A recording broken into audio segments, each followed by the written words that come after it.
Brothers and sisters, settle! I come to you this day with great news! My starry disciples, our search is nearly complete! For decades we've toiled and scoured and fished about this wretched continent for that ever-elusive tome, the Grimoire Eternus, the book to end all books, the storied and long-fabled... The Necronomicon! Yes, Sister Halo, that's the one. Next time, maybe you let the actual cult leader speak its eternally horrible name, yeah? Thank you. The Necronomicon! Yes! No doubt some among you have questioned its very existence. Our search has been wide and our labor great, with as yet no return. Well, brothers and sisters, it may be that we have come upon its actual location. Brother Bright. Gregory, we talked about this, man. This night, brothers and sisters, our men... And women... and women are on their way to retrieve that tome as we speak. Is this not what we've been looking for since our establishment is a legitimate death cult? Yes! Is it not in our official membership charter? Yes! Is it not we who should be the first and only to lay our hands upon it? Yes! Shall we let the abominable butcher or other lesser cults get their stinking paws on our glorious bounty now that it is so closely within our reach? Yes! No! No! And with the Necronomicon finally in our hands, nothing will stop the Haunter from regaining his true form. No end to the work! No end to the work! So where is it? We have found him, brothers and sisters. The man who will lead us to it. We have found him, and we watch. We watch.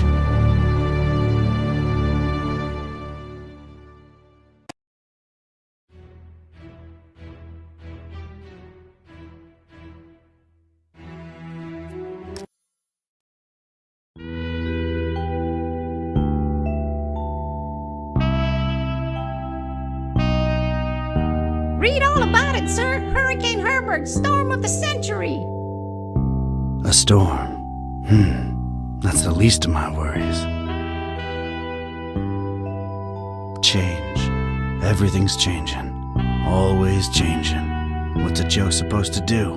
You take a new case and it's all you can do to be prepared for whatever it throws your way. The only thing you can know is whatever it's tossed at you won't make any kind of sense butt up against the last thing. It's the change, you see. I've been hired to locate some kind of ancient book. Supposed to have inside of it the kind of stuff makes a Joe's guts turn salt and sallow. Real type mystical mumbo jumbo, which I guess explains the weirdo cults popping up all over Darkham. You know something's left of center when the folks hiring you want to keep themselves all secret-like. Cash is cash, though, and I could really use the milk. That something doesn't change. Put some weight on my man in rare and forbiddens. The kind of pressure makes a Joe's stomach jackflip, and he points me at this dark and ancient library. Dark and ancient? Huh. What's not dark and ancient in Darkham? Damn. Most times, the new is just as bad as the old. Sometimes worse.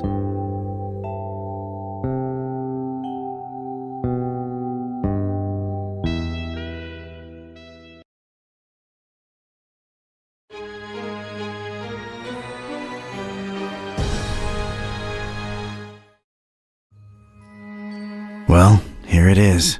Miskatonic Library. Not the, friendliest place in town. And this town and friendly ain't even in the same zip code.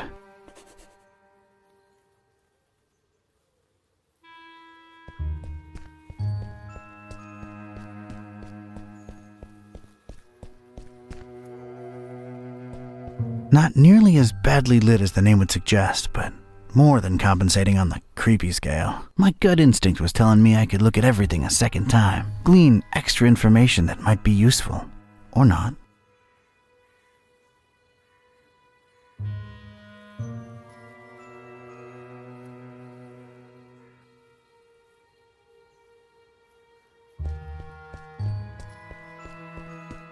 No, I gotta investigate the library first.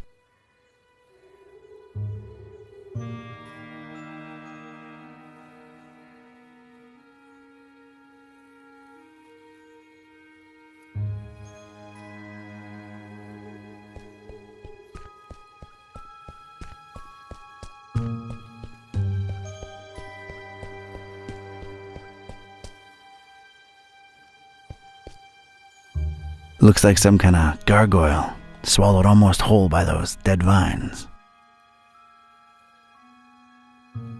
Maybe I could use somebody, but this gargoyle ain't it.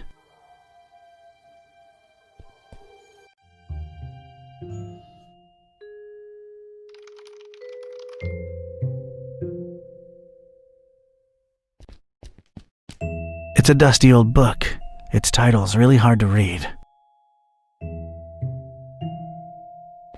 It's the popular book section. Apparently, all Daniel Maroon novels. You know, Vatican mysteries and all that. Not really my type of literature, but I can take a look at them. I don't need it. That's where folks get strange, ancient diseases by flipping the wrong pages with their bare fingers.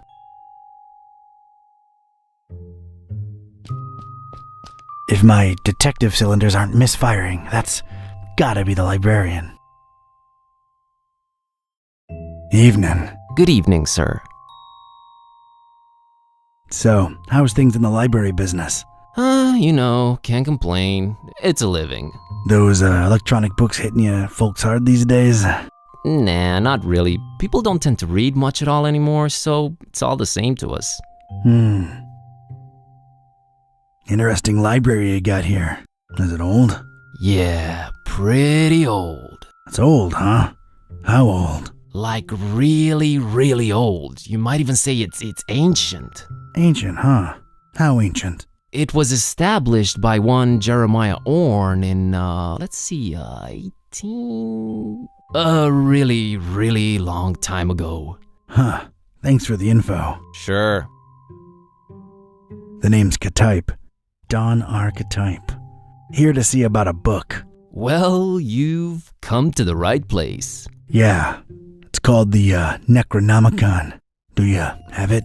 Oh, that book. Yeah. Let me check. Yeah, they're all lent. All versions of it. There's more than one? Why, sure. You've got your, Oh, wait. You're talking about the real Necronomicon, aren't you? Yeah, no, sorry. That doesn't actually exist. Doesn't exist, huh? My employer seems to think otherwise. An ancient grimoire full of arcane writings that could summon powerful demonic entities and potentially fold reality onto itself? We don't really carry that kind of stuff here. Chances are, it's nothing but a myth, Mr. Ktype. You, wouldn't happen to be intentionally trying to conceal it from me, would you? I'm just a librarian, sir. As far as I know, the real Necronomicon is a myth. Sorry to disappoint you. You haven't been the first to come and ask about it, and you probably won't be the last. Definitely our most popular and existent book. Who else has been interested in it? Everyone, from excitable teenagers to these freaky cultist types that seem to crop up everywhere in the last few months. Just when you thought Darkham couldn't get any weirder, these clowns come along and prove you so wrong. What can you tell me about these cultists? They come in all shapes and sizes. Can't really tell them apart. I mean, it's not like they waltz in here dressed up in ceremonial robes or anything, but you can tell from the way they speak they're not all there. No such thing as the Necronomicon, you say? Mind if I, snoop around your collections a little while? I don't mind personally. You'd have to talk to Mr. Orne about the rare books department though. At the moment, he's really busy with some new arrivals upstairs, so you'd have to wait a while. But sir, waste of time, really. That book is just a legend. An ugly, ugly legend. Aren't you a bit young to be a librarian? Look, I can tell you come from a different era, but between you and me, that's straight up ageist. Oh really? And that, different era business ain't? Touché, Mr. Ktype. I'm a student, it's a job, it's quiet, it pays the bills. Aren't you a bit too old to be a student? I like the cut of your jib. That's something your type would say, right? My type? Now look here, son. There it is again. Ugh. I didn't catch your name, Mr. Kerwin. Buzz Kerwin. That's an interesting surname and an accent that I can't quite place. Yeah, I'm half Romanian. My mom was born in Transylvania. I kept her family name because it sounds cool, you know? Never get teased because of that? No. For Buzz, on the other hand, plenty. All right, Mr. Kerwin. I guess I'll have to wait.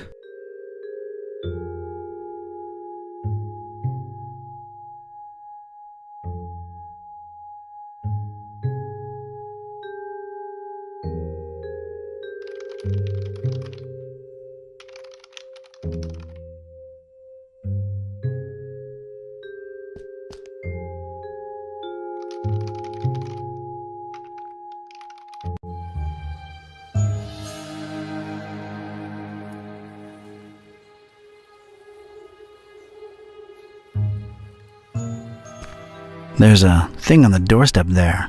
Looks like a package.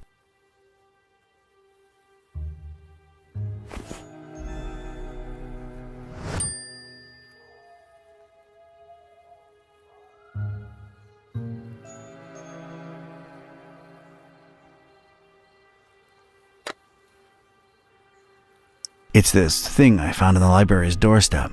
Looks like a package of some sort. It's this thing I found in the library's...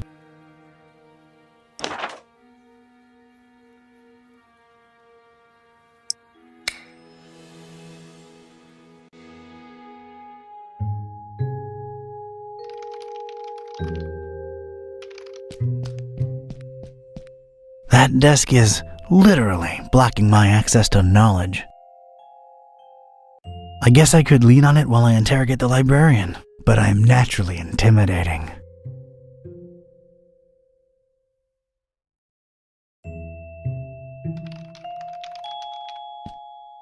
It's like that strange, tentacled beast is watching me.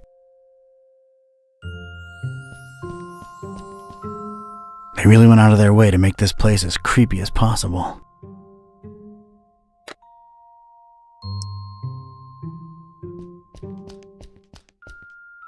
I found this thing on the doorstep. Were you expecting a package? No, not really. Let's see it. There's a note here. Oh, it's for you. For me? What does it say? Too long have you meddled in our business, K-type. Here's your chance at a bright future for a change. Muhahahaha.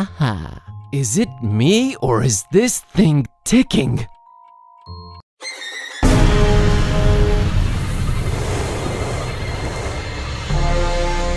Mr. K-type!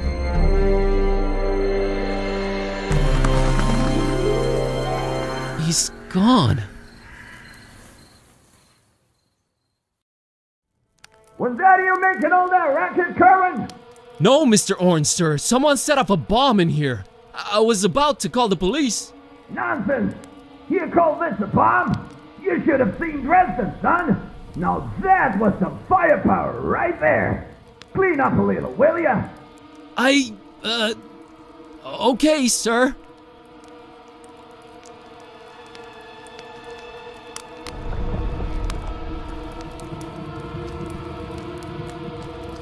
It's Mr. K-type's shoe. Well, I feel like I should call him Don now that we've been through this together. It's Don's shoe.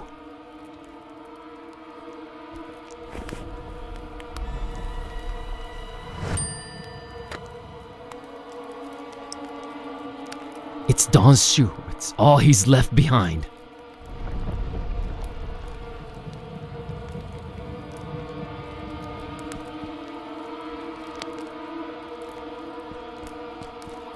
Well, at least that thing took some damage. I think it's a little loose now. There's a weird glow emanating from behind it. What the? I'd knock it off for sure, but I can't reach that high.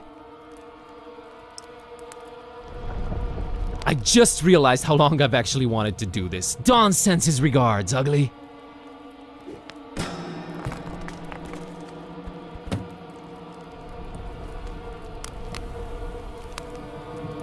Is this what Don was after? This looks nothing like the other editions. Creep factor just went up 200%. Who'd hide it up there and why? You're coming with me, weird book.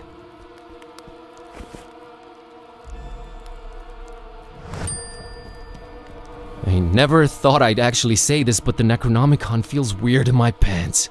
Oh boy, what an evening. Think, Buzz, think. Dawn's been kidnapped. The police are a bunch of corrupt and incompetent tools. What do I do? Well, Orn can close up for the night. Things are way too messed up to stick around. The best thing to do is retreat to the bus cave, clear my head, and see what this strange book is all about.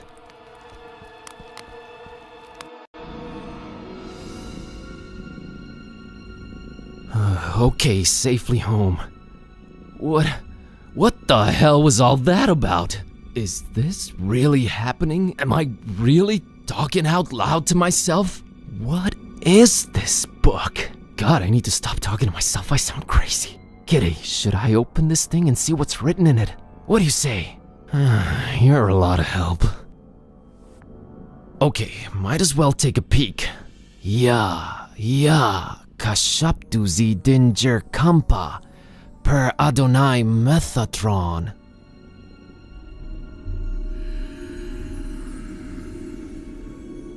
What the? This is genuinely becoming really scary now, and I'm all alone. What do I do, Kitty? God, I wish you could talk back for once.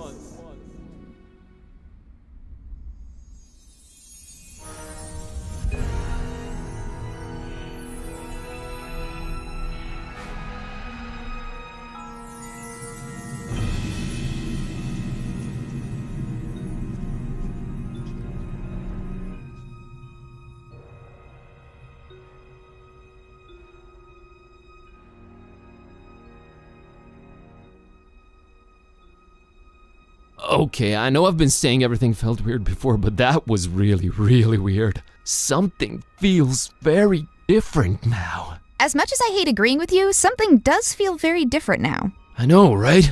Maybe reading that out loud wasn't such a good idea, huh? It sure seems so. Right? I mean... Whoa, wait. Are you actually talking back to me? Took you a while, huh? I feel like we were in a much more productive place a few moments ago. You know, analyzing the situation. Maybe working toward a solution? You talk.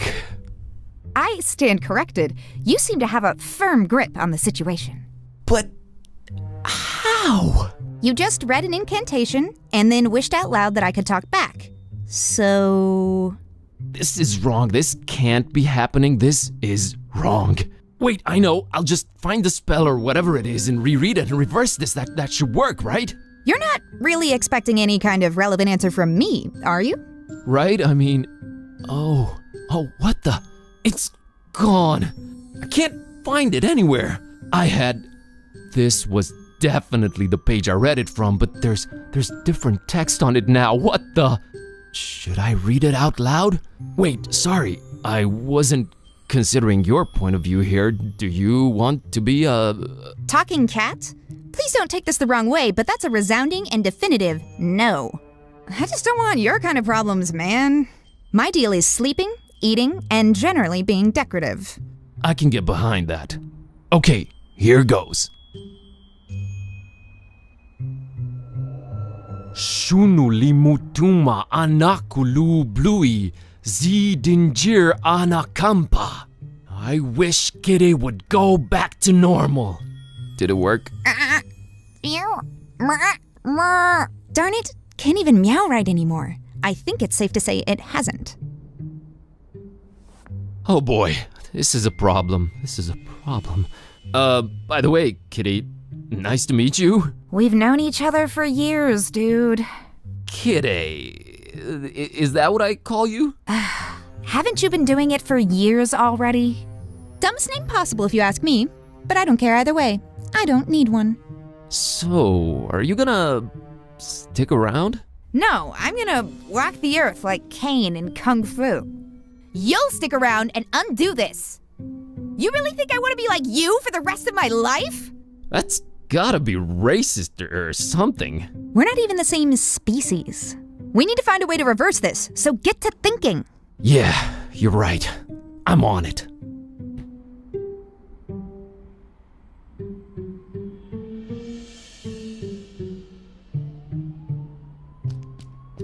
That's been there since Lemon left for that esoteric retreat. I'm frankly afraid to touch it. Oh, no. I never eat Lemon's cooking. He puts stuff in food. Weird stuff. Not on your life, buddy. It's our one and only treasured lighter. Gonna grab this for a while.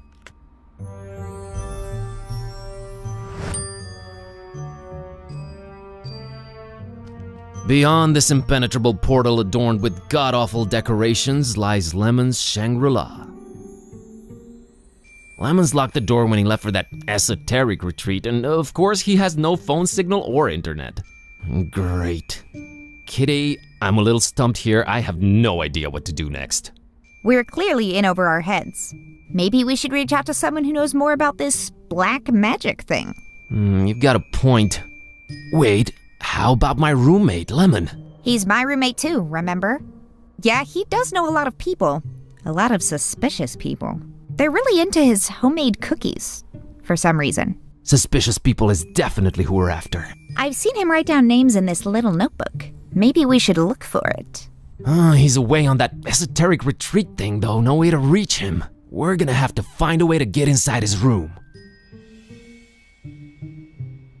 I can squeeze under doors. Lemon knows that. He made this door particularly unsqueezable under, remember? Oh yeah, he did do that.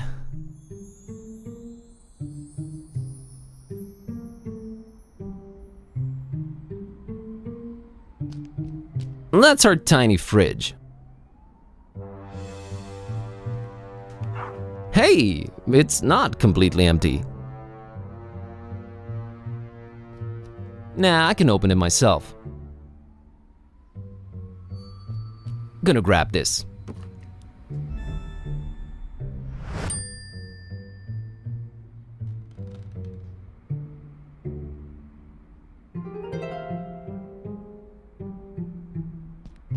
It's our oven. I'm deathly afraid of it. Long story.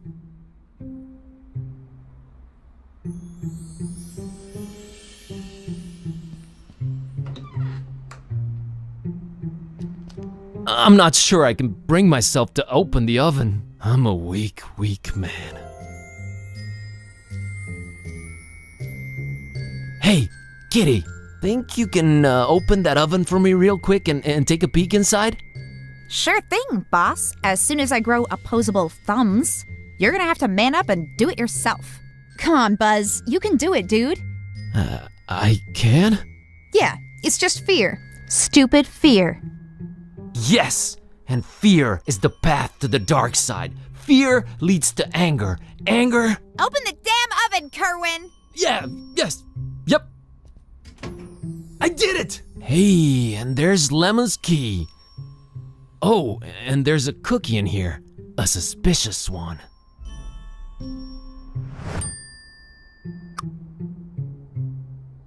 I think I'll take it, for sustenance. Ugh, I would not recommend you eat that. I'll take it either way.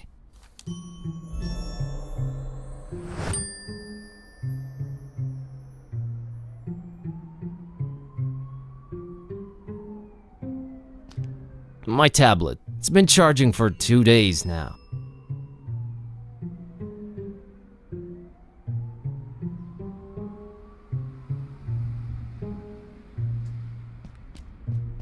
That's Kitty, my, Kitty. Yeah, I know, not the most imaginative name. Totally understandable. Really? Yes, really. If I were called Buzz, I'd be reluctant to get creative when naming anyone too. Touché, pussycat.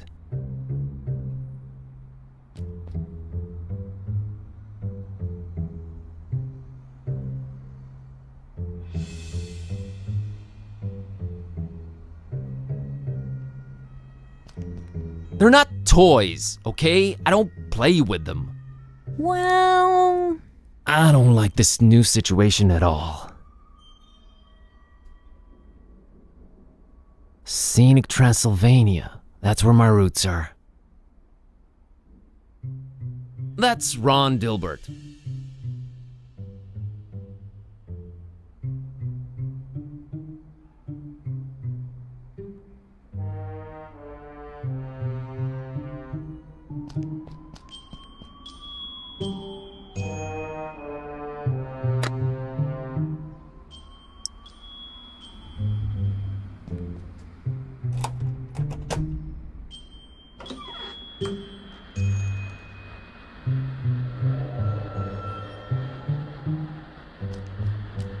I have a feeling somewhere inside this horribly over-decorated piece of furniture lies what we're looking for.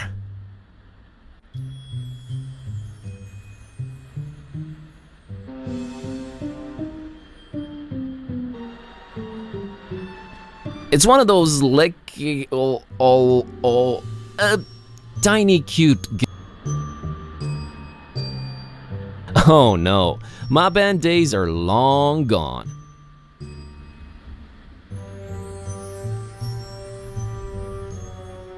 I think it's supposed to be a fertility idol. Kinda scary if you ask me. And we thankfully have no need for it. Primitive or not, I doubt Kitty appreciates art. Actually, I've been a little into cubism lately. Snob.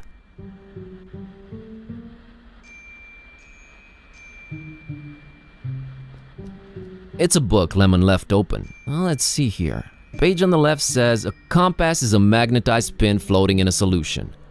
It's not the 1700s anymore, Lemon. Jeez, what a Luddite.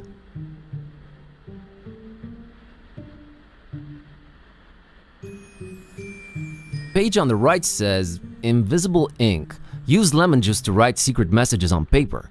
Only you will be able to then read them by bringing the paper close to a source of heat. Note, make that a source of mild heat, not open flame.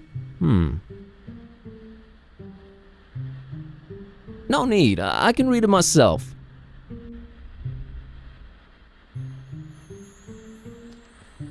Oh, that's gaudy. Hey, looks like there's something under this.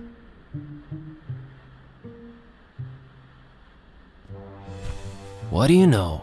A pair of scissors.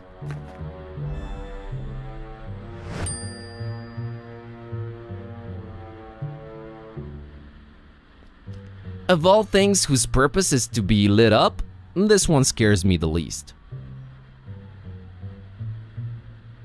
I can't just snap my fingers and produce fire, unfortunately. Do I look like a lighter to you?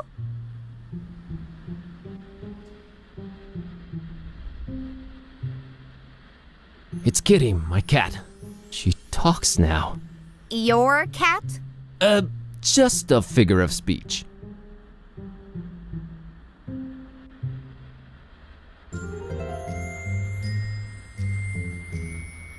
Kitty, this might be a weird thing to ask, but remember when I brought lady friends home? Yeah, those were rare enough occasions that I can remember. Oh, I see where you're going with this. I have no interest in that.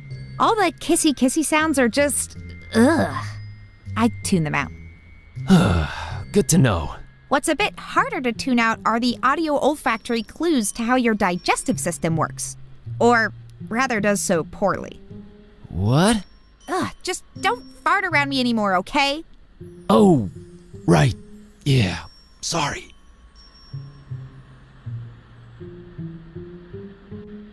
Kitty, we have gained access to Lemon's domain of degenerate debauchery. Easy on the hyperbole, buddy. It's just a bunch of hippie stuff. It's a lascivious lair of laziness and languor. All right, Shakespeare, enough.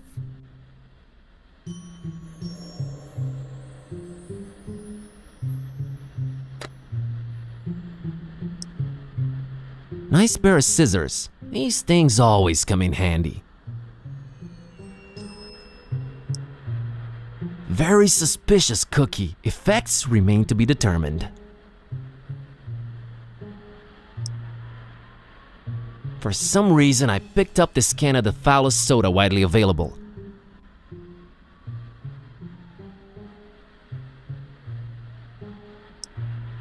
It's our one and only trusty lighter. It's the dreaded Necronomicon.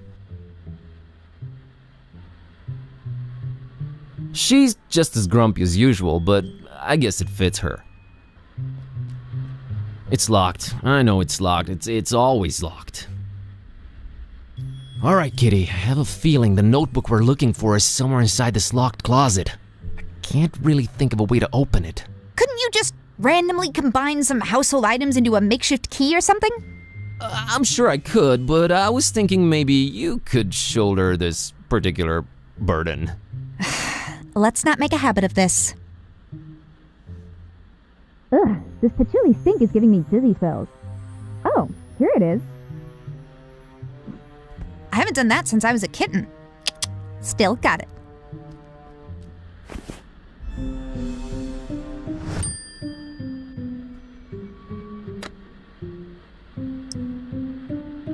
The pages are all blank. What am I missing here?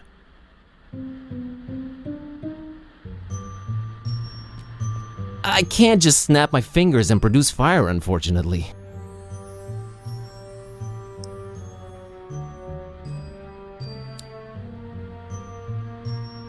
Yay! I don't want to burn my delicate fingertips.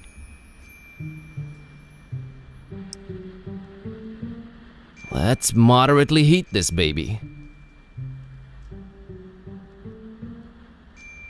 Yes! It worked! Lemon, one too many cheesy detective novels. Alright, kitty. Now let's see this list here. Woo! I think I got it. How's VG for all your supernatural needs sound? And there's the address. We're practically neighbors. It's the best option we've got so far. There's something I'm not sure I mentioned before. This detective that was looking for the Necronomicon, Dawn, got kidnapped right in front of me. Oh right, you've mentioned it. Let's go. But we've gotta try and rescue him. All right. Do you know who kidnapped him? I guess we have no lead yet. Lead. Sam Spade over here. You know how you humans always stereotype us as being selfish? Sorry about that. Don't be, because in my case, that's exactly how it is. I'm sorry, but I could give a kitten's fluffy tale about your detective friend. My main worry right now is my own predicament. Why didn't you call the police or something?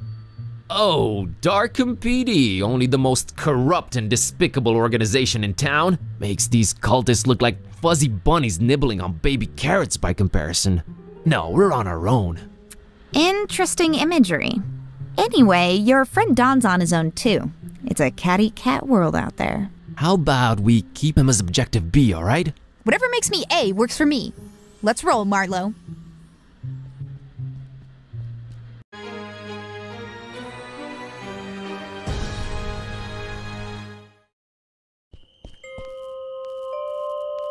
Alright, kitty. Looks like we're on a quest together.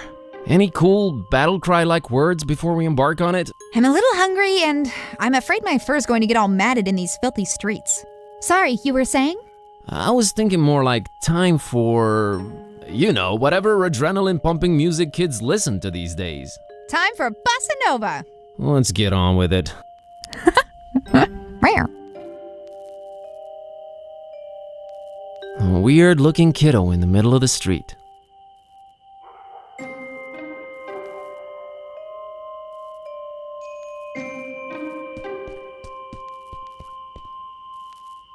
Hey, little girl, what are you doing in the street by yourself this late at night?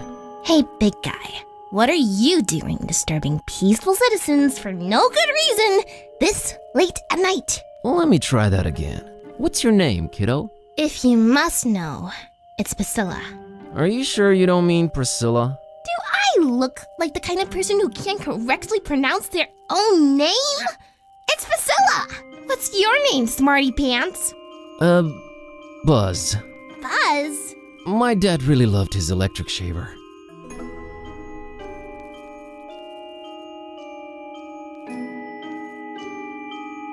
You know, you won't get ahead in life with that kind of attitude, kiddo. Oh yeah? What are you doing with your life? I'm a student and a librarian, if you must know. Oh, so you must be like 22, right?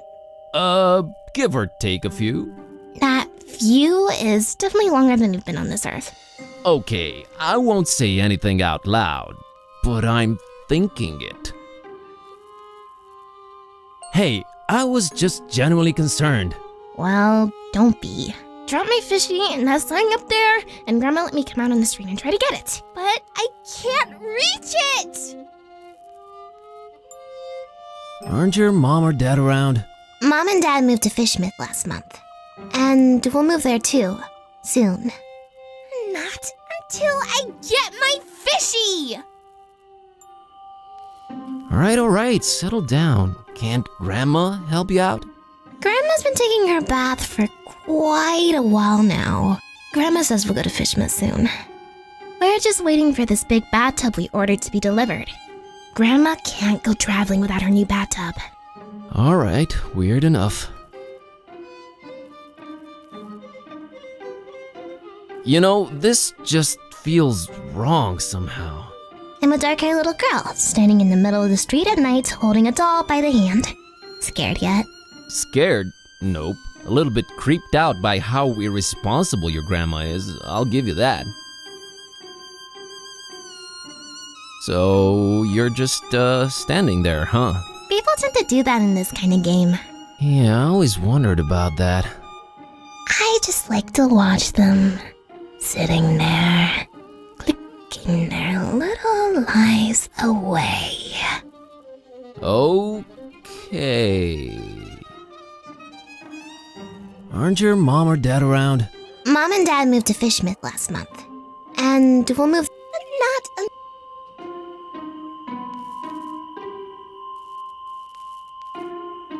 That ominous tower belongs to the local waterworks.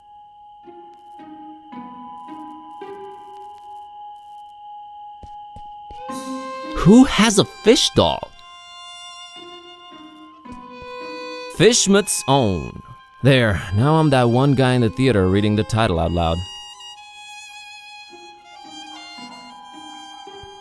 Ugh, never could stand fish.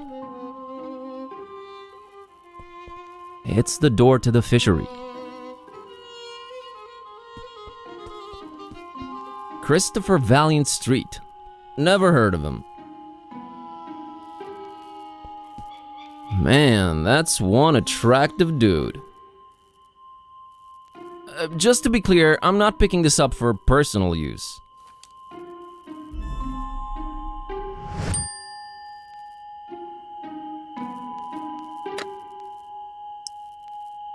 It's a picture of a male model I picked up from the street. The picture, that is.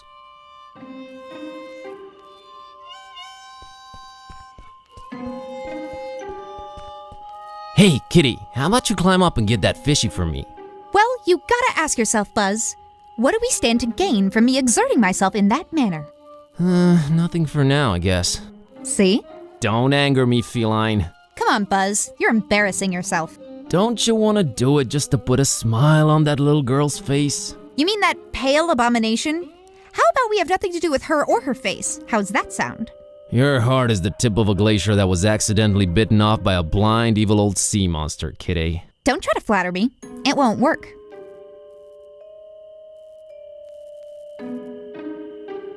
I can't reach it from down here.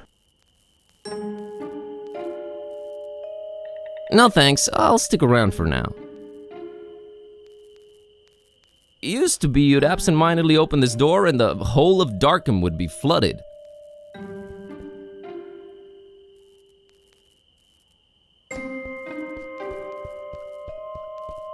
Back then, door. Now, wall.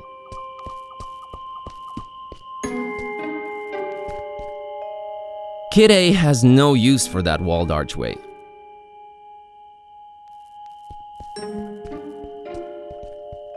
It's closed and locked.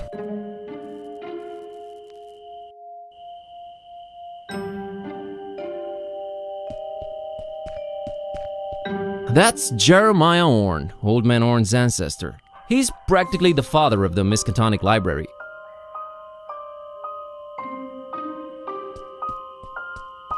It's a nice-looking blonde lady. They say the guy in charge is a real joker. People really love plastering eyes everywhere. This small window somehow communicates with the interior. How cool is that? Aw, look at the cute voodoo dolls. Who would just leave them here? These dolls are probably already voodoofied and best left where they are.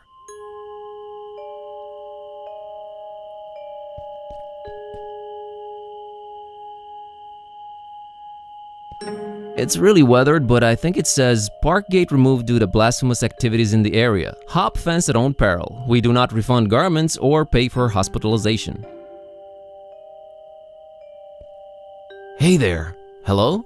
Approaching lonely women on benches at night, are we? Not interested. I'm sorry, miss, but I feel this strange urge to bother everyone I meet and ask a lot of questions. I have no idea what you're talking about. Sorry, let me start again. My name's Buzz. Oh, that's just preposterous. I have a B-shaped birthmark. Nice evening we're having, huh? Really? Why don't you just keep it original and ask for the time? I think I'm misrepresenting myself here. Oh, sure. Gotta run. So run. Thanks for the post-generational job opportunity, Jerry.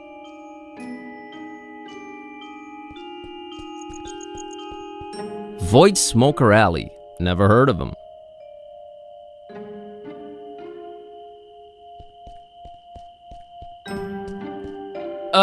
Hello there? Password? Password. Nice try, buddy. Hello there? Password? Swordfish. Too classic. Hello there? Password? Ken sent me. Wrong game, my friend.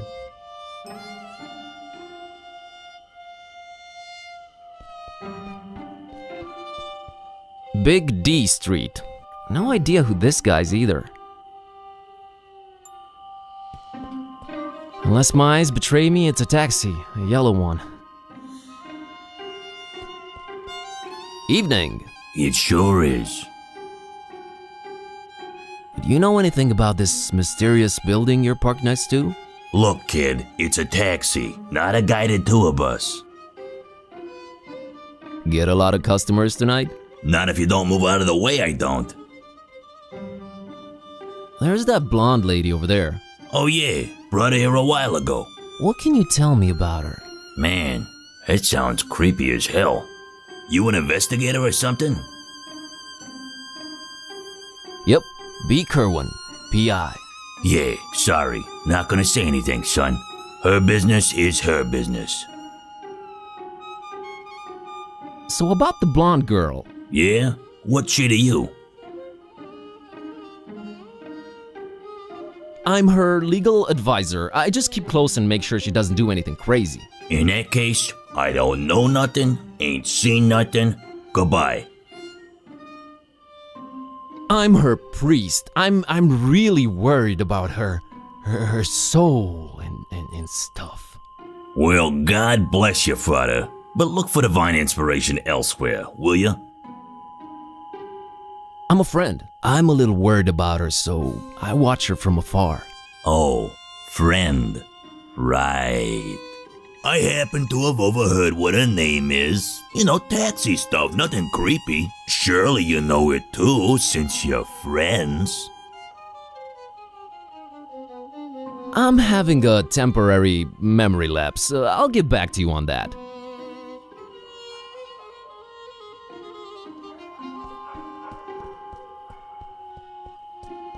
No idea who this guy is, but his beard looks real tentacly. I want nothing to do with this guy, whoever he is or was.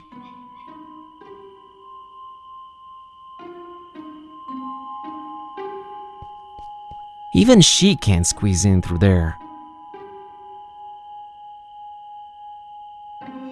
Nah, it's your chance to talk to a girl. That's some ominous-looking flora right there. I'm not a weeds guy, thanks. No thanks, I just went recently. Nah.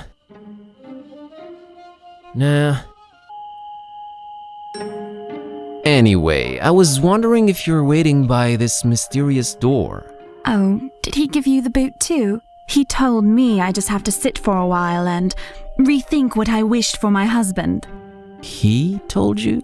The gentleman, dummy. Oh, of course. So, what'd you wish for your husband? Why, his untimely, gruesome death, of course. Of course. I'm Margot, by the way.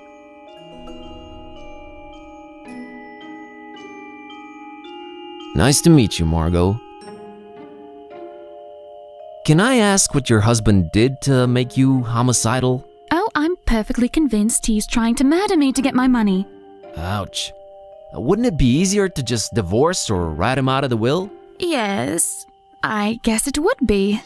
But what better way of responding to murder than with, well, murder? I'm never getting married. Say, you wouldn't happen to be a gun for hire, would you? I'm a librarian. Oh, all right.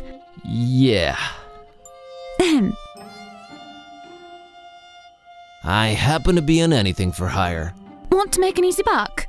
Sheesh, I really can't this week. I have this cursed ancient tome and a talking cat to take care of, so, I get the feeling you're pulling my leg, Buzz. Oh, you'd know if I did that. I'm an undercover cop. Put him up. Psh. Yeah, right. Let me see your badge, officer. I left it in my investigating pants. We got different pairs for different assignments, you know.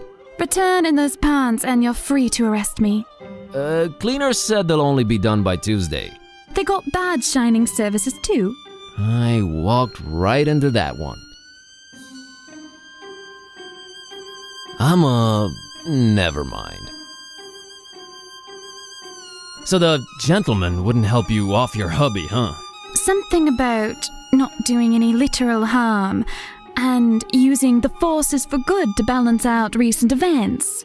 Blah, blah, blah. Did you try marriage counseling? That's where I got this address. Okay. Gotta run. So run.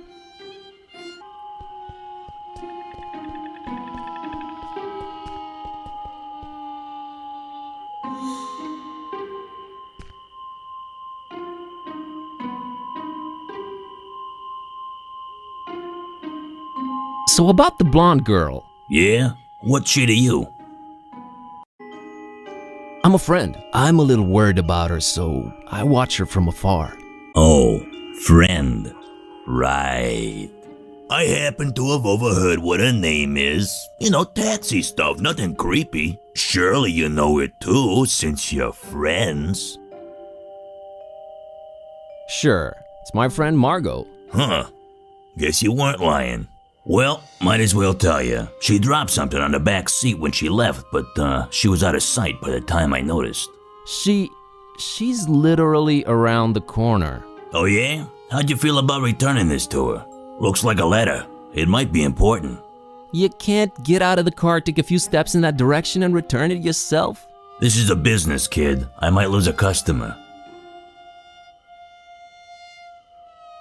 Yeah, sure. Let me have it. Good man. Say, you won't open it, will you? Do I look like the kind of fella who'd pry into the opposite sex's correspondence? I wouldn't know what that kind of fella looks like, thank God. Here you go.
Alright, Margot, I'm gonna drop the act here. Charlie sent me. Charlie who?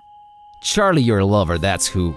Things are getting complicated and he said I should take it from here. I need that password. Well, alright. If Charlie said so. The password is Fidelio. Fidelio.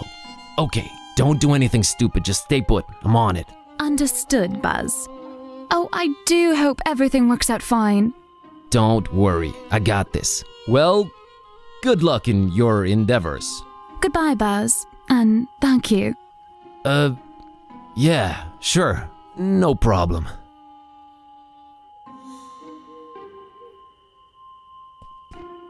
Hello there? Password? Fidelio.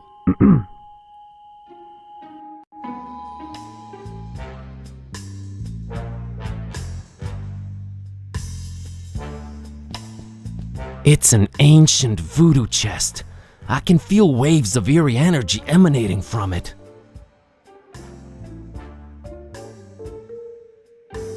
It's an issue of Vogue magazine. The headline reads, "The Fishmouth Look." I don't want it, it creeps me out. That looks like an authentic voodoo throne. Well, that's strange. It looks both human and ichthyoid at the same time. Ichty what now? Fish-like. I wouldn't touch it for $100. Sinister and appropriately illuminated.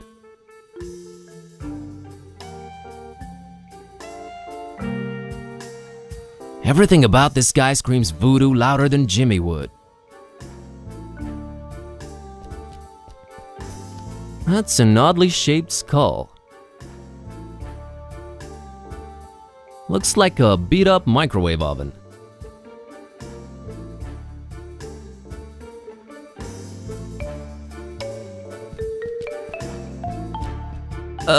Hi there. Greetings, wanderer, and be welcome. Who are you? Who am I? Oh, worry not, I get my share of amnesiacs. You are now in the presence of the Voodoo Gentleman. So, what do I call you? VG? No, that sounds a little bit too gangsta. Voodoo Gentleman will do, thanks. Was that password part really necessary? It is best that I keep a low profile, lest the jackals tax me right out of town. Thus, the recommendation-only access. By the way, who referred you to me? Margot told me about you. Margot? Well, I'm glad to see you're alive and well. The Voodoo Gentleman? You do voodoo? I'm Buzz, by the way. You do at least remember what you came here for, I trust.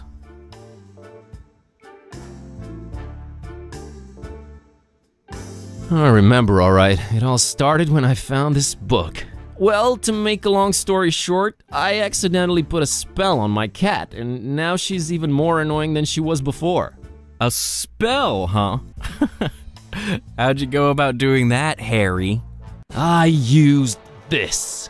Vaulting voodoo vixens, is that the Necronomicon in all its glory. Wanna have a look-see? No, put that away. That thing should not be touched. Oh boy. I'm sure glad I'm not in your shoes. I can't help you with your cat, my man. There are some things even I don't mess with. But voodoo. Voodoo Schmoodoo, that book is ultimate evil incarnate. Well, I for one wouldn't keep it in my pants pocket. Just saying. You are ruining voodoo for me. I hope you're happy. But my cat! Ugh, cats. We never did get along. What are the symptoms, pray tell? She kinda started talking. Oh, look, the cat speaks. Come one, come all, see the freak. She's really unhappy with her current situation. Oh, ye gods, I've had this nightmare before. Maybe a pinch, but there's no cold sweat. How can this be? It's real, Witch MD. Well, crap. I mean, alas. How could you tell that was the real Necronomicon right away? Most everyone imagines it all black, bound in human skin, bearing teeth. Only true initiates know it really kind of looks like one of those British sweater vests. You know, the ones with all the crisscross things. Yeah, why is that? I guess you sometimes just go crazy with the triangles and it just doesn't turn out as evil a design as you'd think. Still, the content more than makes up for it. Pleasant colors though. Yep, very eye-pleasing. Yep. What kind of operation are you running here anyways? One that stays away from messing with the old ones. But it's just like a personifying curse. Those should be easier, right? You'd think. Oh, and a friend of mine got kidnapped too. You don't say. Something tells me it's also Necronomicon related. He was kidnapped while looking for the damn thing. I really wish I could help you out, but ugh. Was it a very close friend? We talked for like 5 minutes. So it was basically someone off the street. Aren't we all basically someone off the street? You sure are.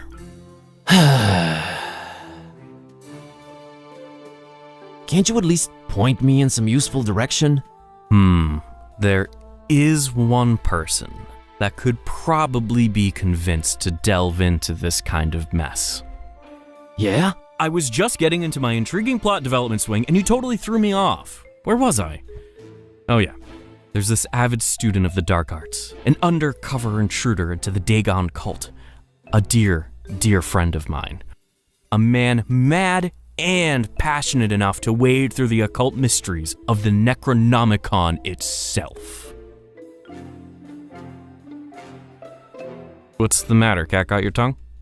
Did he just go there?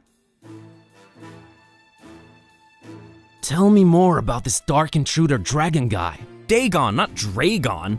The terrible god of the murky abysses, the one who seems to have Fishmouth in his clawed grip for decades now. Man, where do you get all this stuff? I am a student of the occult stuff, my greenhorn friend. Plus Wikipedia. So this Dagon's had Fishmouth in his clawed grip for decades. He's the mayor then. Worse than that, if you can imagine. But this is all hearsay, since most people have been just avoiding Fishmouth for years and years. I haven't talked to my friend in ages. Different cell phone carrier? That, and little to no reception. About this dark student you mentioned. I'm really on the fence here about telling you more. This could be very dangerous. And men in red shirts are notoriously unlucky. Stop reinforcing the stereotype. Is this about money? Money? No, I always seem to end up working for free anyways. Please tell me who the man is. Sounds like he's our only chance. It is with great difficulty that I even utter his name. You haven't yet. Not if you keep interrupting me. Are you sure you're ready to hear his worldly denomination spoken out loud? Hit me. I'm bracing myself. His name is Bob Olmstein.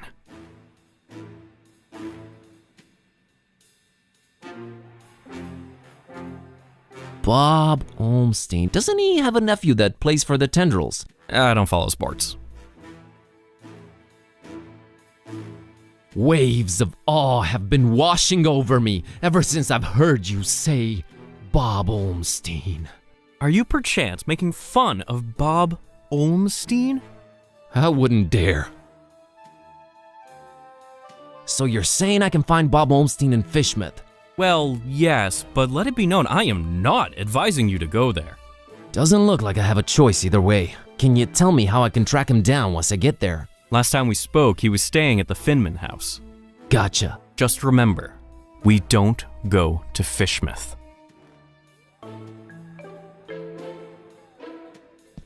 Hey, look, it's a double-headed doll.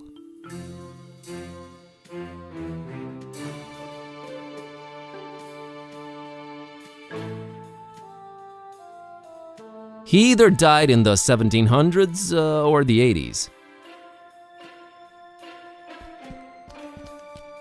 It looks like a ship's wooden hull.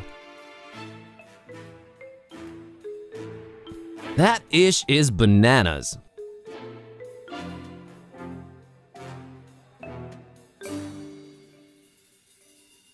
Hey, these are Halloween skulls. Skulls are skulls, alright? Sometimes it's hard to get the genuine article.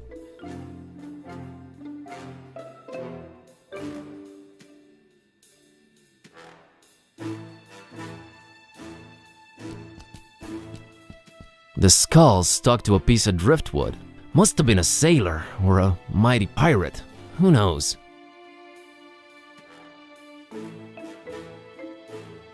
Hey, isn't that's identical to Lemon's mask?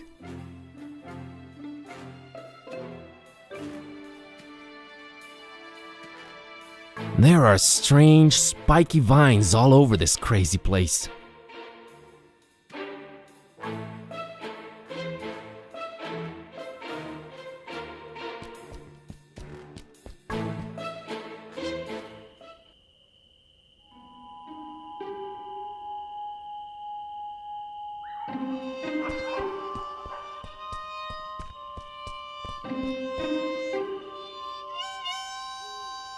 Hey, taxi, take me to Finman House in Fishmouth. Yeah, that's real funny. Let's waste the cabbie's time with dumb jokes. No, I'm serious. Take me to Fishmouth. We don't go to Fishmouth. I'll pay double. You can pay 4 times the fare. It ain't worth going there. You think Darkham's been strange lately?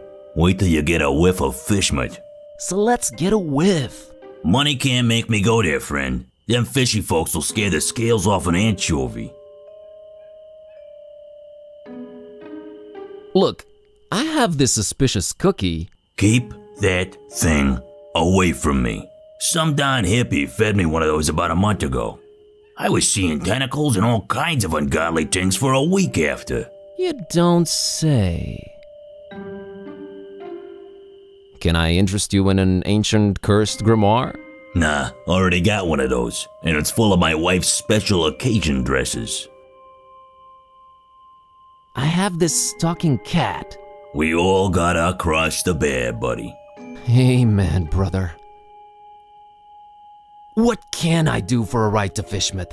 Well, I do have a family problem needs taken care of, but, man, it's a heck of a doozy, let me tell you. I'm all ears. See, this cousin of mine, Ed, married a woman out of Fishmouth. Fishmouth, can you believe it? Name's Asenath. Anyway, ever since they got together, every time I meet old Eddie, I get this strange feeling he's not himself. Always shopping for groceries, never goes to the ball game anymore, general zombie-like complexion, lack of will to go on. That's pretty common from what I understand. Oh, you unmarried folks always piling on the stereotypes. No, friend, I mean, and I know it sounds crazy. It's like she's looking at me through his eyes. Like she's the one inside, right? Whoa, okay. So, where's he? Good question, buddy. I mean, possession. That's crazy talk, I know, but I've seen it with my own eyes, man. Now, he ain't talking much, but from what he did say, he gets littler and littler time as himself every day. And I'm worried sick, man. Look, I don't know what your deal is, but get rid of Asenath for me, and I'll drive your butt to Fishmouth like it was nothing. Quest unlocked. Deal. Okay then. What can you tell me about Ed? Name's Edward. Edward Derby. He's my cousin, supports the tentacles. Don't care much for light beer or garlic-based toppings. Thanks, that's very insightful. What can you tell me about Asenath?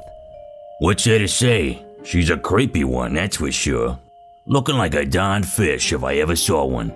I've been driving cabs forever, and I never heard of anyone else called Asenath in Darkham, so there's that. Hope that'll help you. Thanks. Okay, got it. Gotta scoot.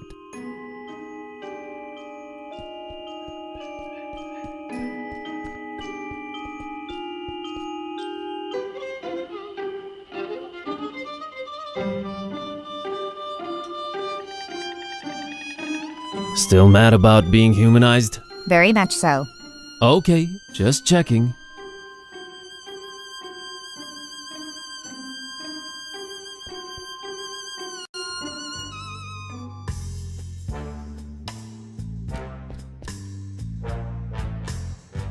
Voodoo gentleman, I need you to help me help someone out.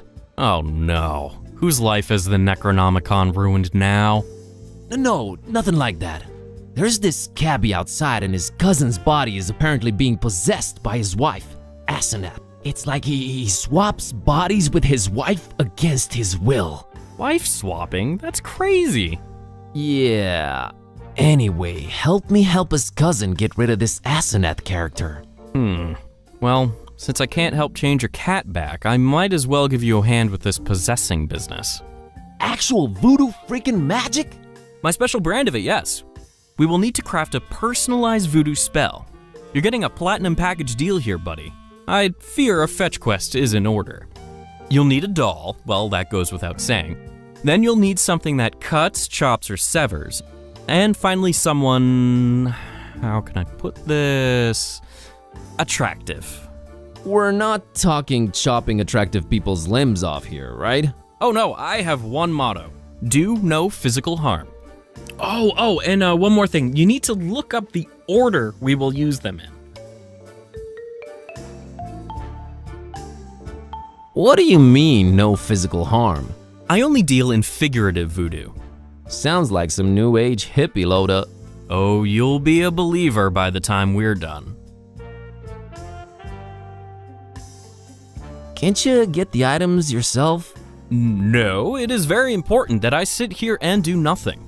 It's in the terms of service. Want to read them? No, thanks. I think I'll just agree. Yeah, I thought so. You have some dolls around. Can we use one of them? That's my private collection, Buzz. No touchy. But I don't know where to get a doll at this hour. Oh, it's easier than you think. Like taking candy from a baby. Found these scissors. Good eye.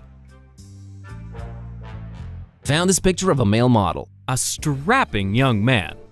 It'll do. Where would I look up the order to use the ingredients in? I don't know. Maybe like a place of knowledge? Gotcha. Gotta run. I'll be here, Buzz.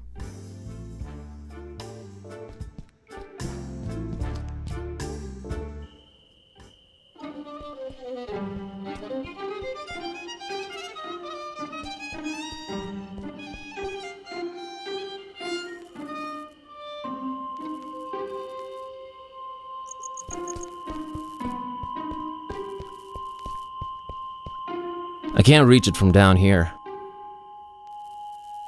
Think it's that little girl's fish doll.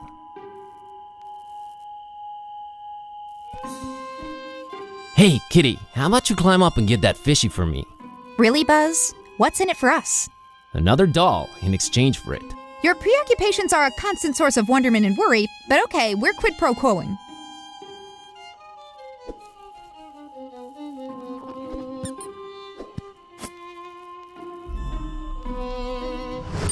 Alright, Miss Know-It-All, I think we need to have a talk about you helping out whenever I consider it necessary. Geez, fine. You were right this time, okay? Sheesh. So from now on, you'll help out when I tell you to? Ask me to, and that's a maybe. Let's say I'll be more inclined to. I'll take it.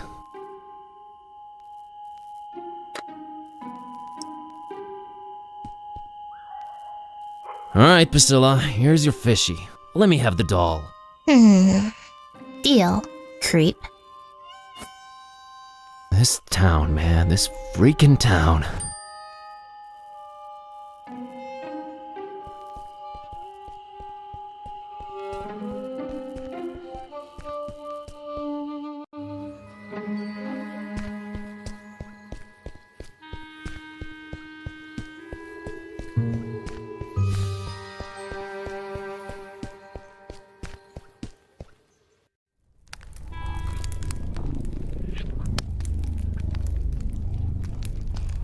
Some of the most fascinating books I've ever read. I personally and lovingly arranged them all in one book rack.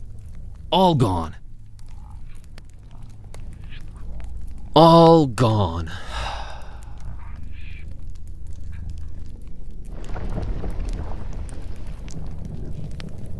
A very convenient treatise on the order voodoo magic ingredients should be used in. Whoa, convenient to say the least. Mental notes, sometimes examining items several times really pays off.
Found a doll. You mean mercilessly ripped from the hands of an innocent child, don't you? All right, what do you want to call it?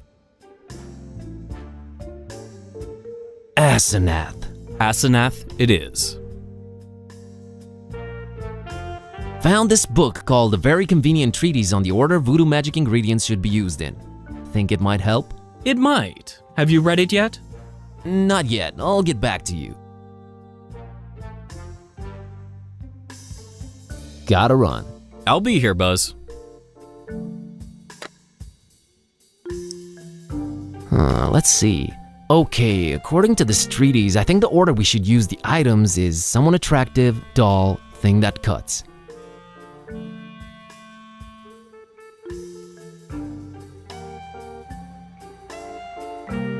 Found this book called A Very Convenient Treatise on the Order Voodoo Magic Ingredients Should Be Used in. Think it might help? It might. Have you read it yet? Yep. So, that was all of them, huh? Indeed it was. All right, now this is important. Which order should we use them in?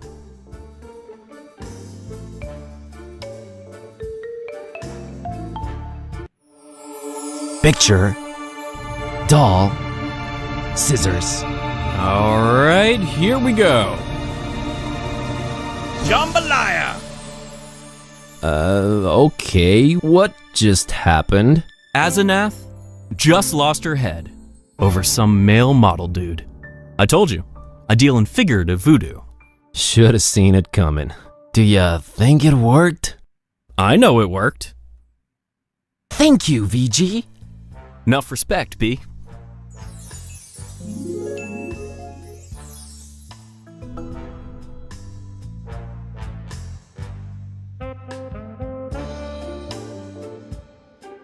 So, everything seems to have worked out in the end, huh?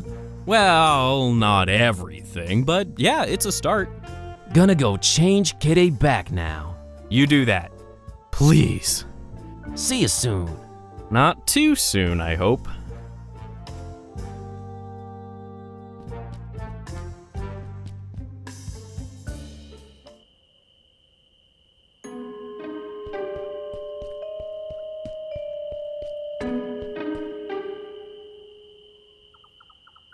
Heard from Ed lately? You're good. Nah, it was nothing. No, you're good. You're very good. Just got off the phone with Ed. Asenath left him for a male model. My God, I don't know how you did it, but you did it. Thanks. So, wanna go to Fishmouth? Want? No, but I'm a man of my word, friend. Get in. We're off to Stinkville. Hear that, Kitty? Adventure awaits. I can barely contain my enthusiasm. Ah, you'll love it. Seafood as far as the eye can see. Oh, brother. Alrighty, Here goes nothing.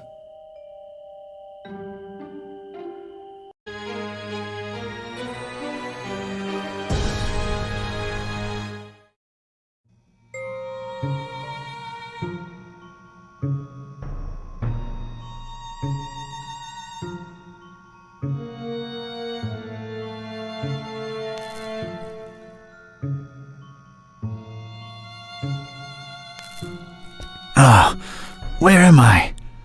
What happened?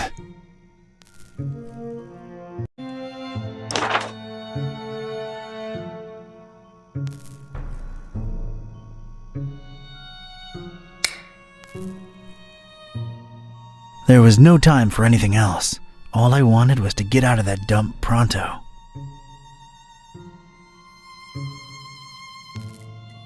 There was no time for anything.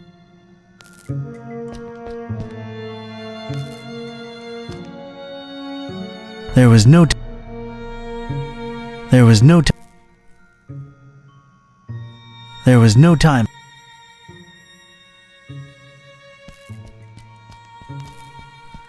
Hey!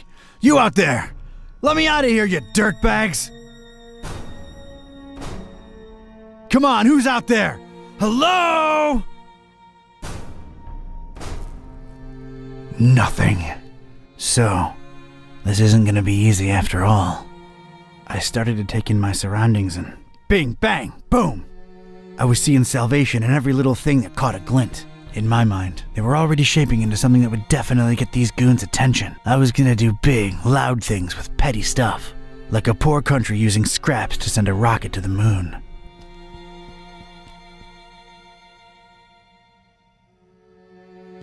Whoever tossed me into the clink must have left this here for my amusement. Distracted is the last thing I want to be right now. For some reason, there are barrels of tar everywhere. If I wanted any tar, there's plenty spilled on the floor.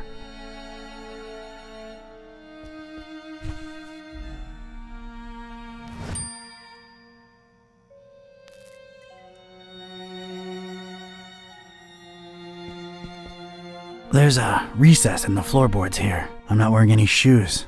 Might as well watch my step.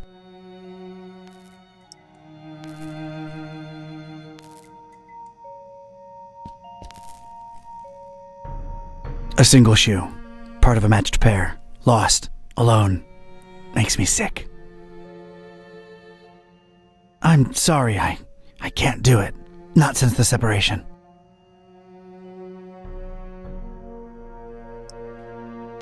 I ain't cleaning that.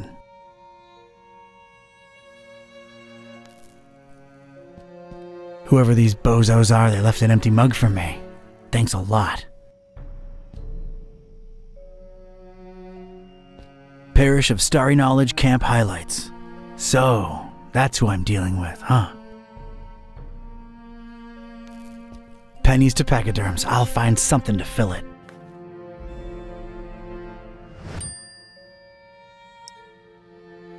There's more accessible tar in the puddle over there.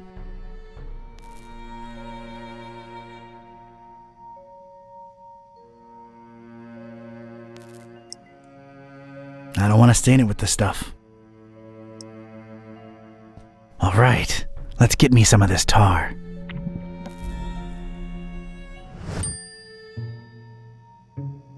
Judging by its placement, it seems I'm in a basement. Huh, rhymes. I ain't getting past those bars without some heavy-duty power tools. Warning! This is an ultra-powerful fire extinguisher. You have probably purchased this item because you're either a hardcore forest firefighting enthusiast, you work at a kerosene factory, or you practice occult rituals involving high-temperature immolation. Please make sure your feet are firmly set on the ground and you're ideally leaning against a sturdy wall when you unleash this bad boy. Leave premises immediately if operating grip on extinguisher is lost. You have no chance to regain control of it. Extremely powerful, huh? Sounds like a rocket of a time.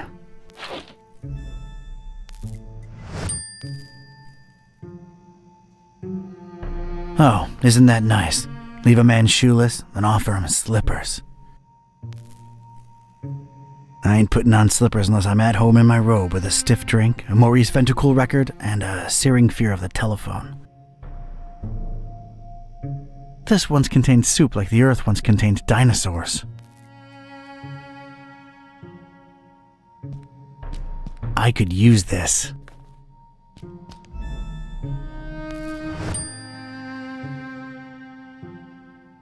Current enemy. Sturdy metal door.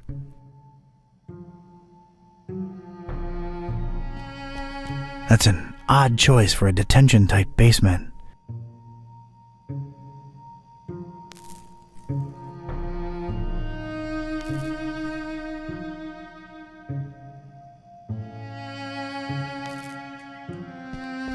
It's what scientists have lately been calling a plank. Things are ramping up.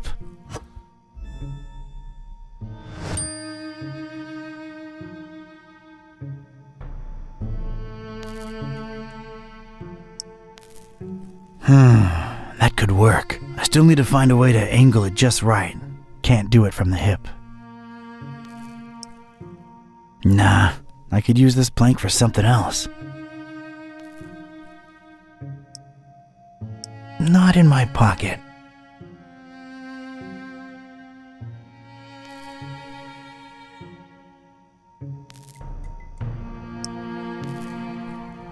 That's not gonna help one bit. They're somehow connected, but maybe not directly.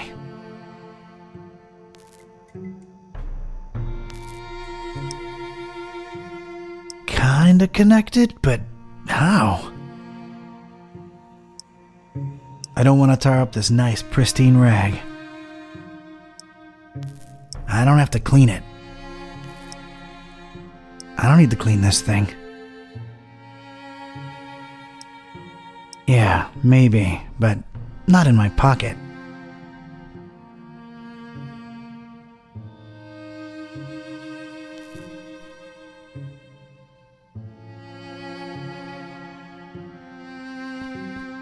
Nah, it's no use just by itself.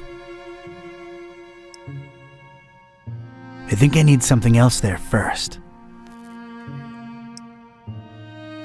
Here we go.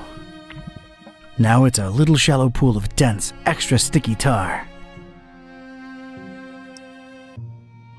I think I need something else there first, to get the right angle.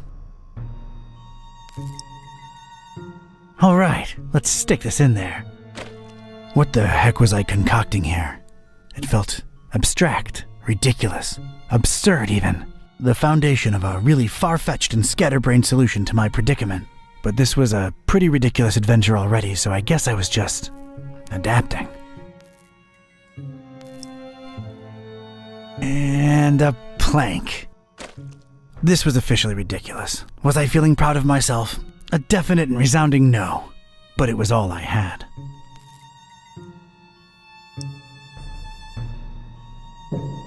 Look at this.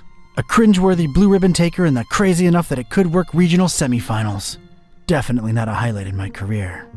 Assuredly not a low, though. Maybe those late-night Mac Viper and mac and cheese syndicated binges had some kind of effect on my person. Good old mac and cheese.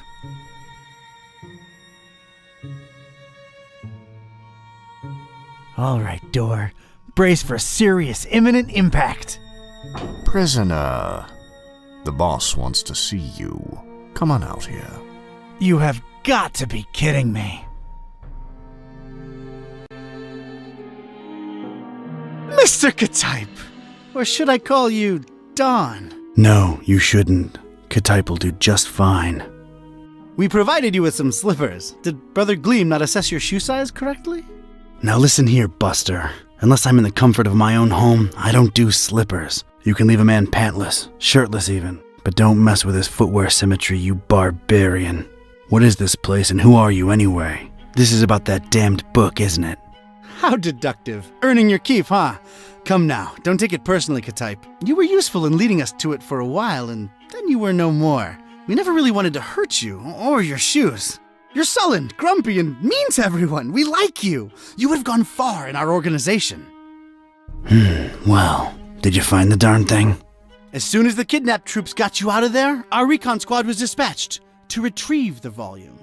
So you're really convinced you know its exact whereabouts, huh? Close to 100% certain. Ah, speak of the devil. All right, Brother Bright, was our information correct? Yes, Brother Starburst. So it's true. The Necronomicon really was hidden in the library? Kind of. Yes, Your Starriness. Well, don't just stand there, you fool. Let's see it. Well, we don't really have it. What? A sigil was gone, broken into tiny little pieces, and something had clearly been hidden in there, but no book in sight. K-type? Everything was intact when I was in there, so don't put it on me, your grand poobah shininess. What about the librarian? It's a funny thing, we ran past each other when we were on our way to collect the tome. He looked so scared. Well, of course he looked scared. A bomb had just gone off. Anything else? I don't think so. Oh, wait, yes! He was carrying a big book, and didn't seem too happy about it either. Find me this librarian now! What about me? You don't need me anymore.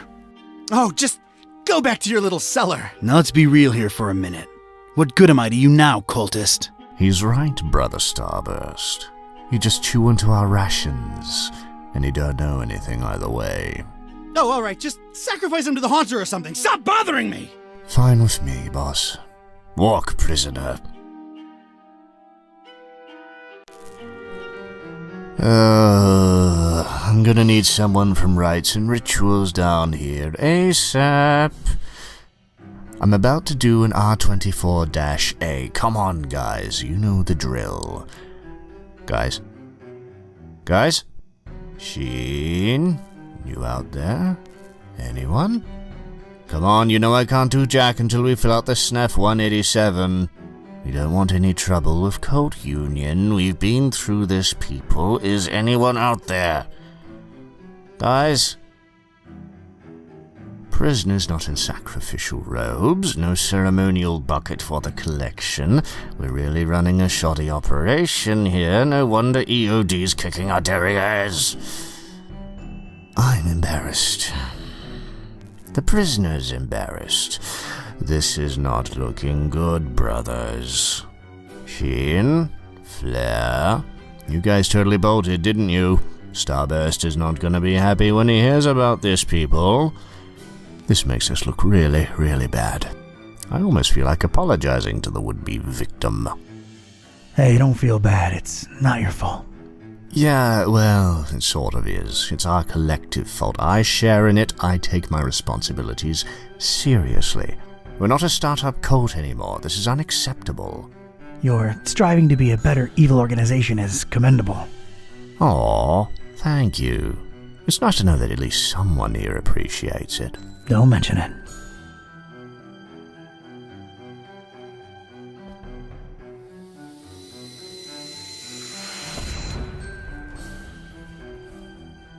Sweet dreams, star lover.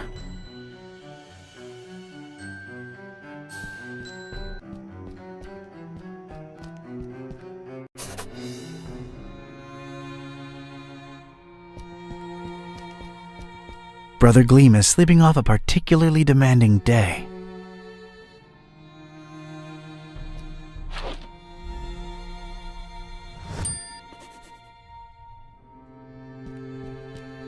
It's a heap of astronomy-related instruments. Wait, there's a piece of wire sticking out from it. I think I'd rather just pick it up.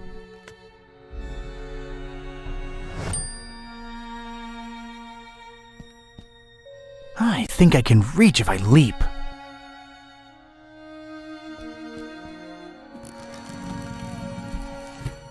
I never thought I'd say this, but I don't think I'm heavy enough. Me or the stuff I'm lugging around.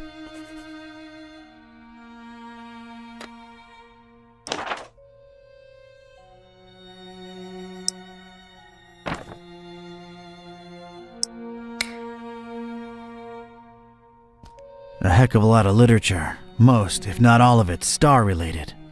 Figures. Not in the mood for star stuff, really. Huge, sturdy door. It's barricaded from the outside.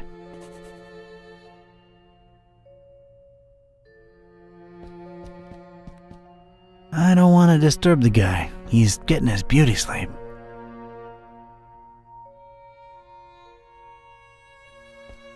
Not a particularly interesting starry cult desk, if you ask me. I'm not into this desk at all. Got a serious structural hazard over here. I need something stout and hefty and swung like mad to bring that wall to the ground.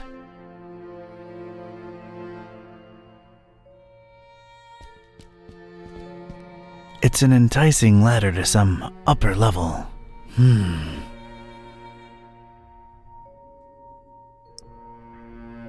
Right then and there, I thought of placing the fire extinguisher on the desk so as to help steer it and set it loose on the cracked surface of the wall. I could make tracks from this place and never look back.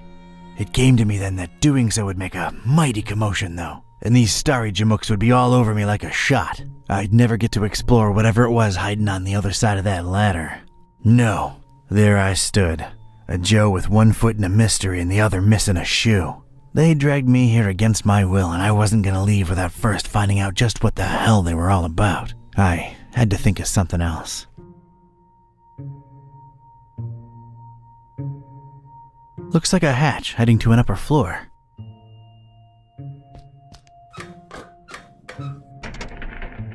Damn it, how'd I know it'd be locked?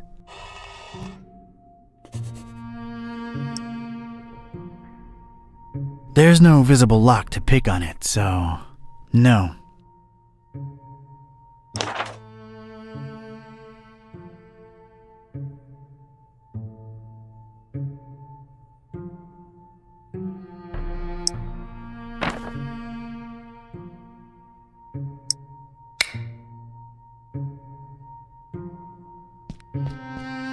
It appears to be dusk outside. No way to reach it.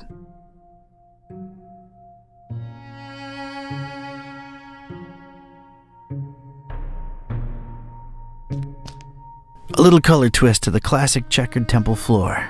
That's nice, I guess.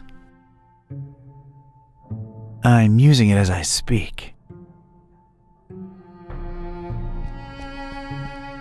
Well, that's nice. A little extra safety is always appreciated. Nope.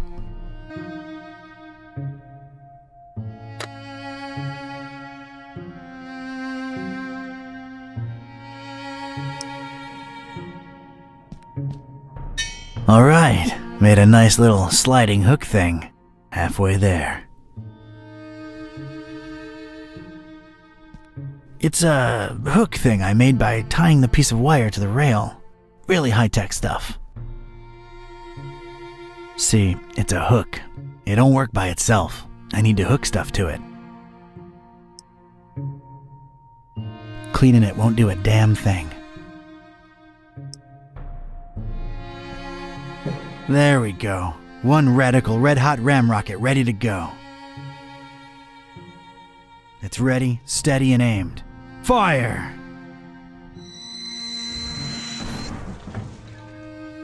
I hope I've done you proud, Mac Viper.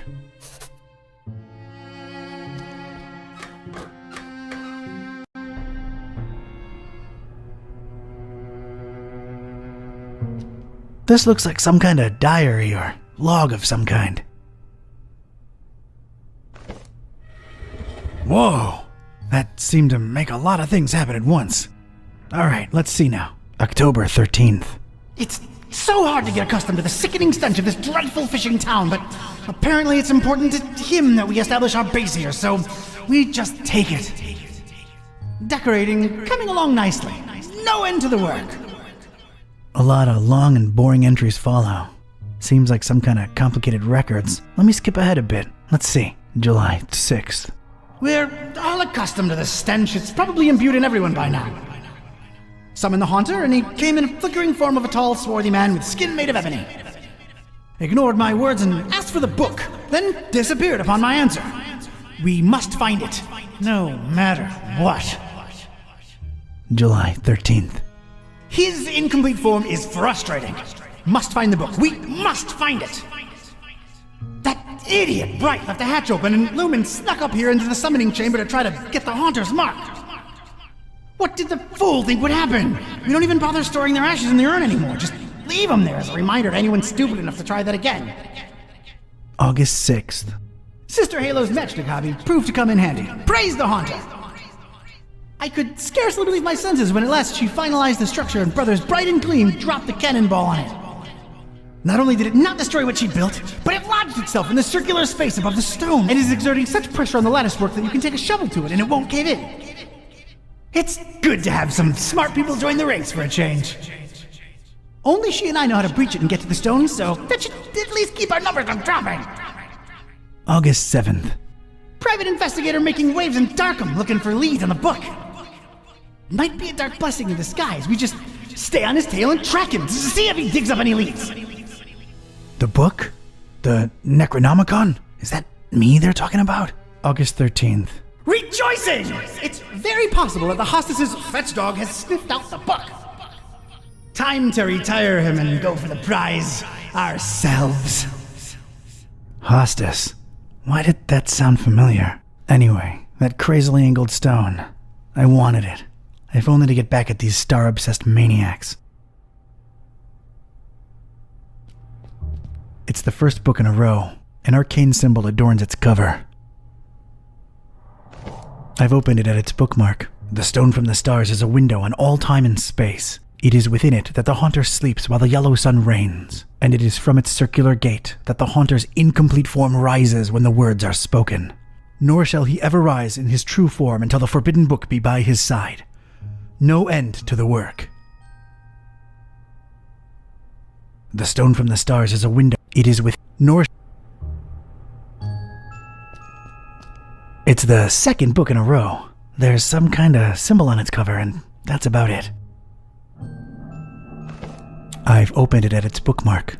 It is known that touching the stone from the stars might cast upon a mortal being the mark of the Hunter. But none should do it unless prepared to face his cold black flames and turn to ashes and dust. No living soul can know whom the Haunter chooses to mark and grant vision beyond time and place. No end to the work. It's the third book in a row. The cover consists entirely of a weird symbol. I've opened it at its bookmark. For the butcher is the end of all, and the followers of him who lingers in the night's threshold must keep the slaying one from ever setting eye or laying hand upon the book. The butcher brings but... The rest is unreadable. The butcher? Huh. That's new. Whoa!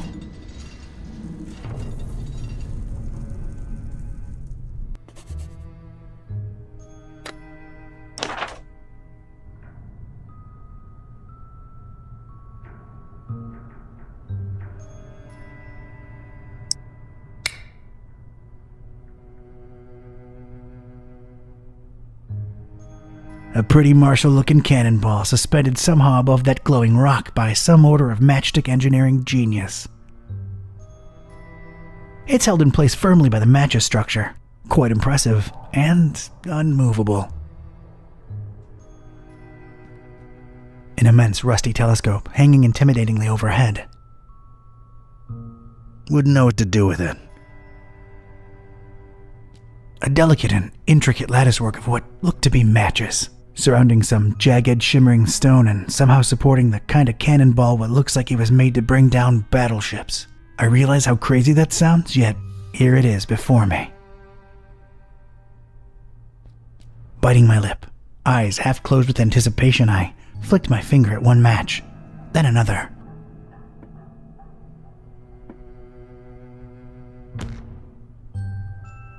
The apparently fragile construction proved to be impervious to my attempts at unbalancing it. There was damn good engineering when you needed it the least. The structure would not collapse, no matter what. It's a strange, self-illuminating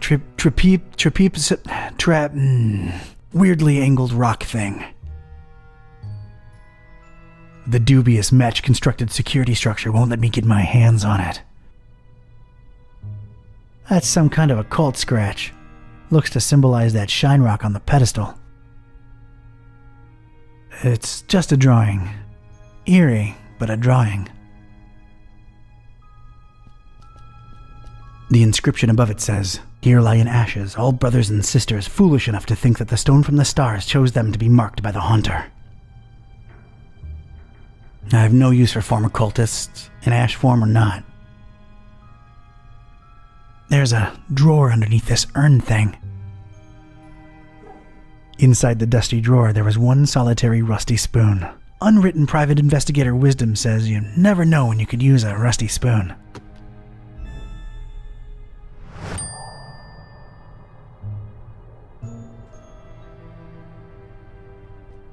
These dummies tried their best to tar the windows up, but an intense orange light symbolically shines through.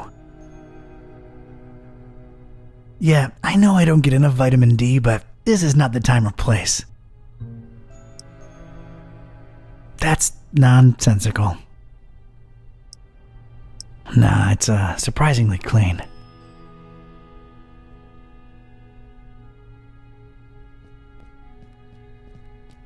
Looks like these cuckoo birds tried to tar up the windows and failed miserably. I've played with tar enough for today.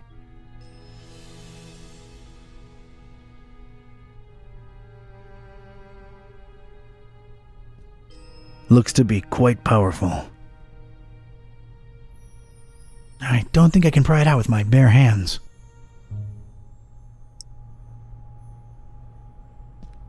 I carefully place the spoon in between the lens and the metal covering and... voila!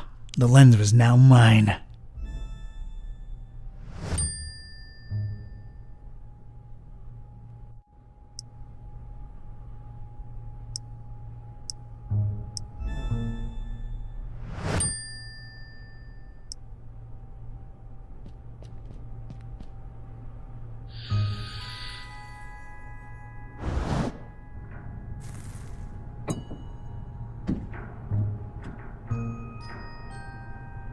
Sweet.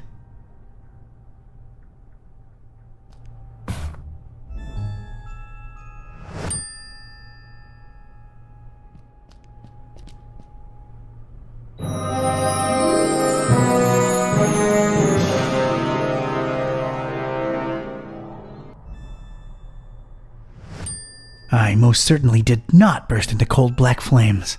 So much for this numbskull cult's credibility.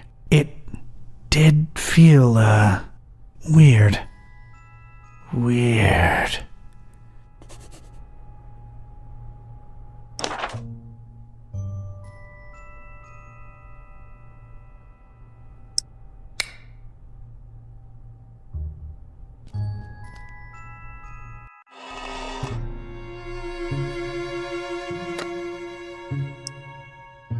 That would require a cannon.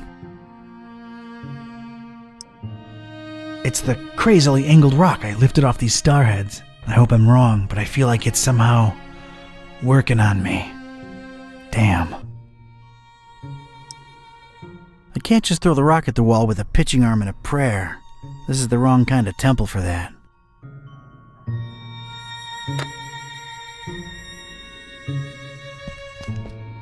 I need something stout and hefty and swung like mad to bring that wall to the ground.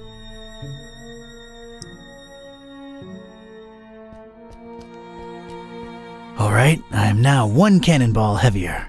Let's see what happens.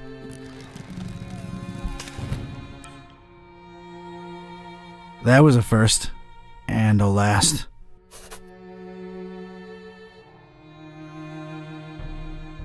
It's the former standard. Now it's just a flagpole.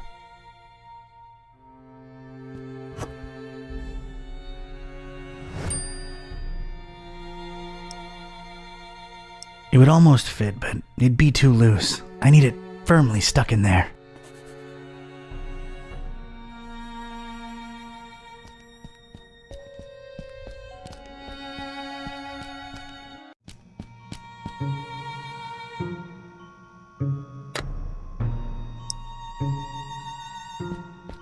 Let's get this stick, sticky.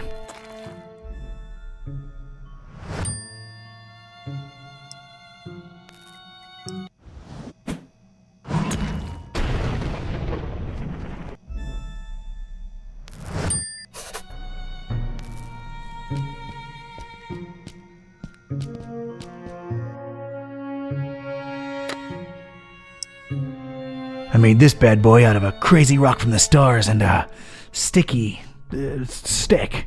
As the kids might say, I've gone hard in the paint. Or something.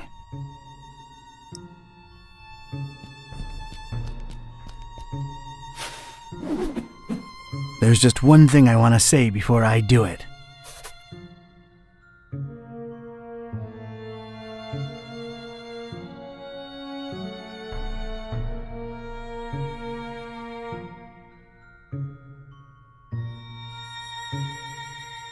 Hammer time!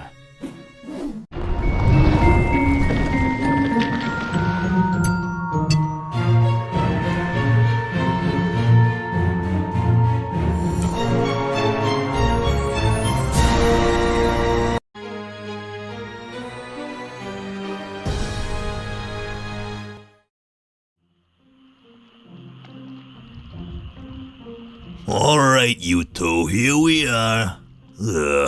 Just call me when you need my services. I'm getting as far away from this dump as possible. See yous. Yeah, thanks.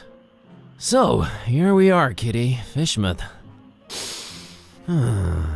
Is this foul, rotting sea life odor in any way mouth-watering to you? Please, it's sickening, and I'd literally rather be anywhere else right now, but we've got a job to do. Let's find Finman's before we revisit my lunch and dinner.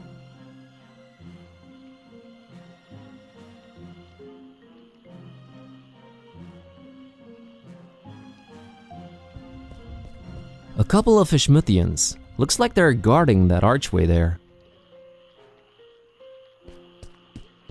Hey, folks. Mind if I squeeze through? We don't mind or nothing, stranger. We just strongly discourage it. Strongly discourage it. Okay, I can respect that. So, can ya let me through anyway? We ain't shopping you. We just strongly discouraging it. Well, it's easy, really. Each one of you just has to take one step, no, half a step in the opposite direction, and we're all happy. We ain't stopping you, stranger, but we ain't moving either. Allow me to introduce myself. My name's Buzz Kerwin, and I'm a tourist here in this beautiful seaside town of yours. Martha Webfoot. Liz here's my husband Silas. We's the Fishmouth Citizens Brigade. Proud volunteers. Just watching over things, making sure the festival gonna go smooth. That's our job now. The festival? It ain't got nothing to do with you or your kind. Yeah, that's why we strongly discouraging you from entering Fishmouth. But I'm a participant. Really? Judging by your accent, I would have said Eastern Orthodox. No, I mean I'm part of the festival. Then you're either a pilgrim or you're one of them entertainers. Pilgrim you ain't, 'cause you ain't got the garb, and you sure don't smell like one. So that'll make you an entertainer. Let's see that entertainer license.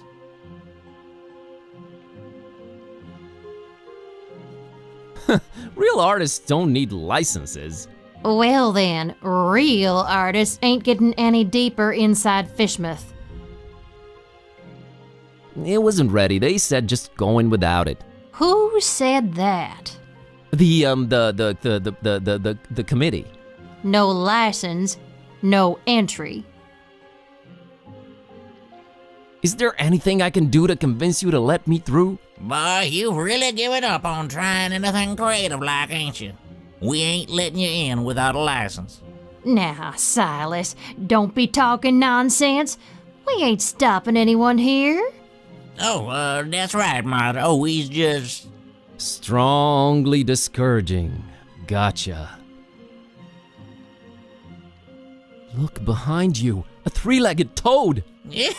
Well, that must be Skippy. Little Bartholomew Liverwort's pet. Cute little fella, bouncing all over the place. Use that third leg as a kickstand. Seen it with my own eyes. Oh, brother. I'll be back. We'll be here.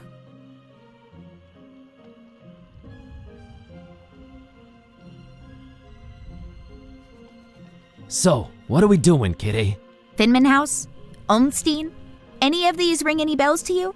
I guess I was hoping you'd be more specific. I have my moments. Now is not one of them. What do you think about the Fishmouth Citizens Brigade? Do you really have to ask?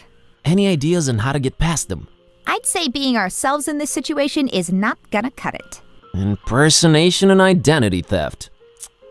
You're pushing me toward a life of crime, Cat. Beats being a librarian.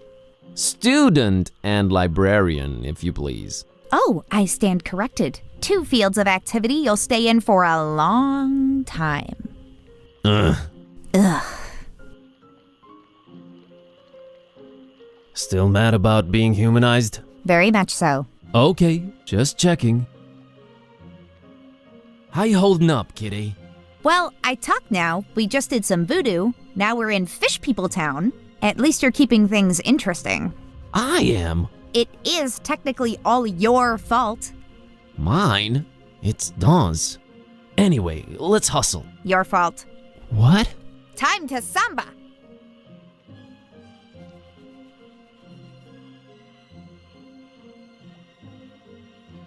We'll be.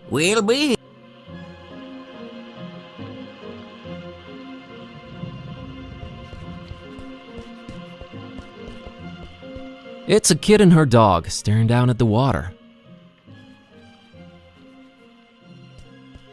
Moldy old buildings receding into darkness, and everything smells horribly of fish and fish things.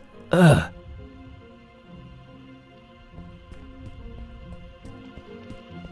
There is an intense purple light shining through the window in this door.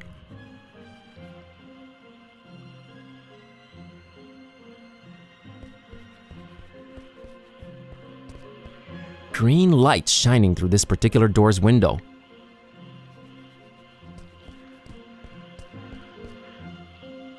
Hey, kid. Good evening, sir. I'm Buzz. What's your name? I'm Annie Pole. This is my doggy woggy Tad. Nice to meet you, Annie and Tadpole. So, what you up to? Just waiting for my cousin. She was supposed to show up a half an hour ago. It's not like her to be this late. What's your cousin's name? Priscilla. Whoa, really? You know her? Maybe. Well, hope she shows up real soon. Yeah, me too. I hope everything's all right.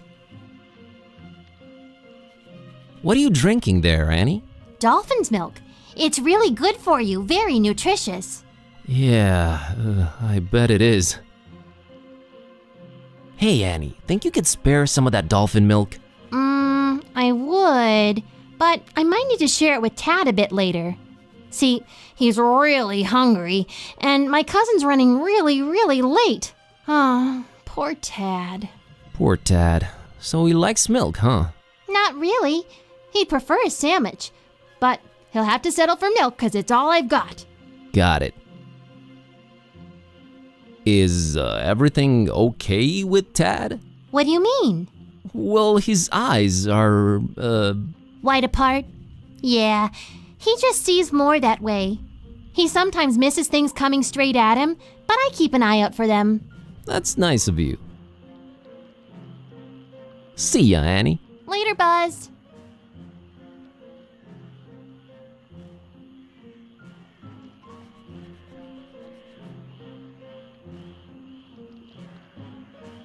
Why am I staring at her? Back to adventuring. Annie, are you okay? You okay? You okay, Annie?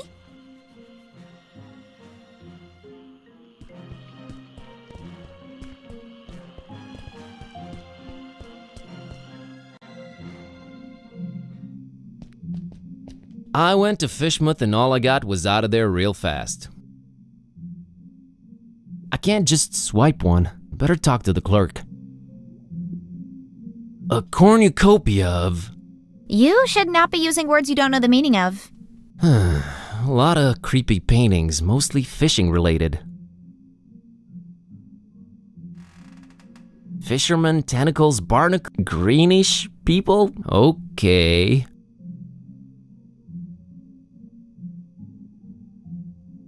It's the clerk in charge of this tourist info point. It's a bottle of really fancy liquor. Well, I won't just swipe the man's liquor from under his nose, but I doubt he'll be missing that label on the bottle, right?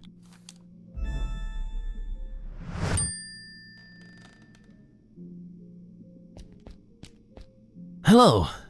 Good evening, sir, and welcome to our info point. My name's William L.Q.P.W. Watersworth, and I'm an official representative of the Fishmouth Tourist Board. What can I do for you today, sir? Nice evening we're having, huh? Nice is not a notion commonly associated with Fishmouth. While the evening, per se, with its undeniable charm and pleasant temperature would qualify as nice, we are in Fishmouth. Therefore, I submit that it's a horrendous evening. Okay. I'm here to visit Fishmouth for a while. If I may say so, sir, that is a horrible idea. Yeah, I thought I'd... What? Did you just say horrible idea? Why, of course. Fishmouth is a run-down, rotting, almost abandoned mockery of a town. Nothing to visit, the people are anything but hospitable, and we're really not accepting of strangers during this particular time of year. I thought you represented the Fishmouth Tourist Board. I do. You're a tourist, correct? Am I not informing you, sir? I do not see how this is confusing. Is it me, or are you going out of your way to drive people away from Fishmouth? Oh, we only have the tourist's best interest at heart. The best thing a tourist can do in Fishmouth is not be one. Be one what? A tourist in Fishmouth. Why do you not want me in Fishmouth? Oh, sir, you might have misunderstood. It's not that we don't want you in Fishmouth. We don't really want anyone here. Ever. Is that an economically sound attitude you guys are having as a community? It is the will of the majority, sir. Which part of Fishmouth do you think is the absolute most repugnant to a visitor? That's got to be this plaza here we're situated in for sure. Really? What about the rest of the town? Oh, just as horrible. No, even more horrible. Thanks for clearing that up. Any change of heart about me visiting your lovely town? No, and not a chance of it in the foreseeable future either. Thought I'd check. You said you're not accepting of strangers this particular time of year. Are you more accepting at other times? No, not really. No. Say, you've got these welcoming gifts here? Corrections are the going away gifts, which we do encourage we do at your earliest convenience. Yeah, what's an offer? You may choose between 5 options, sir. A jolly good fridge magnet with the inscription, Fishmouth. Not even once. A leather T-shaped shirt that says, I went to Fishmouth and all I got was out of there real fast. Horrible grammar, I know. A coffee mug reading, Fishmouth. Yeah. A Fishmouth Tourist Attractions interactive guide on floppy disk. There's really nothing to see, so no point in wasting DVDs on it. And finally, by far the most popular choice, the Fishmouth Multi-Tool. Opens anything, provides hints, helps solve puzzles, coerces people to reveal passwords, requires ceremony, shaving of head, stripping down to underwear, slight change of religion, 6-month-long vow of silence, and a little blood sacrifice. Very useful tool. Which one of the 5 shall it be, sir? I can't decide yet. Very well, sir. Do return upon having chosen wisely. That's a promise. Mr. Watersworth, I will come clean. I am one of the entertainers. What is this you speak of, sir? I don't understand. The festival, Mr. Watersworth. Is this where I pick up my official entertainer license? You are very, very, very early, Mr... Yes, I wanted to get a feel of the place before my performance. It's a habit of mine. Don't worry, I've arranged for my stay in advance. Very well, sir. What type of entertainment should I look under?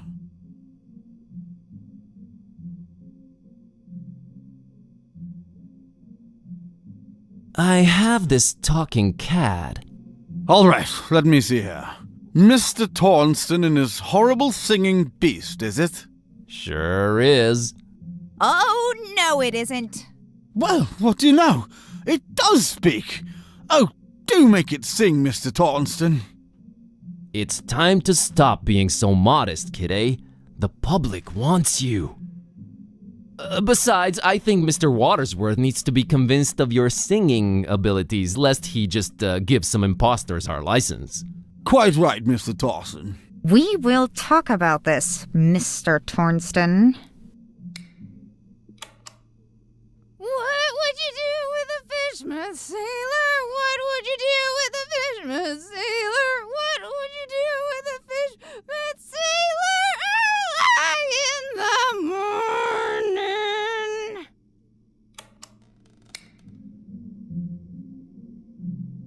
That was something indeed. Memorable, huh? To say the least, sir. Here's your license, Mr. Tornston.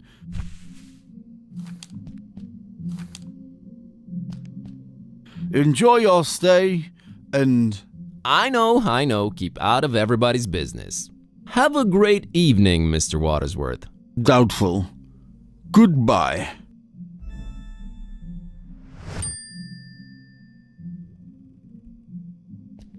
Interactive guide on floppy disk. There's something you don't see every day. Some kind of Fishmouth-themed fridge magnets.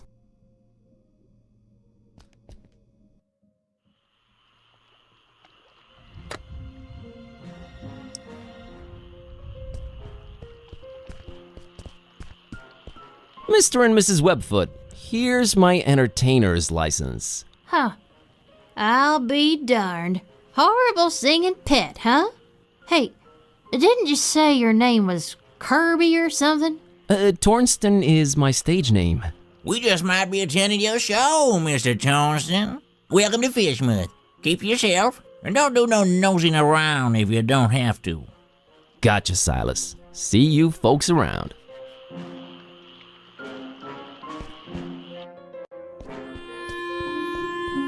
There it is. That's Finman's over there. I don't know, man. It's been all fun and games so far, but this place is giving me the serious creeps. Can't argue with that. A Fishmouthian citizen really intent on reading that newspaper. Gliding down through the dark green water. Yeah?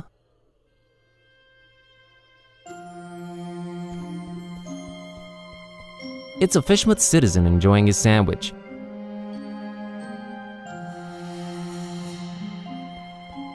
There's a light coming from somewhere down there, but the gate's positively locked. Good evening, good sir. Evening, stranger. The name's Buzz. Buzz Kerwin. Nope, that's wrong, I'm afraid. The name's Milton. Milton the mechanic. No, I mean my name's Buzz. I didn't know they named kids Buzz anymore. I thought that was considered cruel and unusual. The mechanic? Is that your surname? Yes, sir. Maybe you heard of us if you're from round Miskatonic. We're a distant offshoot of the Kingsport the Plumbers. They hate our guts. Sorry to hear that. Nothing to be sorry about. We hates their guts too. Just straight up gut hating back and forth. Always been the way in our clan. It's nice to have traditions. Sure is. Is this your truck you're sitting next to? Sure was. It's dead now. Bleeding oil all over the road like them zebras, you know, on National Zoo TV. Them poor striped horses. Used to watch them shows a lot as a kid. Always got to me how them critters was meeting their end. I mean, a lion's gotta eat, but us humans? Man, we can do better than that. I made me a choice back then. You became a vegetarian? Hell nah. In Fishmouth? You crazy? We put fish in everything here. Nah, I swore off zebra meat forever. Never felt better, never felt the need for it. But yeah, the truck's mine. So, are you doing anything about the truck? Nothing. Sitting here, hopeless, despairing, eating my tasty fish sandwich. Bon appetit. Nah, it's just tuna. What can you tell me about Fishmouth? Well, I don't know how you made it in, but the sooner your non-local hinds is out of here, the better. Us Fishmouth folk don't like out-of-towners, no siree. And the order. The order? Never mind, I'm just talking crazy. Been playing too many of them blasted video games, you know? Make you dumb, they do. Yeah, that's what I hear. Are you gonna eat your second sandwich? Now that's a very personal question, Mr. Curlin. What of it? I, would like to have it? You would, wouldn't you? Well, I tell you what, I'll trade you for it. What do you have in mind? I have a craving for something scrumptious. A human heart, perhaps? Yours? Huh? Oh, I'm awfully sorry, I don't know what came over me. Been playing these dark sci-fi adventure games. They've been messing with me. True as I'm sitting here and telling you. Murder simulators, awful stuff. Indeed. Where was I? Oh yeah. Get me something refreshing, and you got the sandwich. I think you'll like this can of Dr. Fisher. Why, I sure will. Dr. Fisher's, trademark, my favorite. This gonna go down real good once I'm done with my sandwich. Made with the finest, most odorous Fishmouth water. A deal's a deal, Mr. Kremlin. Here's your sandwich. Enjoy.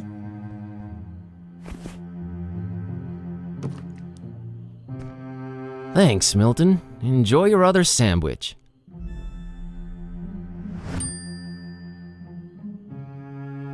Catch you later, Milton. You probably will. My truck's dead.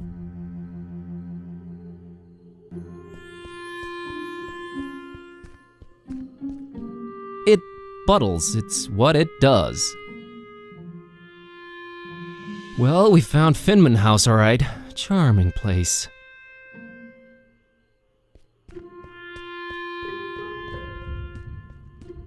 As crumbling and decayed as Darkham, maybe a bit more.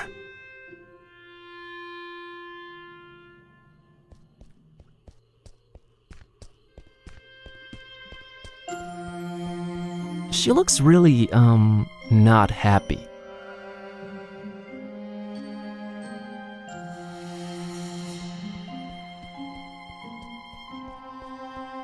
It gets really dark that way, really dark.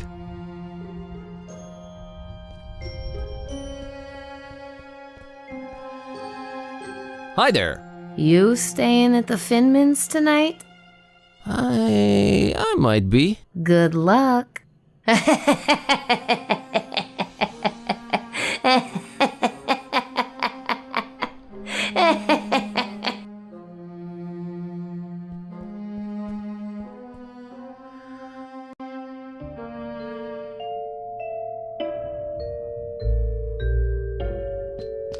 Stairs leading up to the rooms. Holmstein must be up there.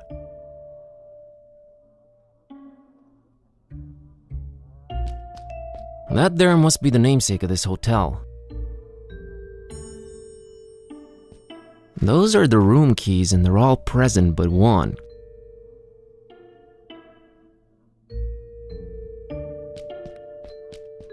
Complimentary coffee. Black as midnight on a moonless night. How thoughtful of Mr. Finman. It seems like it's always 10 o'clock in this hotel.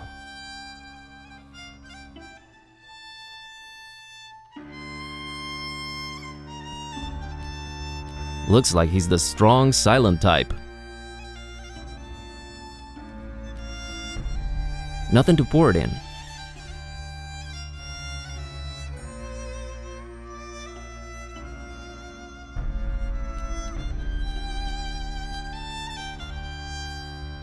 Hello there. Bob Olmstein. What did you just say? Oh, God, my spleen? You should have that checked out, stranger. Your spleen plays multiple important roles in your body. It's a filter for blood and part of your immune system. It also helps fight bacteria, especially the kind that causes pneumonia and meningitis. So I've heard. Okay, thanks for the info. Oh, cooked spleen's supposed to taste real yummy. I don't mean the human kind, of course. I wouldn't know about that. Very interesting. What a great evening in Fishmouth, isn't it? Evening? Yeah, I suppose it is evening. I don't know what you find so great about it, though. You know, the salty sea-scented breeze, the smell of rotting fish, the distant thunder. Charming. Mr. Finman, I presume. That's me, yeah. Nice hotel you've got here. Nice. Ain't nothing nice about it. We don't do nice in Fishmouth. There anything I can do for you, stranger? I'd like a room, please. I'd love to help you out, sir. But we's all completely booked up. Really? I only see one key missing on that wall behind you. Ain't you been snooping around? Got a bunch of pilgrims coming over for the festival soon. That one standing there is the first of the bunch. Booked the whole place, they did. Don't bother wasting your breath on him. He ain't talking nothing. You ain't from Fishmouth, is you? I can smell it all over you. Why you come here? You're a direct man, aren't you, Mr. Finman? Yeah, and I've been known to judge a man. He was nosy and skinny. Too skinny. Well, that was judgmental. Yes, well, think nothing of it. I just got this hunger up in me. Ain't eaten nothing in a while. What's this festival you mentioned? Nothing you should know of. That's our business. We Fishmouth folk. It's Fishmouth business. We got our own to look up to. Don't need you funny-smelling outsiders telling us what to do and who to listen to. I might just hang around and check it out if it's happening soon. That's not to be advised, Skinny.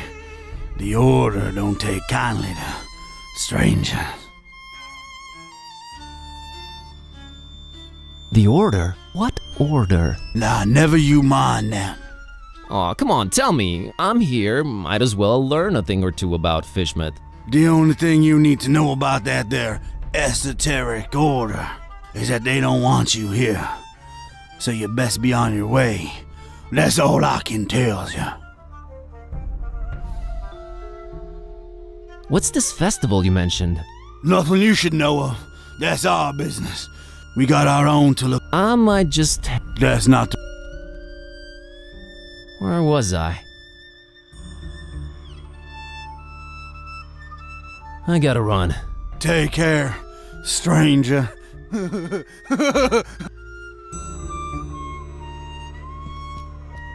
Hello!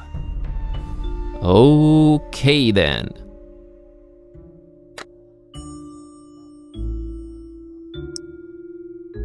Not tainting this fine sandwich with its suspicious contents.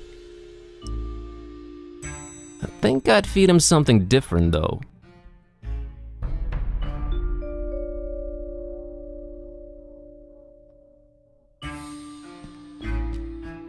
I'm afraid I can't do it without Finman's permission.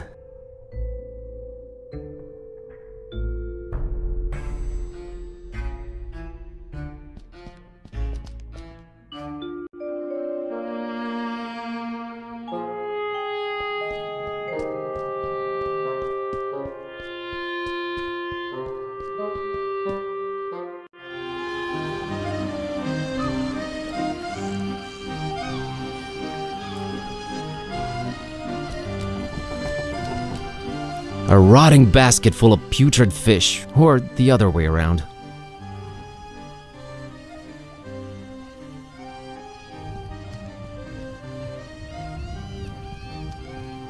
Fish I'm not a fan of, badly decayed ones even less so.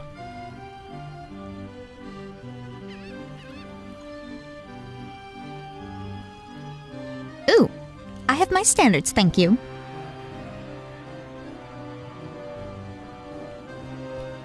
A strangely shaped reef, almost an island, really.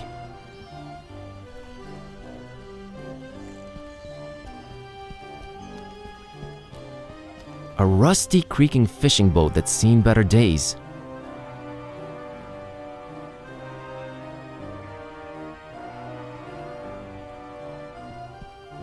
It's an old drunk sailor chilling in that rope coil.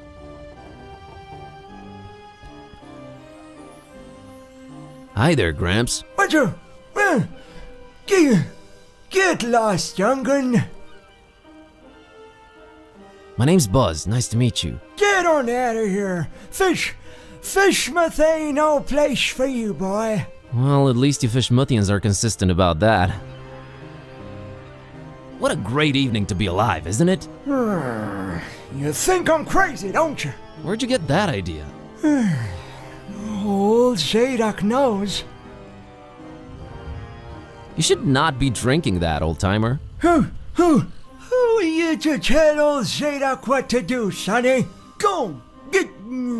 You think I'm crazy, don't you? No, I really don't. I hate to come across as judgmental, but do you really want to spend your twilight years in an alcohol-induced stupor? It's not a choice, sonny boy. If you'd have seen what these old eyes have seen, I tell you. Tell me. Nah, rather drink, boy. Whiskey makes one forget.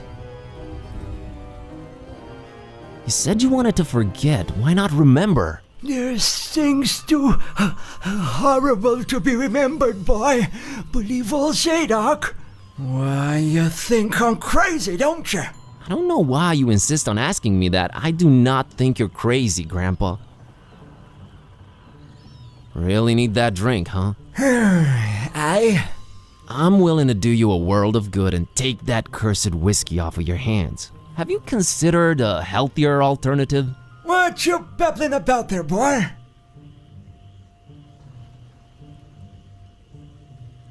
How about tea? Nothing like a warm cup of tea to relax you and get you in the mood for a chat. I can't stand that stuff. I've been a fisherman all my life, boy. It was just water, all the time. I ain't putting that watered down concoction in me, no sir. Kinda got a point there. How about soda? Soda? Why, that's sugar water, son. Healthy alternative, my salty behind. Can't argue with that. How about coffee? I never touched the stuff. Never even smelled it. You've never smelled coffee? Not in my life, boy. My mama, rest her soul, she tried to get my pappy to drink it. Left the old hooch. But my pappy wasn't having any of it. Tis evil, little. Is the devil's drink. Then he drank another whiskey. Lord rest her. That's a story to remember, Gramps. How about orange juice? Ain't no orange juice in Fishmouth, sonny boy. You's more likely to squeeze juice out of a calamari. And you don't want to taste that, Trestle Zadok. I'll take your word for it. So you never tasted or smelled coffee in your life? Not in my life, son. Couldn't tell it apart from gasoline. It's a question of principle.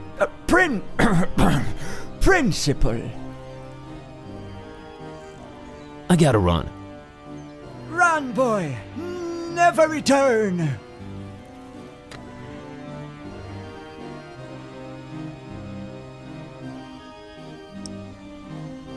I'm keeping this for a special someone. Food is not what's on his mind.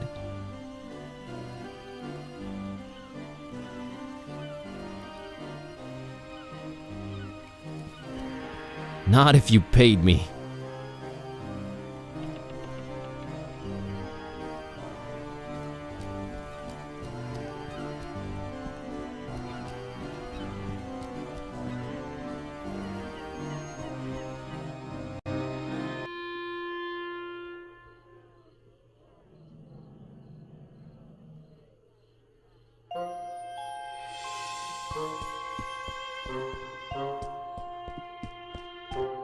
One solitary lit window. Wonder who's in there. I wouldn't have her climb that high. Can't reach it, gotta enter the hotel first.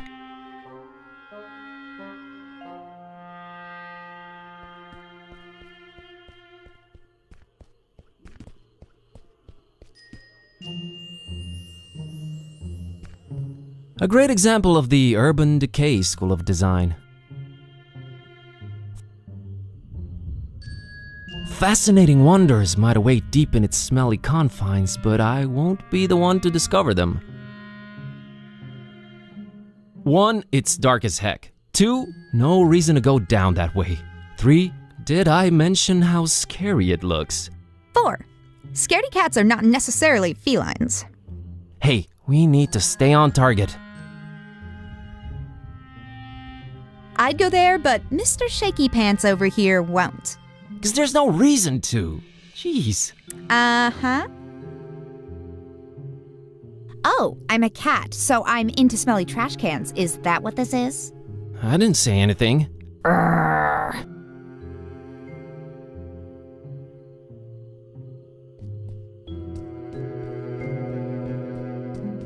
She's just as mean as you are, cat. Please. Hey, what did you mean by good luck? It's no fun if I tell you.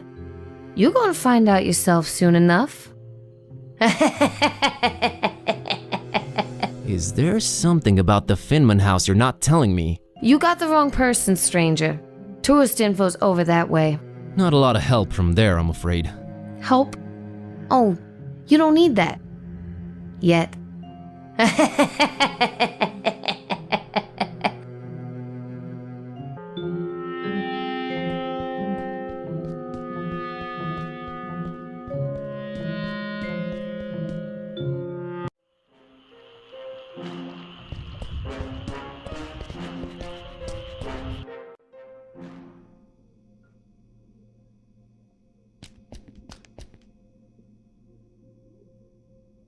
About that going away gift. I take it you've made a wise decision? I'll have the coffee mug. An interesting choice there. There you are.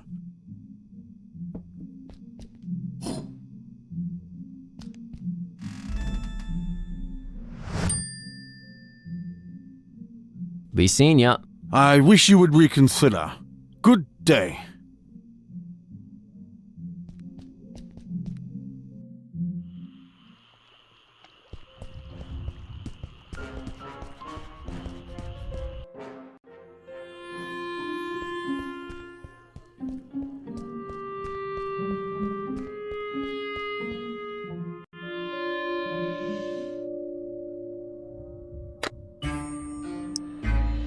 It's my going away gift. Nifty.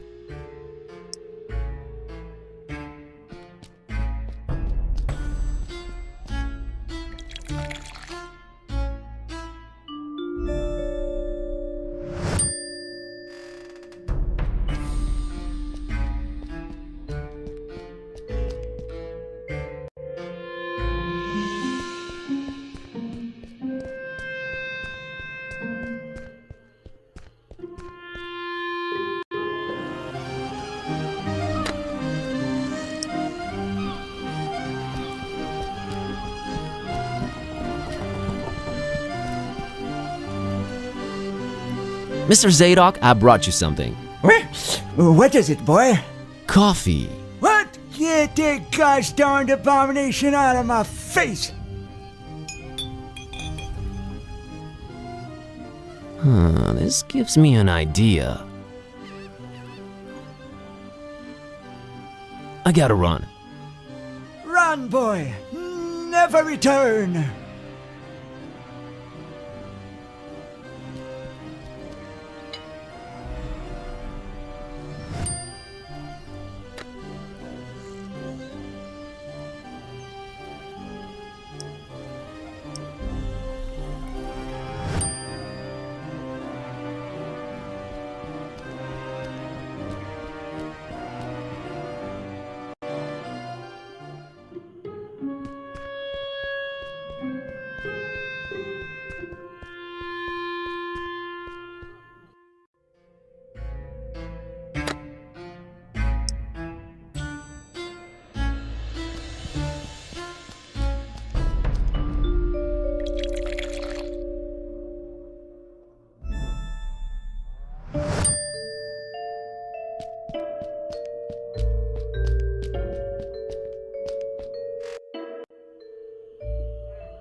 Mr. Zadok brought you something to drink. What is it? It's a special kind of liquor. Very exotic import. Liquor? Says so on the label. Have a taste.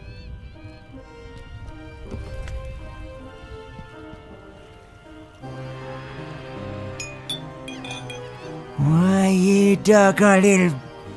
You almost had me there. You know, it really had a sort of appealing odor to it. But the taste... Never in my whole seafaring life have I come across something that smelled so enticing and tasted so foul and bitter. Whatever that abomination is, I wouldn't wish it on my worst enemy. All right, Mr. Zadok. I'll try and find you something better tasting. Go on, get...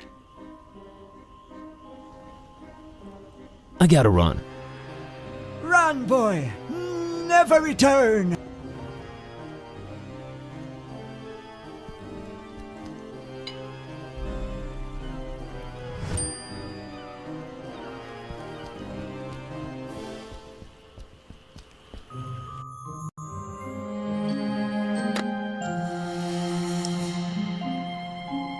Why would I mix these?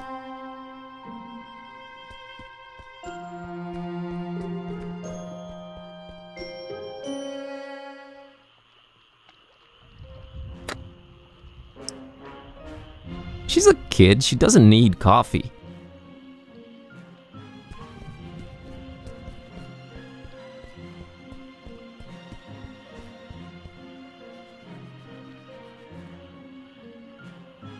Maybe Tad would like this sandwich. Oh, thanks, Buzz. He'll love it. Don't mention it. Think I could get some of that dolphin milk now? Sure. Here you go.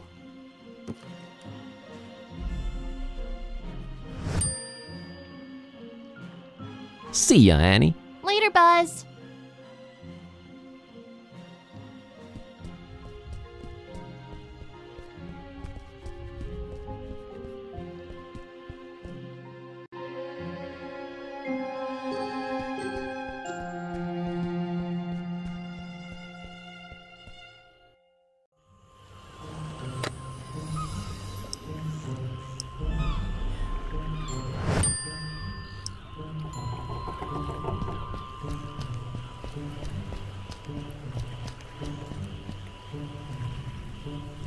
Mr. Zadok, got you a little something. What is it? It's a special kind of liquor. Very exotic import. Liquor? Says so on the label. Now, don't expect it to taste like regular hooch. It's very exotic. Supposed to have a real kick to it.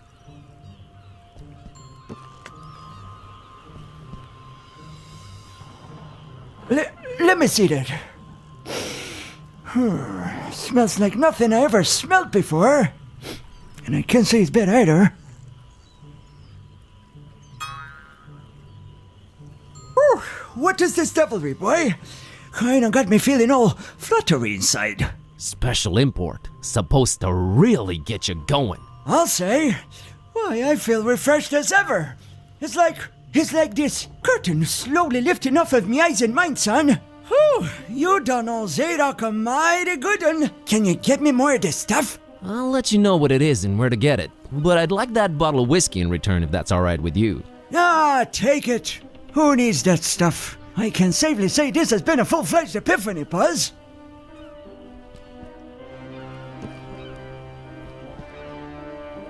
Hey, you remember my name. Thanks. Not a problem, son. Boy, do I feel good. I just might get up and walk around a little later. Good to hear, Mr. Zadok. Now that you're refreshed, care to tell me a bit about Fishmouth? What is it you want to know, Buzz?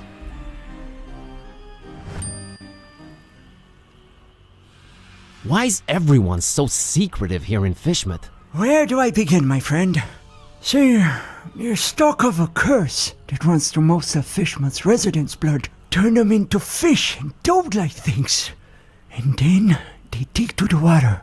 But that's not even the worst thing. You'd think that's the worst thing, wouldn't you? Oh, there's worse. And I've seen it with my own two eyes, hanging around the abandoned factory up Elliott Street. Seen them. Hideous fishmen and octopus-like monsters. Caught a glimpse of them in the moonlight. Heard their awful noises. horrible. It were horrible. The curse. Nah, Buzz. It weren't the curse.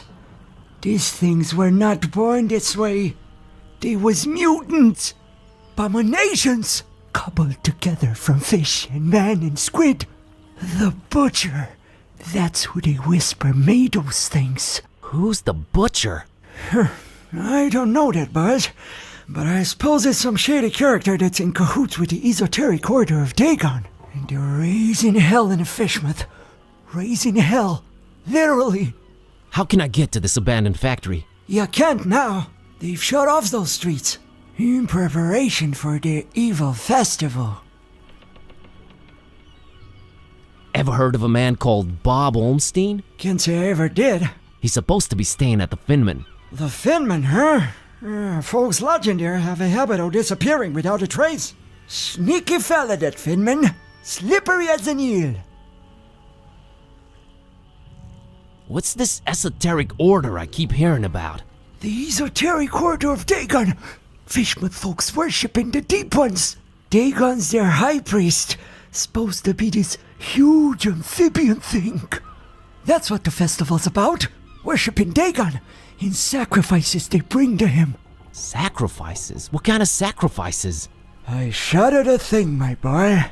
But what I can tell you is that they're raising something over in Crackham Bay.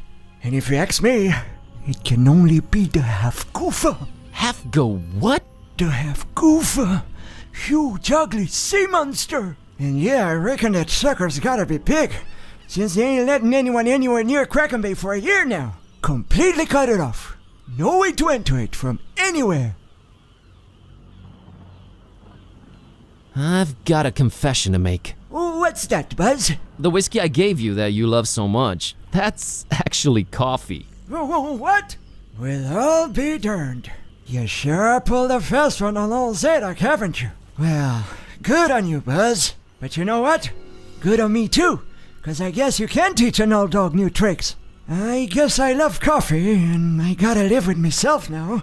I just might be hooked on it. Well, better than whiskey. You're right, Buzz. And when you're right, you're right. Right? Right. I'll see you later, Mr. Zadok. God bless you, boy. Take care.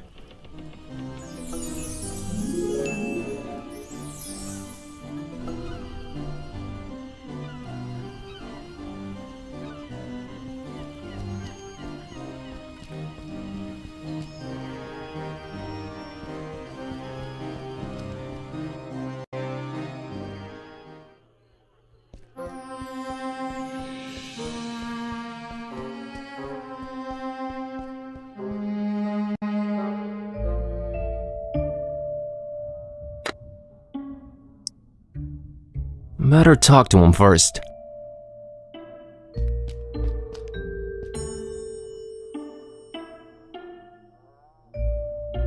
So about that room. We's all booked. See that pilgrim standing over there? Him and his kind done booked up every single room except the one.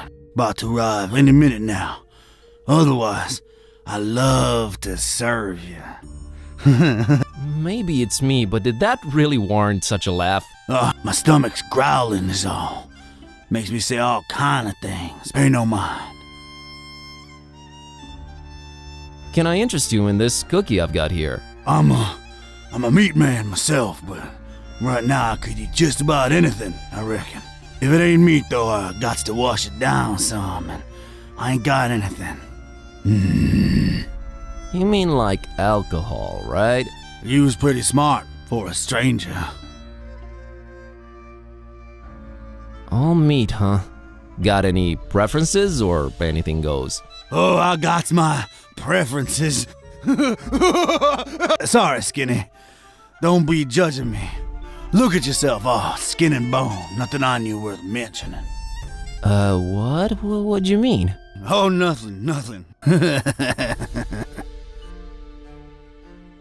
How come you don't have any alcohol around? Been no need. We've been having plenty of meat around here. Till it stopped coming, that is. Be arriving for the festival soon, though. Ain't that right, Pilgrim? Them brothers of yours arriving soon, eh? I don't get it. Are the pilgrims bringing you meat? Oh, yeah, you could say that. You could definitely say that. That's one exceptionally jovial innkeep. Anyway.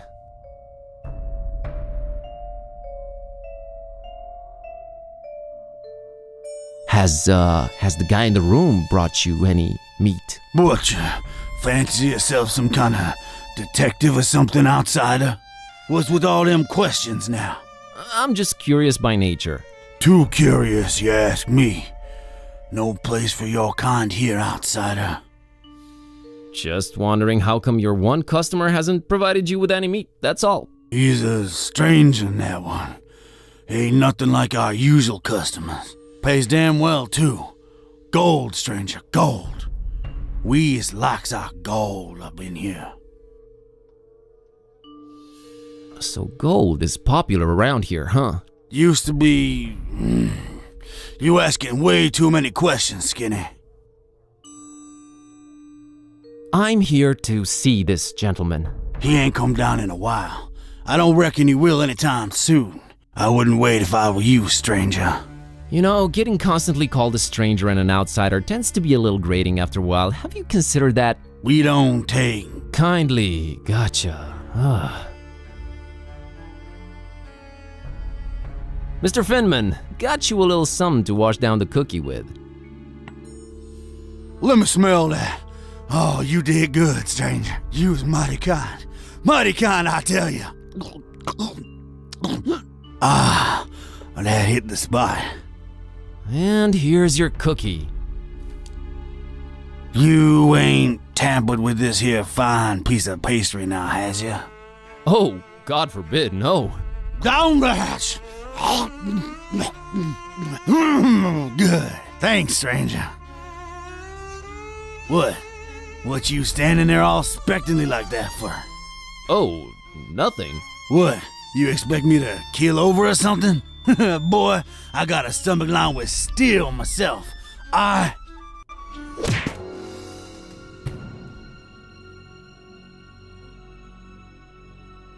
What the heck? I don't know what you put in that cookie, but it wasn't working. I have no idea either. My roommate... Wait a minute! Care to explain what's going on here? Not until you explain what your business with Mr. Ormstein is. I'm here about the fish. There was a fish order placed. You are not a very good liar. Well, there are two possible situations. Either your heart is full of darkness and deceit, in which case I suggest you turn around and run. Or your intentions are pure and your heart innocent, in which case we can talk.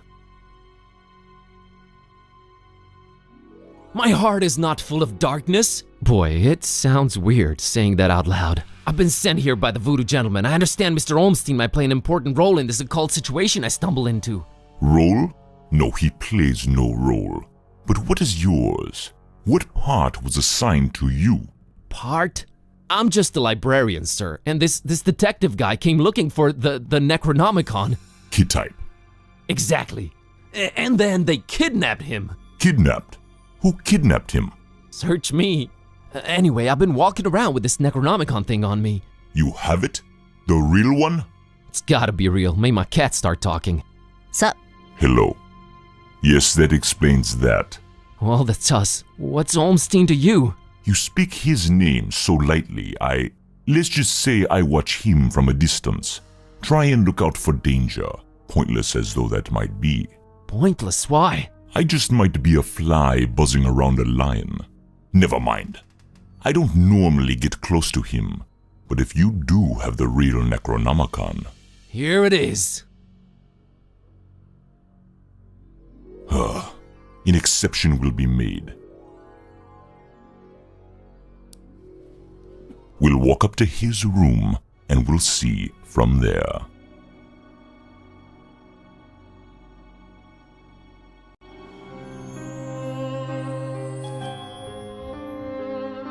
What else was I expecting?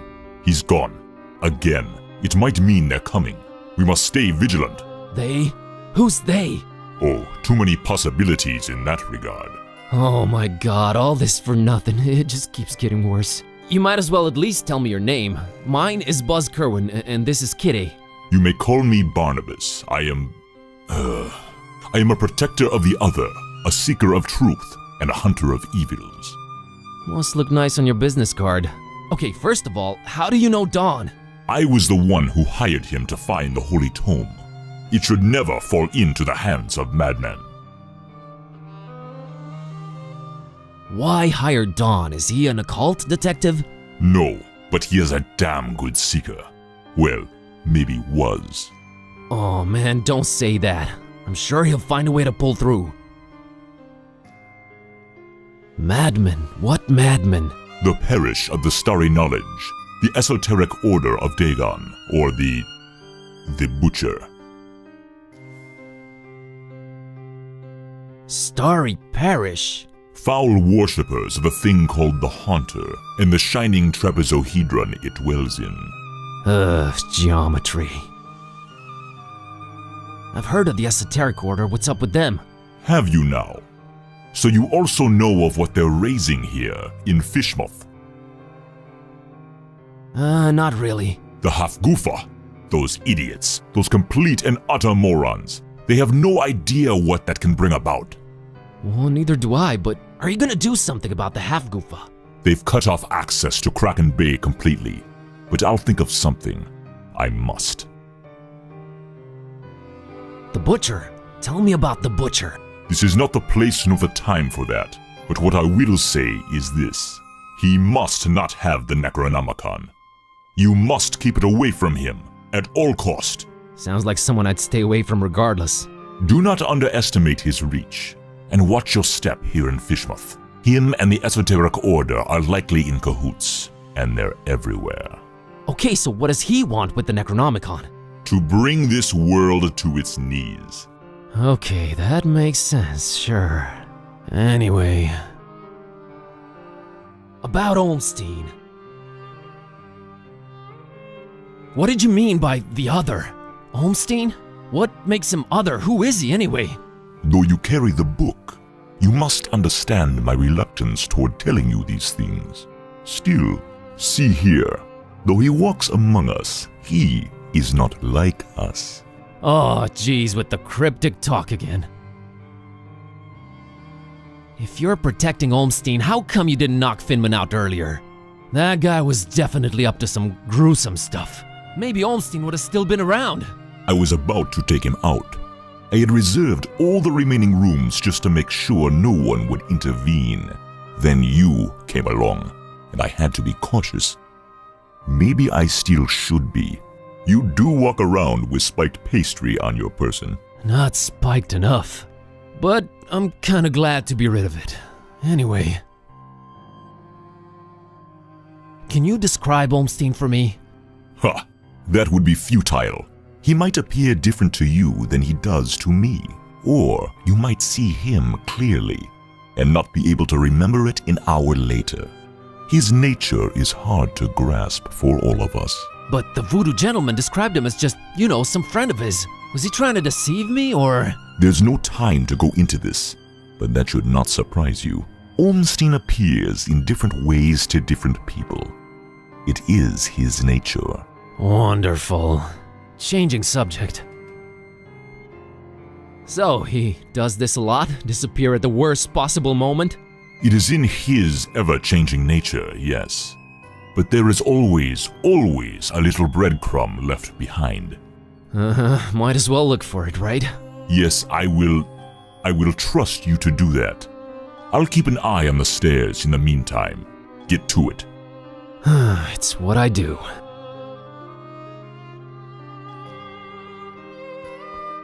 A conspicuous piece of paper lying on Olmstein's bed.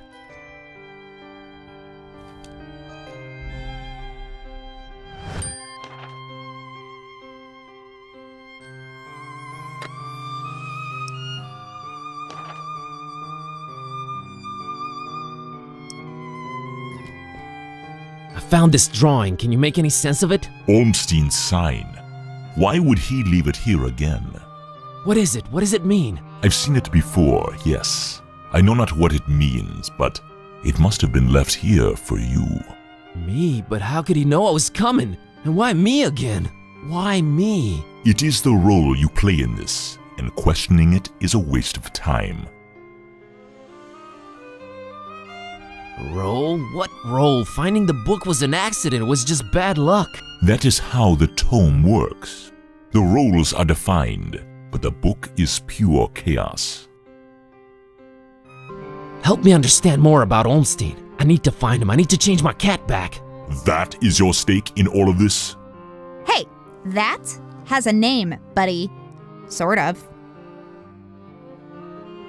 How did you come to know of Bob Olmstein? That is a story for another time. Why is his name Bob Olmstein? I mean, you call him Mother and all that, but his name is so common. There must be a reason for that. But does it really matter? Not to me. What's Olmstein's game? Is it good? Is he evil? These are questions that I cannot outright answer with a yes or no. All I have is my belief and some suppositions, and the former is much more powerful than the latter. If they do exist, maybe the answers are not meant for the likes of us. What we must do is play our roles. What belief? I believe I must try and stay by his side, and right now I am failing at that. What was Olmstein up to here in Fishmouth? Perhaps checking on some seeds he had planted. Oh man, I just know you're speaking figuratively and it's just that cryptic stuff again that drives me mad. No offense, but why can't you just talk like normal people? I'm not normal people. Of course you're not. But is there anything helpful you can tell me about Olmstein? I can tell you some things, I guess. He might seem ever-changing, yes, but balance and rules, these too are in his nature. Self-imposed balance and rules. I'm sure you can be more specific than that. What rules? Do you ever watch the moon buzz koan? No, not really. There is something about it, its phases. They seem to correlate to important events and to how he affects this world. But in which way exactly? You'll need to find out on your own. The Necronomicon. You seem to know more about it than I do. What is it? Many things. We might call it holy, and we might be mistaken. Holy as in not of this world. Debatable, but do go on. It changes things.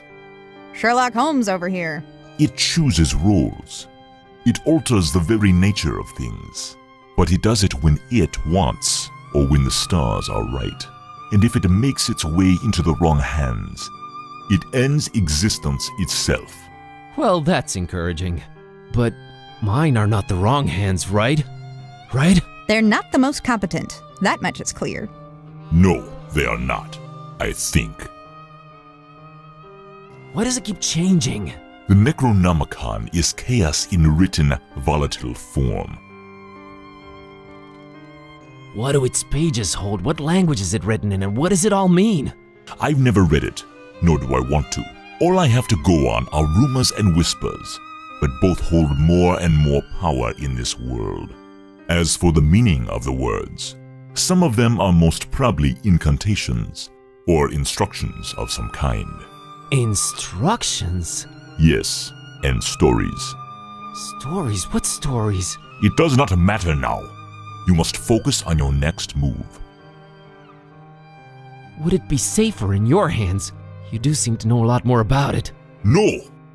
No. Maybe I fear it more than you do. But that is not why I refuse it. It is not for me to bear it. Yeah, I guess I needed to turn Kitty back. Yes, you need to do that. You said the book is pure chaos, but Olmstein is about rules and balance? How does that work? You make a good point. For a while now, I've been suspecting there must exist a counterpoint to the chaotic tome. If there is such a thing, it should be sought out before it's too late. Great, but I have no leads, no nothing. Can you help out in any way? I am considering it. Let me think about it. What was that? I think they're coming. The stairs. Damn it! Quick, out the window. Are you serious? It's really up high. Have faith. You can make it. I'll hold them back. But I don't know what to do or where to go or... There's no time. Go! Go!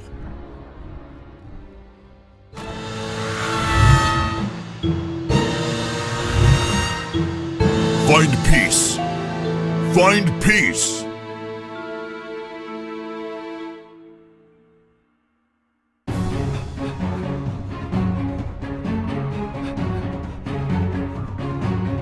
Hey there, Buzz. Fancy running into you. Mr. Katype! Please, call me Don. Welcoming town, Fishmouth, ain't it? Yeah, lovely. Boy, am I glad to see you. You okay, Don? Well, I have no shoes and I don't know how to running, but aside from that, I'm alright. You headed my way. Got a thing or two to catch up on. Let's talk about it in Darkham. Taxi!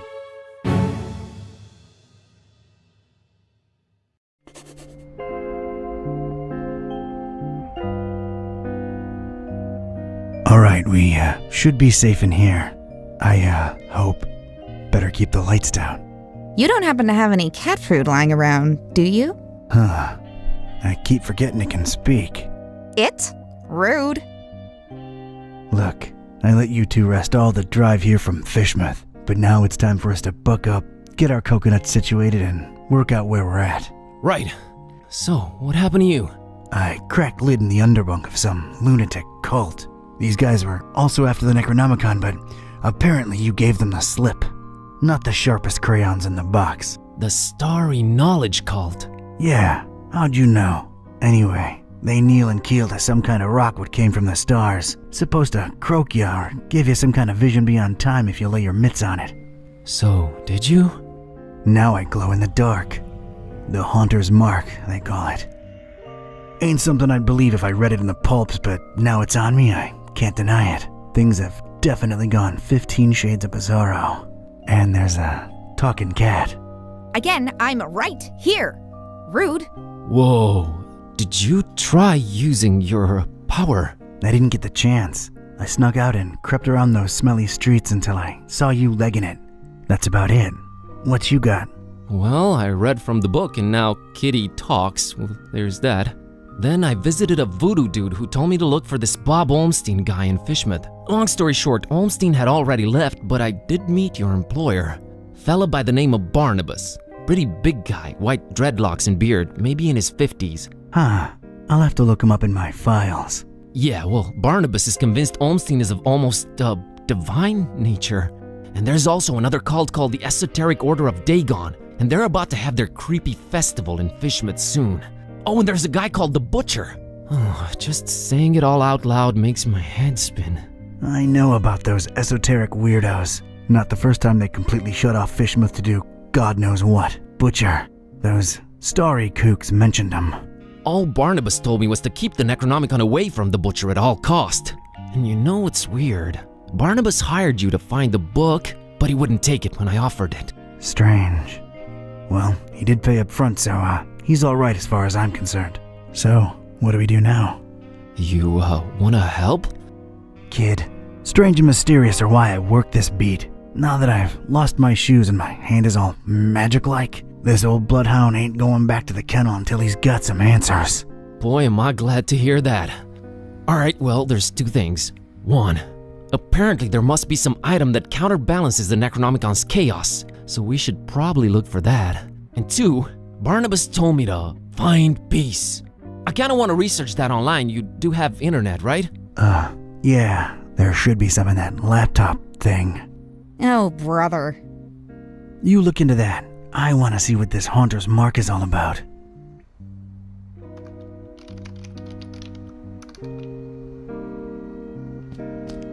A big, bad, weird world awaits out there.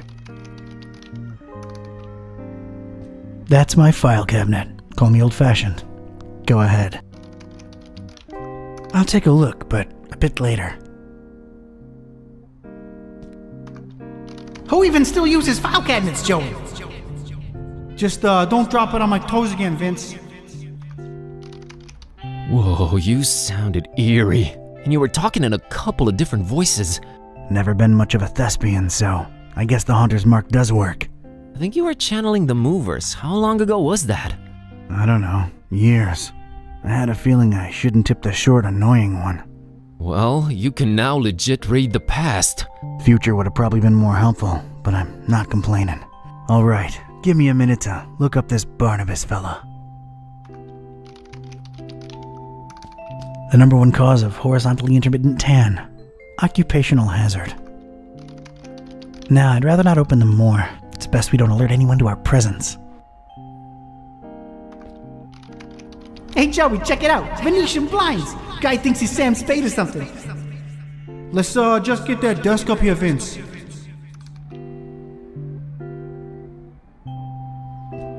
That there's Kitty. Hey, Kitty. Is it important? No. Let me know when it is. Okay, Kitty. I don't think the Hunter's Mark works on her.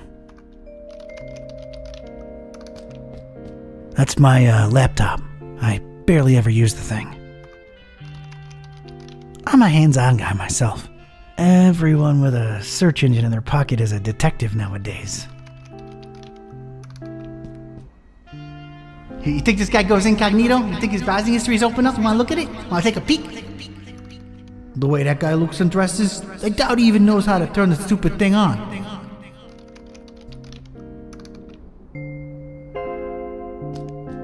It's Buzz. I guess we're sort of partners now. Never really needed a partner, but I can use the company. The Haunter's Mark doesn't work on him.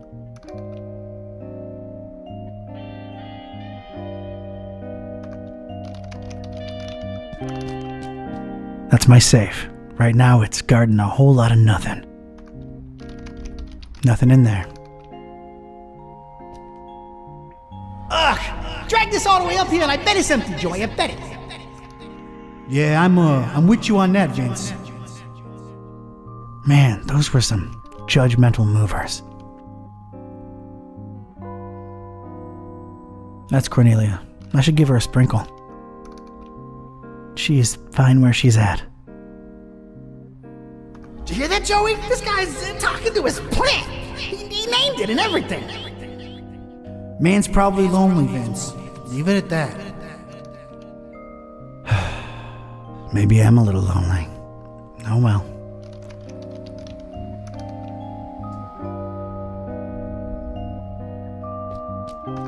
Those belong to the guy what rented here before me. Never cared enough to take him down. Can you believe this guy, Joey? Didn't even bother taking those old diplomas down. That says something about a man, Vince. Don't ask me what though. Just my desk. Nothing special. Ugh, man, this thing must weigh a ton. This guy better tip well. Wouldn't count on it, Vince. He ain't for money, I can tell you that.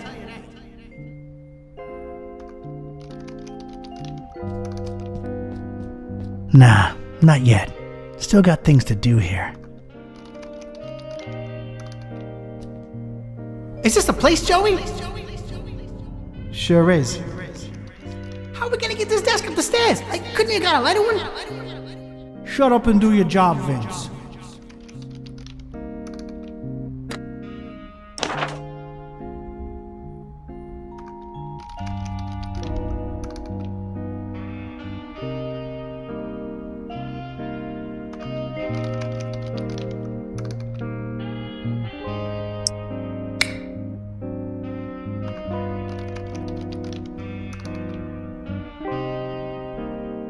I want to look up Barnabas first.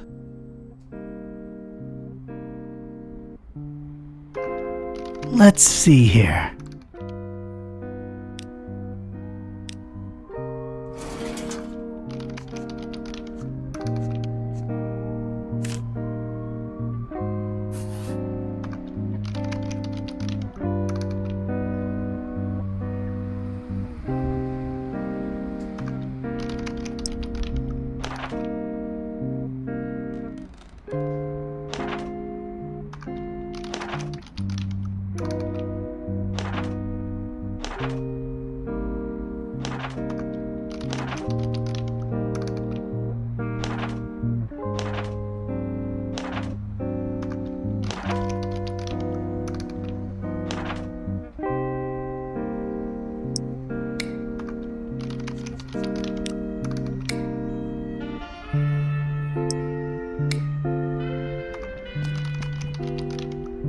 Hey, Bazinski, I think I got something on that fine peace thing. I don't believe Barnabas was trying to guide you to a life of mindfulness and meditation. He's got a daughter called Peace. Peace Busara. Oh, of course, that makes sense. Can you know, look her up? On it.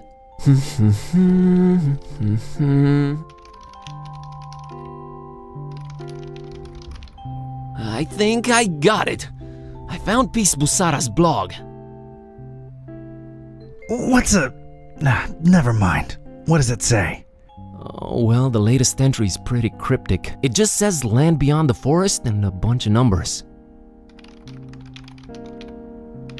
Okay, these must be spatial coordinates. Tracking them down now.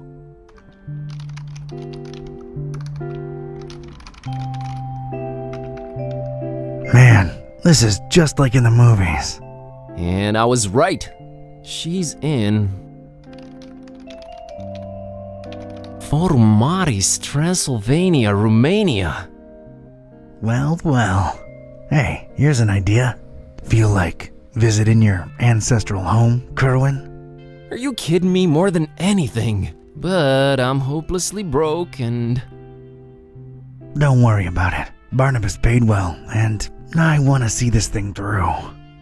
Awesome. You excited to see Romania, Buzz? Dude, I've been dreaming of this for years and never could afford it. The extra layer of mystery is just the cherry on top. Yeah, well, it ain't all fun and games. We're dealing with lunatics here. Found anything worth examining on your trip to Fishmouth? Actually, yes. Barnabas called it Olmstein's sign. He apparently left it on purpose so that I could find it. Here it is. No idea what it means.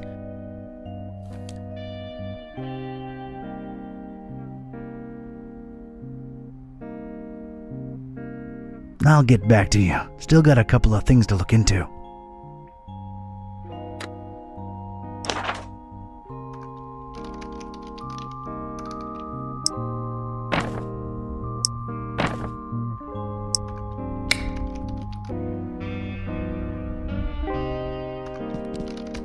It's that mysterious sign Buzz found back in Fishmouth. Flamel's abode. Flamel's abode. Did I hear that right? I think so. Does it ring a bell? There's one famous Flamel I know of, and he's, well, was an alchemist. Looking it up. Pretty useful thingamabob, that laptop. 51 Rue de Montmorency, Paris, France. 14th century alchemist Nicolas Flamel's ancient home. Alchemist, huh? Could tie into the whole balancing chaos thing. Alright, looks like that's my destination. European road trip. So, when do we leave? No better time than now. Radical. Yeah, radical.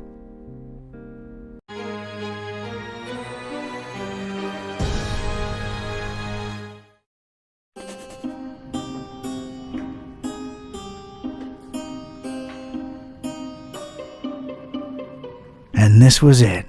Paris. I stepped out of the downpour into Flamel's hutch just in time. What followed was some kind of meteorological insanity. Hurricane Herbert baffled weathermen and struck anywhere in the world without warning. That was far from my biggest concern, though. You see, during the long cab ride from the airport, I'd taken some liberties with my walk dogs, what with the kind of march a gumshoe puts them through.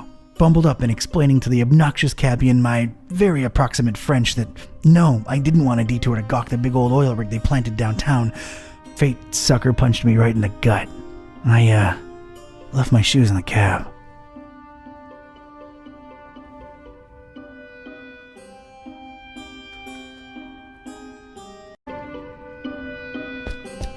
It's an old portrait of, I guess, that Flamel fella. Looks like a flyer about Nicholas Flamel. This might prove useful at some point.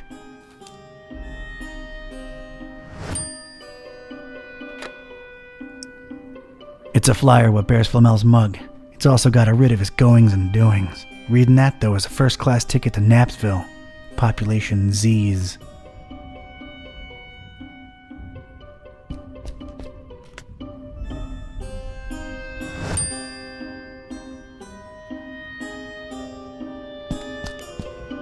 shiny summoning thingy.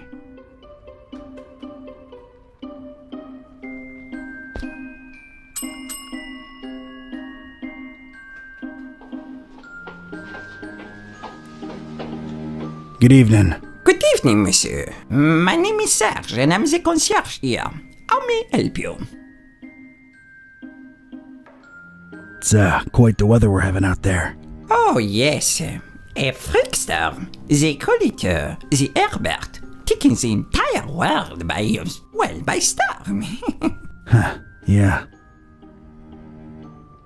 Paris is still beautiful in the storm, though. I wholeheartedly agree, monsieur. She's the prettiest no matter the weather.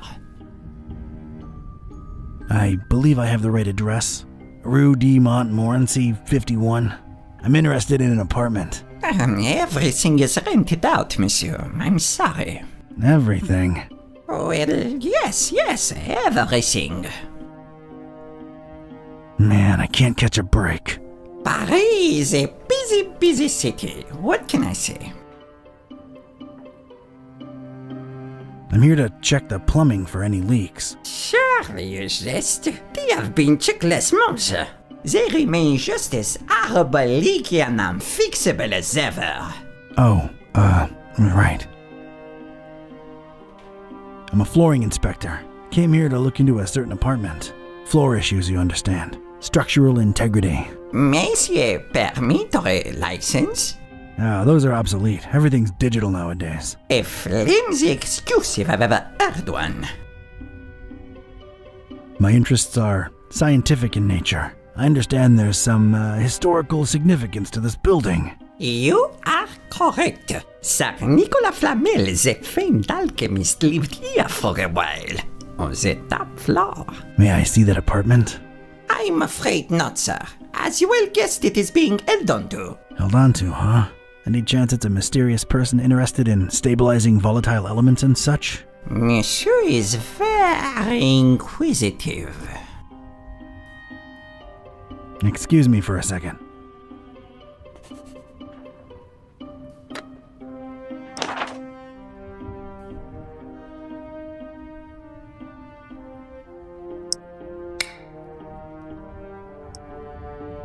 I don't think there's anything on this flyer that he doesn't know. I doubt he cares about this fishing hook. That's a lot of book right there. A reddish corridor of old portraits and domestic odors. Been a while since I've seen one of these. I don't think I'm getting any calls here.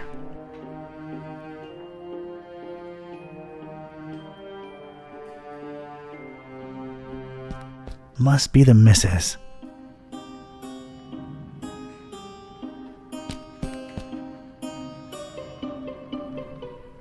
Excuse me for a second.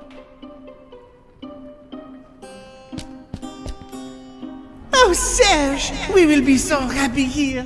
Now get cracking on that dinner. Allez!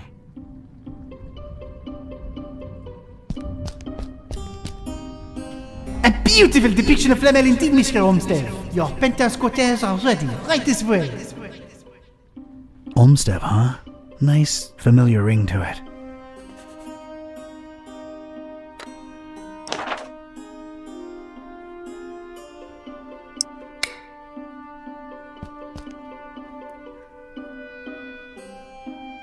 Excuse me for a second.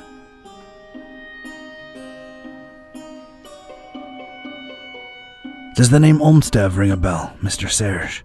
I do not know who you are or what are you seeking, but this conversation ends now. I have some soup on the stove and I must tend to it. Au revoir.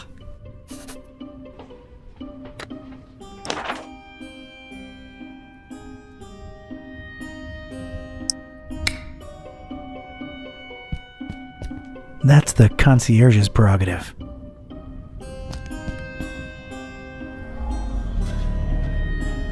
Oh, wow. Getting such a garbled mess. It's indecipherable.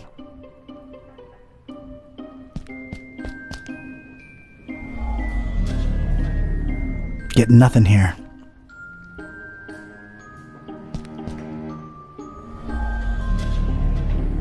No resonance.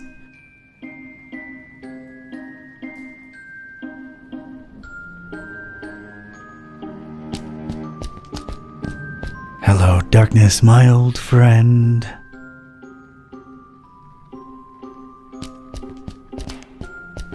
I'm sorry, I can't read Ancientish. Hic habitat flamilus. That did not help.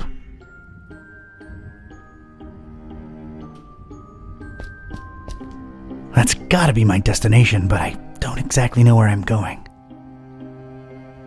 I can't just blindly walk up there. Need someone to show me upstairs. This way, this way. So good to have you again.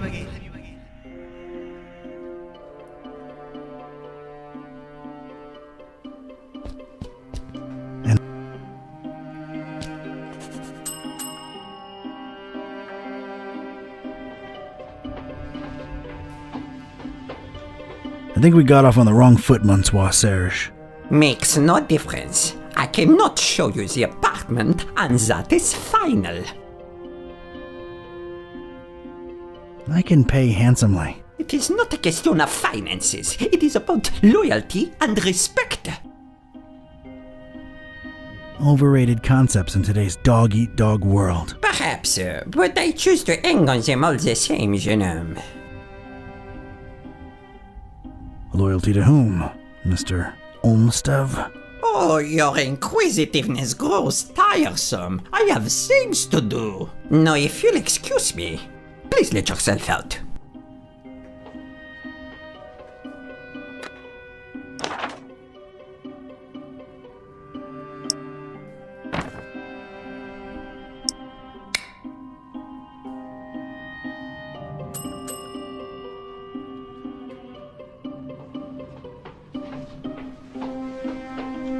Ah, it's you again. Look, monsieur, I have a wife on the stove and a soup in the other way around. My point is, I'm a busy man. Soup?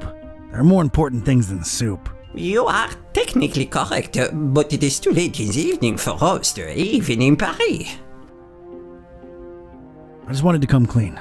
It's Olmsted who sent me. I was just testing you before. Oh, really? I never saw him with anyone else before, let alone sending someone. Allow me to remain suspicious as to your truthfulness. The fact that you know his name does not mean you represent him or are even his friend. You have the right to your opinion. And the right to ignore your apartment visiting insistences. You're being unnecessarily pedantic. No, I am merely being cautious. Big difference. I'm here for the thing Mr. Olmsted left behind. I'm sure I can find a way to convince you that I'm his representative. Fine, I'll play along. Let me think. Something that only he and I would know. Aha! All right. Could you perhaps tell me, Mr. K-type. Mr. K-type, do you know what his nickname for me was? That only he and I knew? And if you tell me that, I'm fully convinced he really did send you and hand you the key to Flamel's room.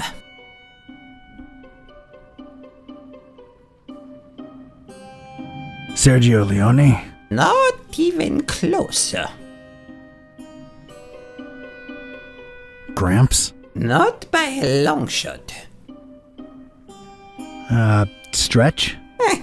No. Flamel's what? Room. Rome? Room! Oh, you are insufferable. I don't recall right now. I'm sure it'll come to me. Why am I not surprised? Anything else, monsieur? Not for now, I guess. Adieu.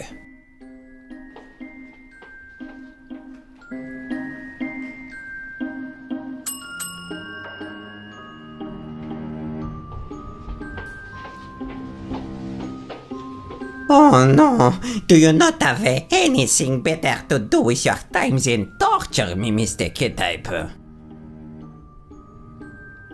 I'm just alone here in Paris and I feel like chatting. Can't visit anything because of the storm. I am sorry, but I am very busy. I cannot stay on the chit-chat. May I inquire about a book you have here? You may. It is our Flamel Memorial Guest Book. I have been keeping it for more than 30 years now. So it's one of those things you write your impressions in after visiting? You should be a detective. How can I give my impression on Flamel if you won't let me visit his rooms? I don't know. Does this lobby elicit any historical enthusiasm in you? Alright, I'd like to jot down my impressions of the place. I'm afraid I can't let you personally do that, but I will be happy to write down whatever it is you wish. Alright. By the way, what a beautiful quill you've got there. Actually, it's a fountain pen, made to look like a quill. Is the feather real? Quite a real Corvus Corax feather, yes. A fine present from someone very close to my heart. What shall I write? I, Donald R. K-Type. Yes? Of sound body and mind. Yes. Hereby declare this fine evening. Yes. That, through circumstances that were hard to predict. Bon Dieu, is there more?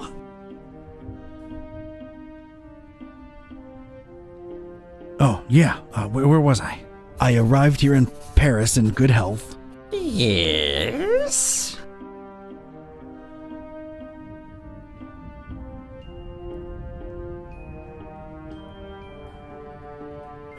And as it shall be known forthwith. In the name of all that is sacred, is there more? For in these precipitous times, my efforts to abscond the true nature of my incursions into the obscure and forbidden. Monsieur, you'll have to excuse me. I will be right back. Je viens.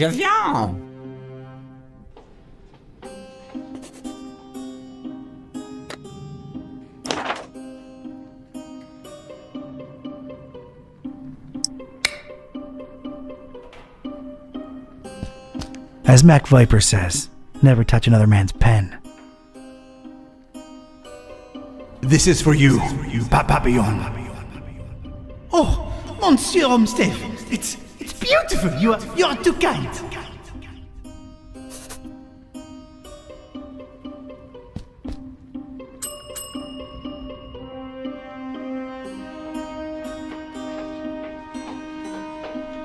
I might have known it was you. What is it now?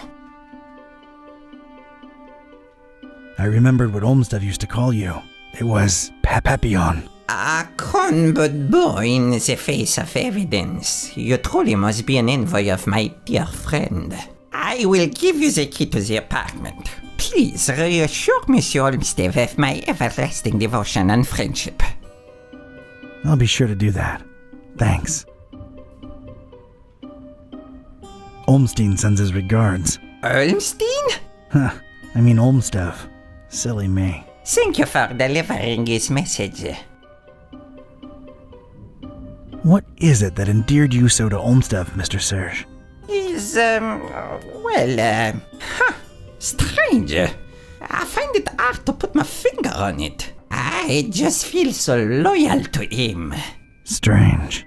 I suppose it is a bit strange, but I'm an old man.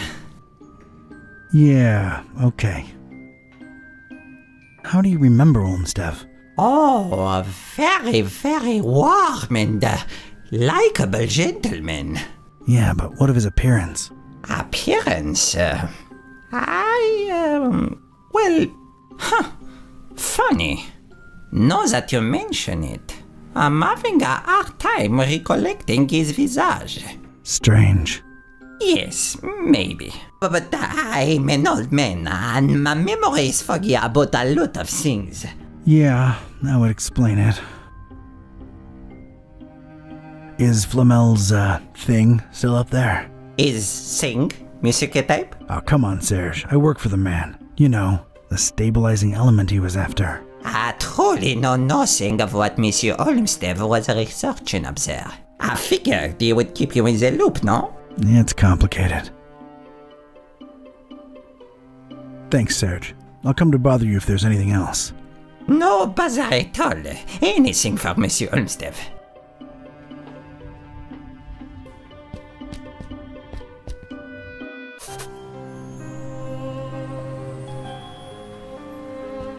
A really old, really crooked armoire. A big vertical crack in it lets me know it's empty.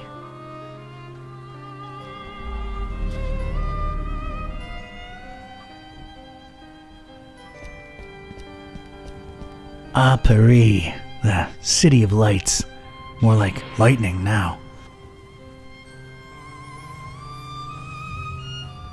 Of course there had to be a pentagram. Of course. Know this, Seeker. Books hold untold meaning. Order is capital.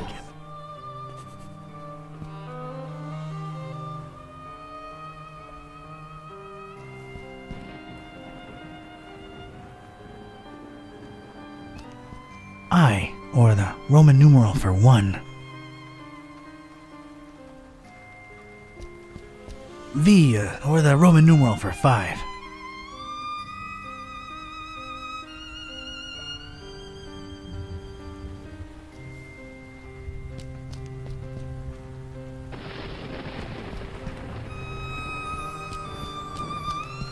Strange little pyramids of grayish-blue dust. Not gonna pick any of this stuff up. Who knows what it is, and does. Ia Atzoftu. Ia Angaku. Ia Zi Nibo. Okay.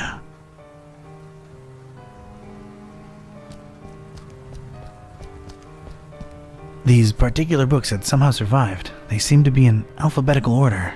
I was gonna have to make some kind of informed choice here. Choices, actually.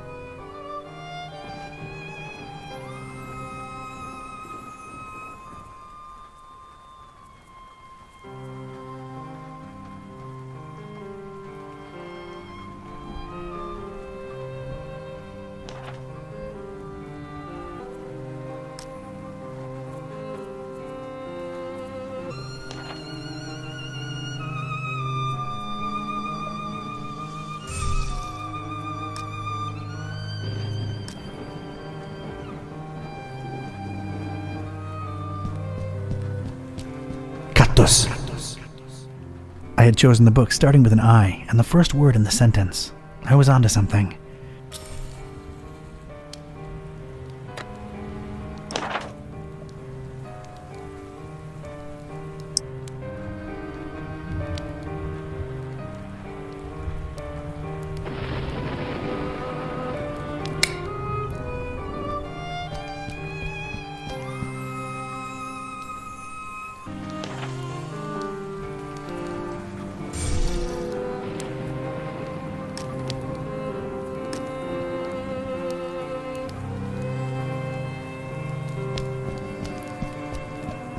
Est.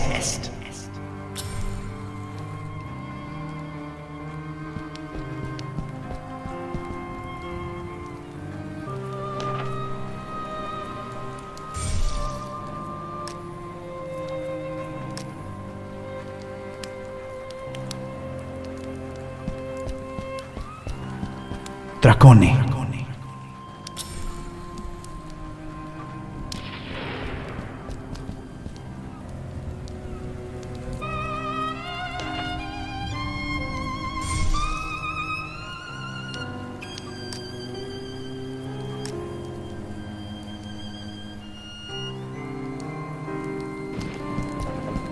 In.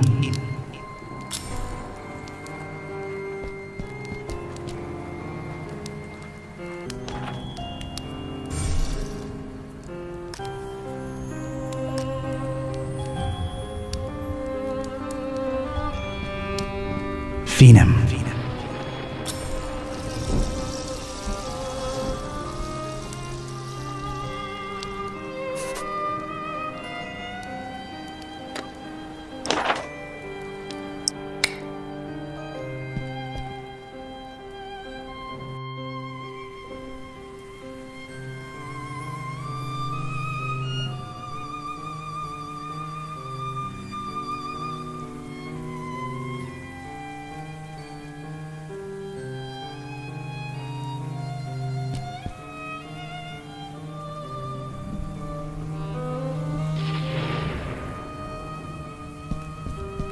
I'll be damned. That's gotta be what I'm looking for. The container of constants, as it were. Huh.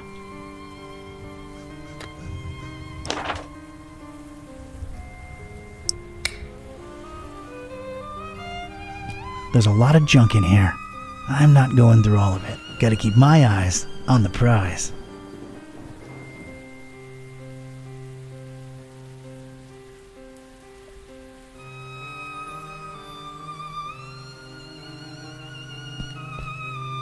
Crow's feathers, scattered all around.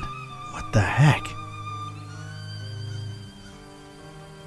Corvus, Corvi, Corvinus. What? I don't really need them. There's no apparent latch or handle, and it looks firmly locked. Flomulus necessarium est.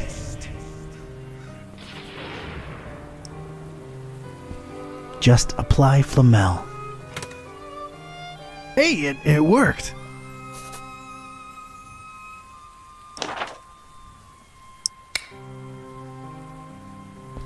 Huh, a solitary page.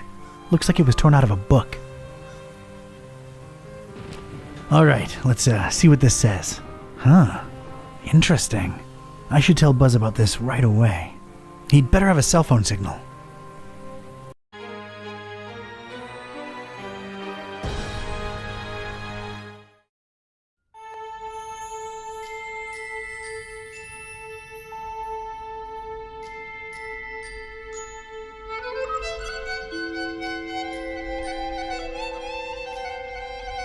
Ugh, not having phone signal or internet sucks so bad.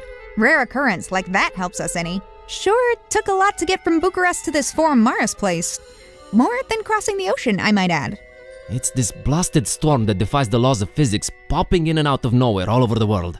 Did you hear the driver saying it was messing with the GPS? Wait, where'd that accent come from? This? Well, what are my ancient stomping grounds doing to me? Kitty, I think this is the real me. It never ends. Well, we're here. Charming town, your ancestral home. You will, of course, understand my apprehension and distrust of this place. Me being a black cat and everything. It isn't still the Middle Ages here, dummy. And as long as you're not excessively loud, people tend to not notice you can speak. Let's find peace. Right behind you.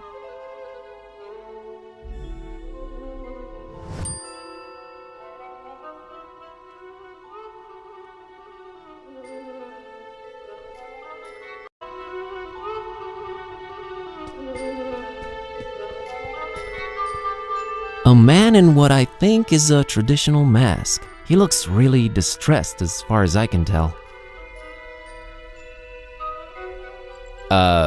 Good evening? The castle. Must make it to the castle. Castle? Must reach castle. Must defend castle. I'm afraid I can't help you with that, sir.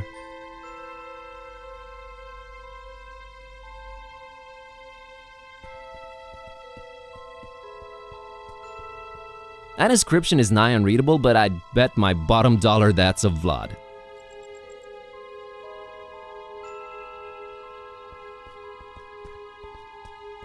A fine example of the local populace.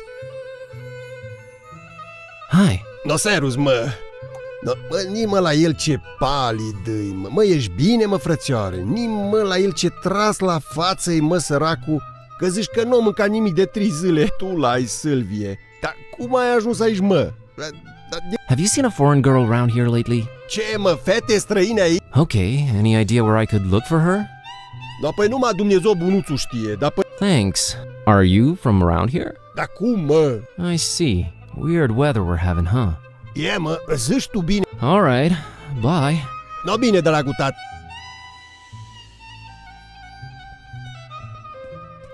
It's a tourist info thing about the statue and town in general. Yep, just as I suspected. It's a Vlad.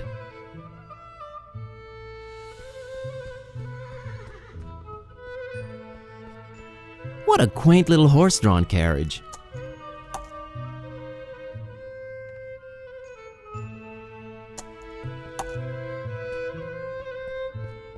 It's literal trash. You'll probably pick it up. Maybe I will. Oh, I'm convinced you will. Okay, I'm picking it up. Good. Great. Look, I am picking it up. That's just swell, buddy. You better believe it. I do. Fine. Good.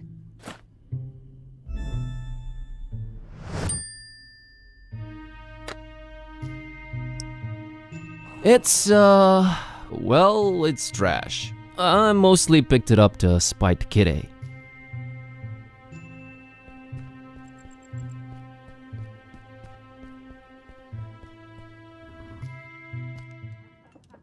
What a lovely place. Just stay alert.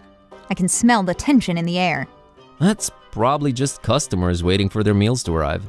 It takes time to dice up the meat enough to hide the stab wounds.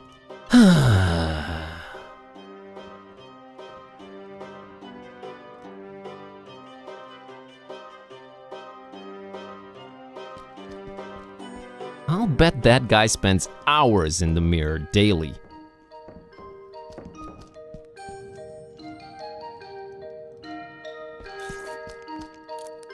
Evening. Yeah, hello, do I know you? Please go away. My name's Buzz and I'm a tourist. My name is Vasile, and I'm the alpha male. I'm not bragging, I don't want it to sound confrontational, just putting it out there so it's crystal clear. Okay, Vasile, I can respect that, I think. So, what's up?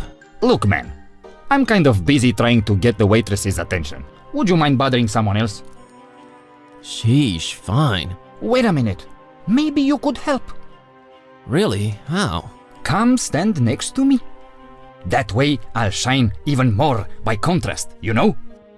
Thanks, I'll pass. Have you seen a girl called Peace around? Not since I've been sitting here. And you can trust me. If there's anything I would have noticed, it would be a girl. Is she pretty? Never mind. Nice beard. Of course it's nice. It's only seen the inside of the best-rated beard salons in the country. You have beard salons in Transylvania? Oh, 'cause we're Transylvanians and we should just let our facial hair grow out like animals, right? Bigot? Hey, I'm Romanian too. With that sad excuse of a 5 o'clock shadow? Please. Oh, brother. So this waitress... Anna. How do you plan on getting her attention? Other than my stunningly styled hair, impeccably waxed beard and rock-hard abs? I think that's as far as this plan goes. That's it? What if your interests are completely opposite or your characters don't match? Wait, what do you mean? We both look good. Are you interested in anything other than her looks? I don't think I understand your question. Never mind, dude. See you around. Okay, there's a thick glove that somehow made its way up there. Can't imagine how that would happen, but there it is.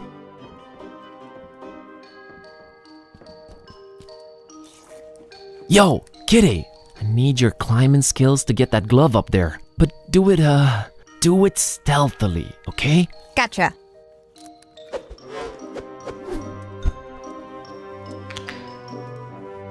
I'm an ninja. Show off.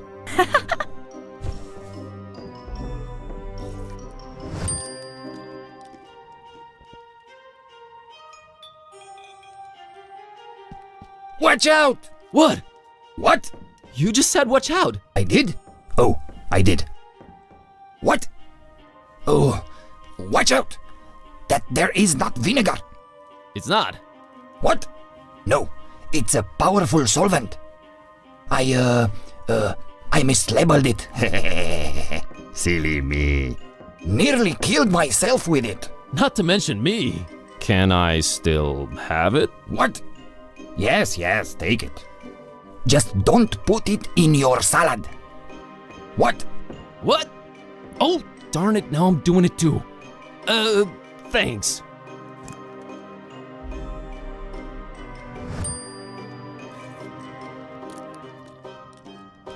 This guy's really enjoying his food. Hi there. Huh? What? Nothing? All right then. What? My name is Buzz. I'm happy for you, son. What? What? Oh. So... Yes, what? Where was I? How should I know, son? What? How do you like this inn? It's pretty good, considering it's the only one. That makes sense. Bye. What?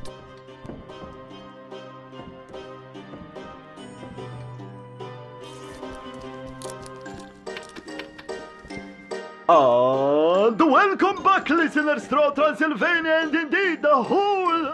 I think they're the owners of this fine establishment. Let me see here. Hi. Hello, foreigner. Greetings, stranger.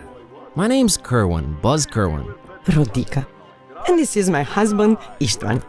Wait, did you say Kerwin? Yes, I'm actually half Romanian myself.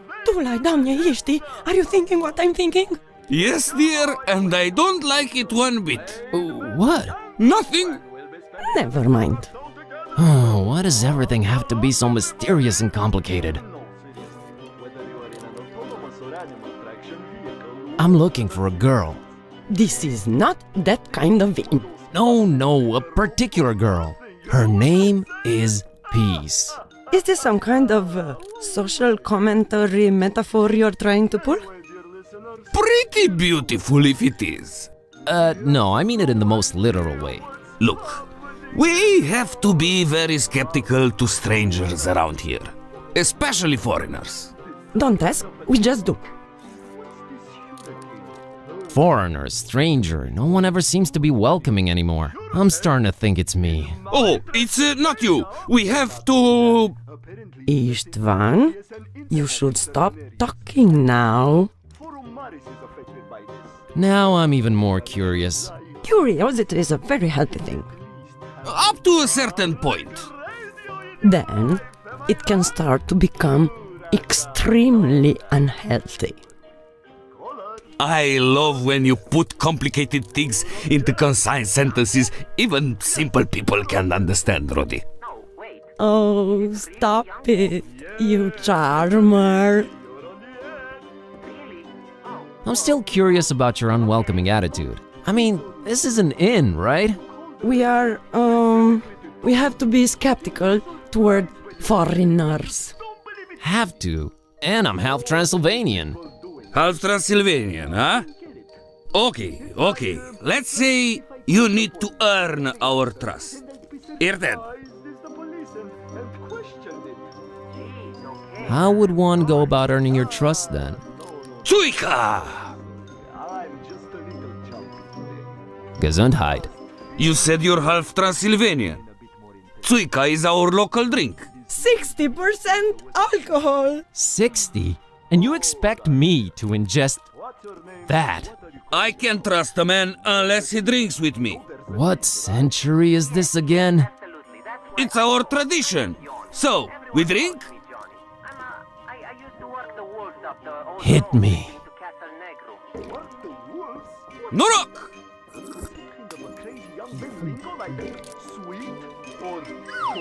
There you go. Now ask me anything.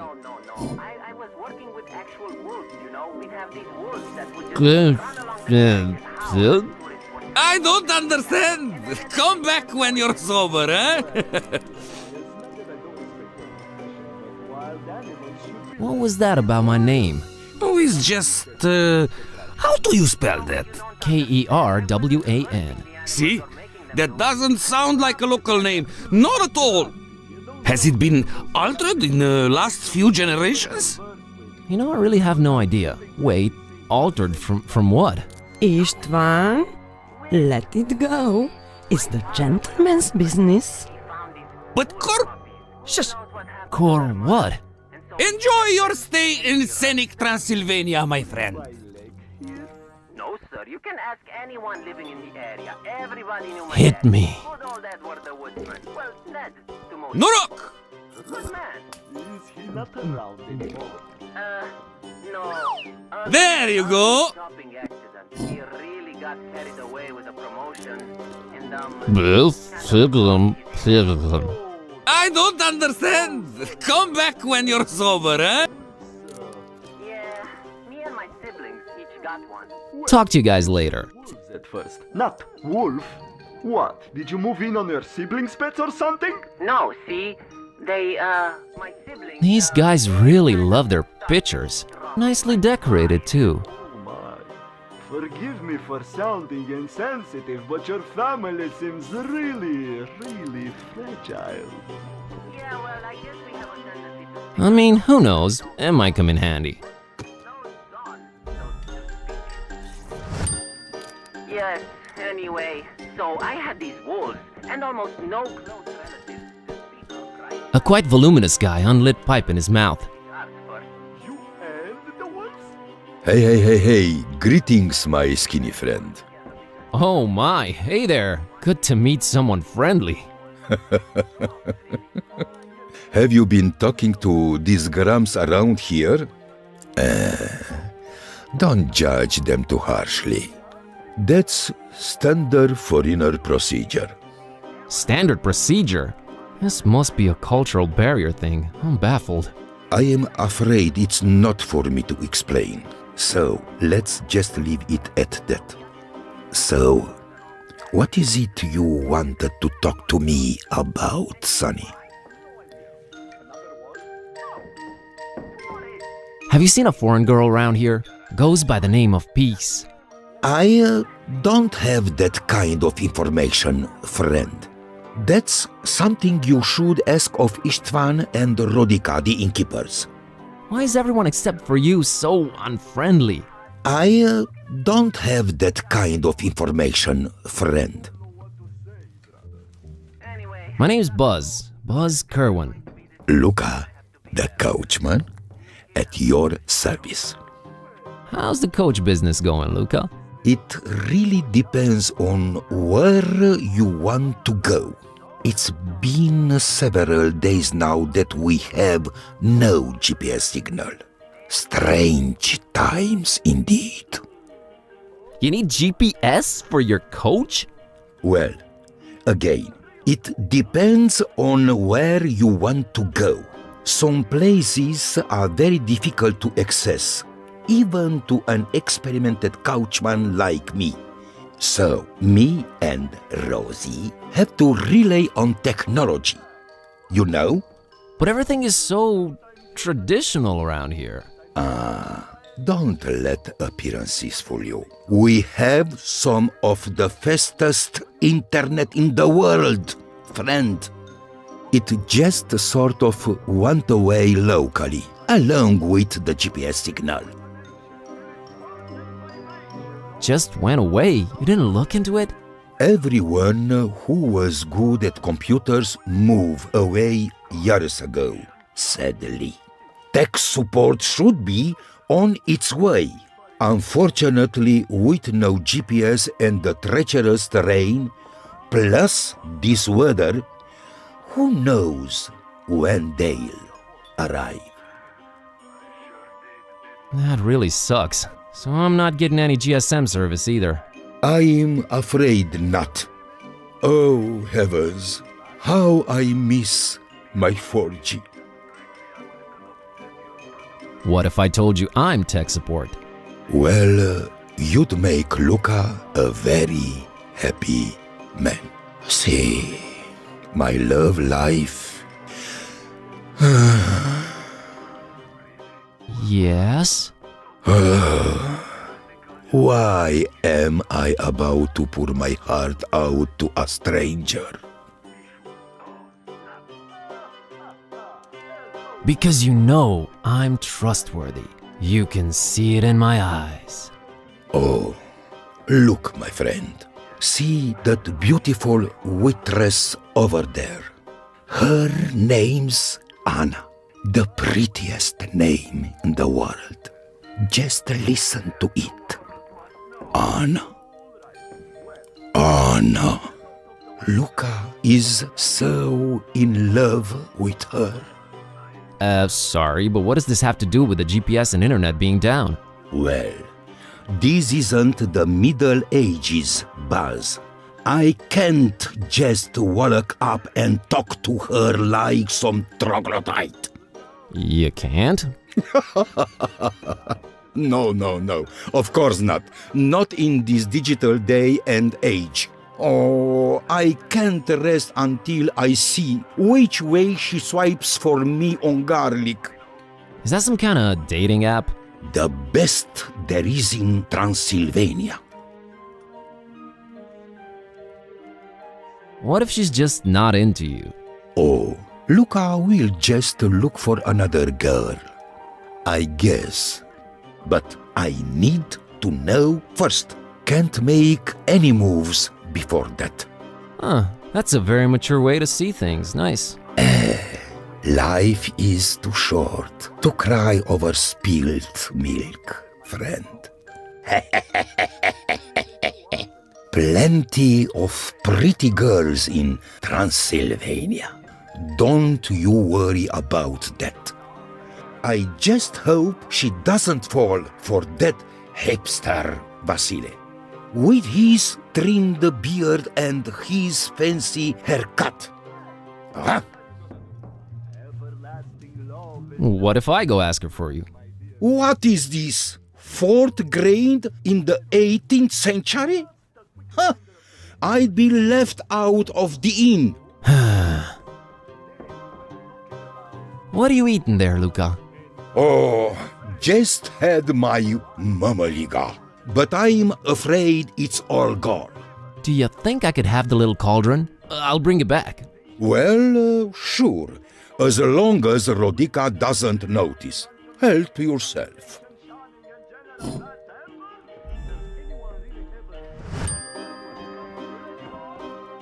Luca, help me out with this Tsuika thing.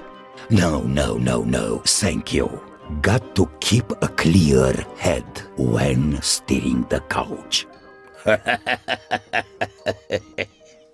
I meant, do you have any idea what I could do so it doesn't hit me like a freight train? I remember reading about that on a forum recently. But my memory isn't what it used to be. If only the internet was working. Nice pipe. Thanks. Tell you the truth, I haven't smoked in 24 years, but I feel it gives me some facial balance. Okay. See you later, Luca. Talk to you soon, Buzz. Navigate anywhere reliably, and there's thunderstorms starting out of nowhere all the time. Yes.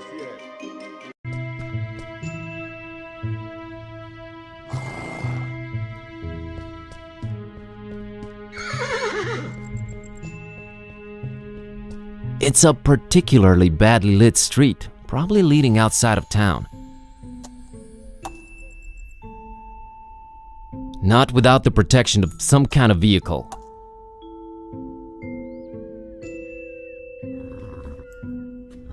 Whoa, an authentic, cool-looking Transylvanian castle.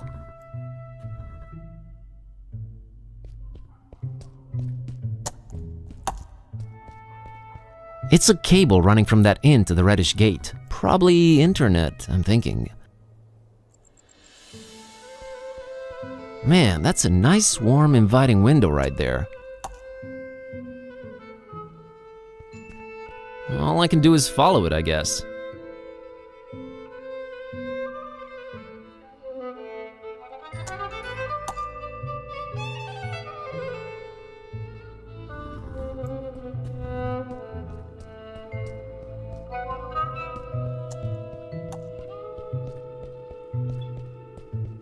It's where the mayor of Photomatis toils away, serving the citizens.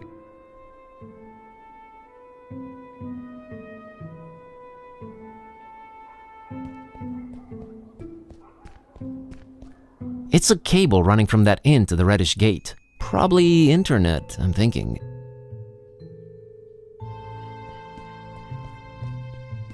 A conspicuous ornate gate with an intense red glow emanating from behind it. Did you swallow a thesaurus while I was asleep? Pray remain unobtrusive, feline.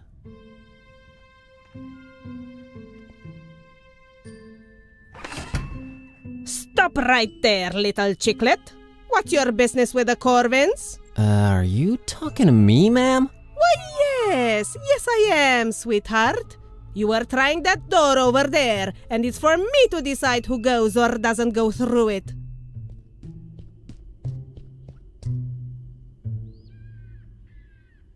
I just need to go in to follow that cable there. Trying to restore the internet and GPS to the place, you know, doing some good. Oh, so you're with the people that come fiddle with the cables every once in a while? Exactly. Well, they all know the answer, so tell me this. How many pieces did Corvin's heart break into? 386. Well, at least you've shown conviction, haven't you? Be on your way now, chicklet. I'm not really sure I understand what's going on here. You can't grasp the concept of password-protected entry? Don't they have internet where you came from, chicklet? They do, it's just really slow. Talk about really slow. Hey. You do realize I'm male, right? Age and gender and race mean nothing. You're all chicklets to me. Well, I guess that's sorta nice. I seem to have forgotten my password. Any suggestions on how to proceed? There's always the password recovery system, chicklet. Oh, cool. How do I access that? Ah, Lord knows where he is right now. It's a he? Yes, that's my husband, Ewan. He could be anywhere right now, but he's probably hanging around the inn, like always. How do I recognize your husband? Big silly black hat and bigger and sillier white moustache. Thanks. Why can't you be the password recovery system? Does your wife do everything around the house while you just lie around? I don't have a wife. Doesn't surprise me. Hey. Actually, never mind.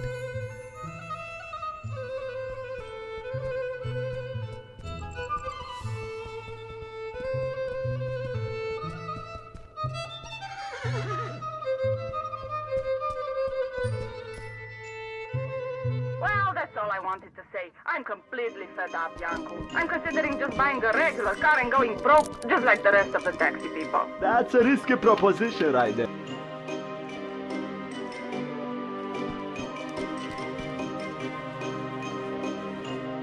I'm here about the password recovery. What? What's that? I forgot my username and password. You what? I forgot my password. Oh, all right. Well, do you have the letter? Letter? What letter? The Y.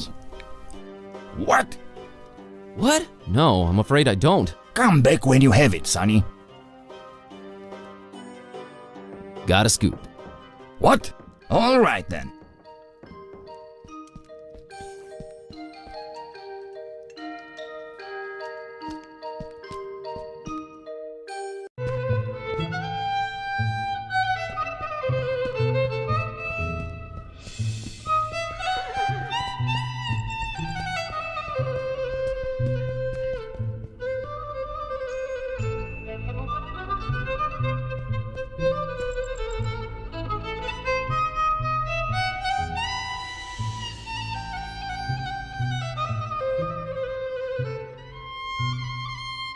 Can I go in now? As soon as you tell me the number of pieces Corvin's heart broke into. I'll get back to you on that.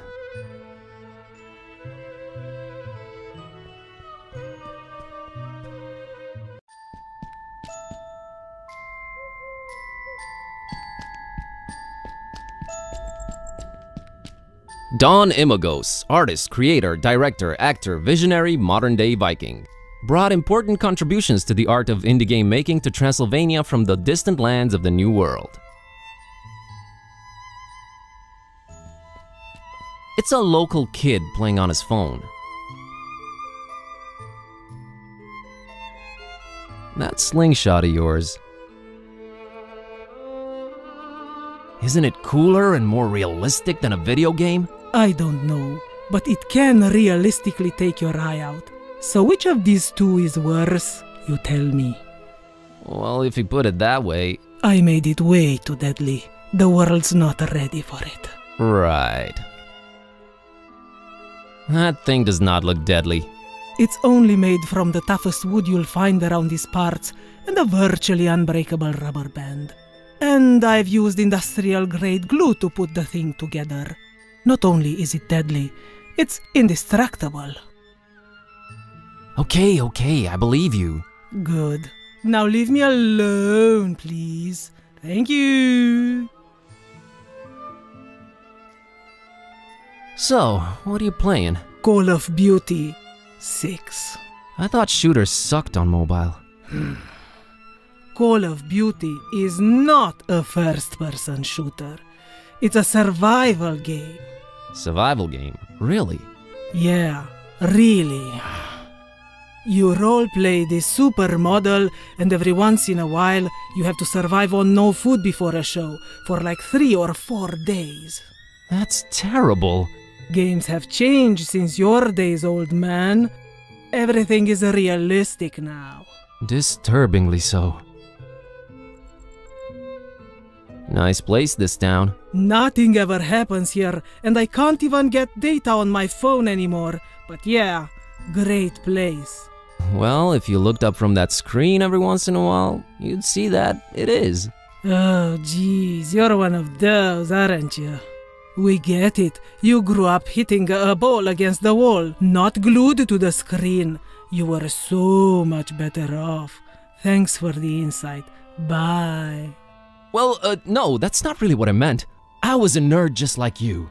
Oh yeah, you're totally hip to geekdom and down with the youth, pups. Have you seen a girl called Peace around?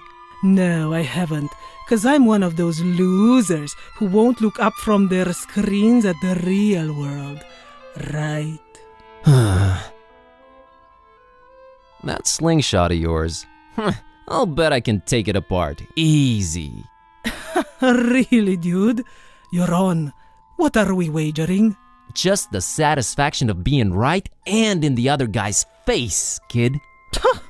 Okay then, it's on.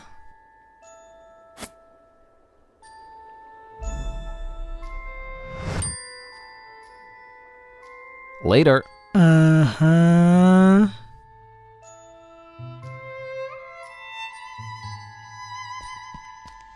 This lady's really interested in that mural up there.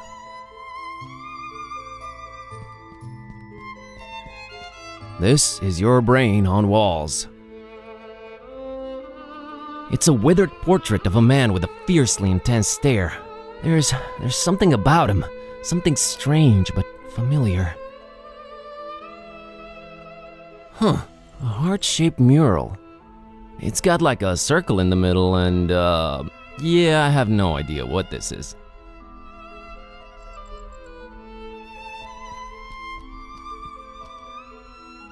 Hi there. I couldn't help but notice you're examining that mural up there. Pardon me? Oh, yes, indeed I am, yes. Can you tell me anything about it? Why, of course. You see, there is a certain ambiguity in regard to the vivacious and decidedly histrionic undertones of the disjunctive perturbation present within the artist's essentially transitional brushwork. Wouldn't you say? Of course, you must not let this hint of overspecificity on my part overshadow the obviously resonant spatial relationships between the reductive quality of the lines and the commitment to a rigorously formal approach on the artist's behalf. Actually, what you must understand is that the work echoes its own edges with its obsequious interior dialogue, and even replicates itself, paradoxically denying any allusion to a juxtaposed mythopoetical reality. Yeah, but what does it all mean? Aren't you paying attention, young man? It signifies that the structuralist paradigm under which the creator diligently operated is flush with interpolated post-dialectic musings that cannot be rightfully ignored. That's oversimplifying it a bit, but yeah, okay. What is the significance of the divided heart? It is clearly a corollary of the coronary metaphors which permeate the opacity and quintessential divergence of pervasive aesthetic hierarchies in the artist's oeuvre. I agree. What can you tell me about this bus ticket? An incisive voyagerial metaphor, rectangularly encased in an obviously sarcastic homage to utter futility and cavalcading materialism. What do you think of this cauldron?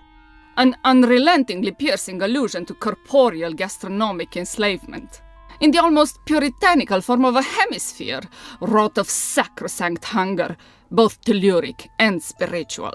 You nailed it on the head. What do you think of this slingshot? Kinda short if you ask me. What? Inextricably inferior. I have this pocket full of trash. Such a puckish postmodernist cliché turned anti-cliché, or as some would put it, mudful reversed boilerplate. Not an entirely surprising denouement coming from a distinguishably inexperienced dabbler in the arts, but one I uncontemptuously applaud nonetheless. Yeah, it's just trash, really. Precisely. Wink wink, as they say. What are your thoughts on this glove? The inherently loquacious relationship between the universality of myth and the theoretical limits of acceptance is akin to a pattern of new insights that are instantly accrued and synthesized, n'est-ce pas? What starts out as a triumph soon becomes manipulated into a tragedy of circumstantial, amorphous extrications of shape and content.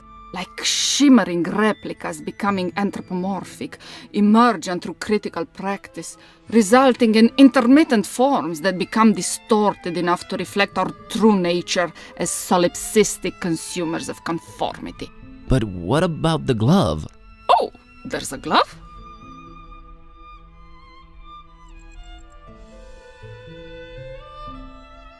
What do you think of this solvent? Are you by any chance employing terraceous earthly chemistry as a means of subsuming the inextricable anthropologic dissolution into a pan-expressive, if mechanistic, allegory of human suffering and decay? I sure am. Bitchin'. I'll leave you to your critique. Indeed, indeed.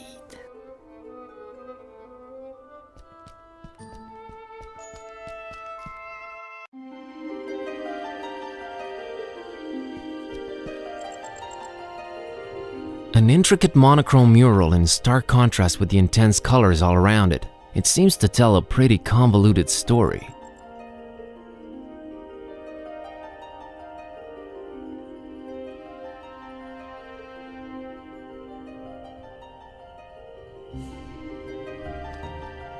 A senior citizen enjoying his time on that bench.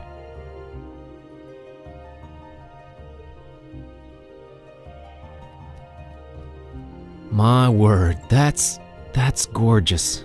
This is my homeland, kidday. She doesn't care.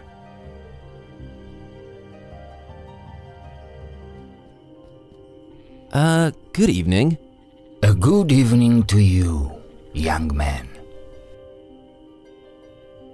Such a pretty town, Maris. Yes, and an old and storied one, too. Oh, if these walls could speak. The birds, the deaths, the wars. Maybe it's better that they can't speak. Boy, what a sight, huh? Yes, it is superb. The rolling hills with their scents of hay and white flowers, the gently grazing herds. Sometimes I wish they placed this bench the other way around, but I guess this way you can admire the mural. Is the painting old? Old? Yes. Older than most things in this town. How old exactly, though, I cannot tell you. Is there a story behind it? Yes, there is. But do you have the time to listen to it? Yes, I do. Now, legend has it that a long, long time ago, on top of a mountain overlooking Forum Maris, a Solomonar, that's an ancient wizard, was conjuring thunder and rain when, below, a terrifying Balaur, that's a dragon, attacked the town. The masks, sworn defenders of the town, could not defeat the dragon, but could not live either. So they sent an innocent young shepherd girl by the name of Miwara and her dog Azor to beg for the Solomonar's assistance. Miwara and Azor's journey up the mountain was not without peril. See, the Solomonar had laid many traps and cunning magical obstacles to stop anyone from disturbing his ritual. But Miwara and Azor were smart and agile and resilient, so they made it to the mountaintop and told off the dragon's attack. But the Solomonar was red with anger and could not see beyond the fact that a girl and her dog had conquered his defenses. And since they had proven to be smart and agile and resilient, he transformed Miwara and Azor into a black and a white cat, forever cursed to roam the hills and mountains without ever resting again. Then he did make his way down to Forum Maris and found it in smoldering ruins, and the masks all but defeated, making their last stand against the beast. He fought the dragon for 3 days and 3 nights, and finally crushed it down into the mountain, burying it in the bowels of the earth. Afterwards, he cried tears of remorse for foolishly cursing the shepherd girl and her dog, and erected a monastery in their remembrance. That castle above the town that everyone fears, its steeple is all that remains of the monastery the Solomonar built ages and ages ago. It became corrupted, and some folks say that it's from the evil that the remains of the dragon still hold. I hear the masks are once again guarding the castle now that its rightful heir has returned. But who would risk going all the way there to see if it's true? Not many, dear. Not many.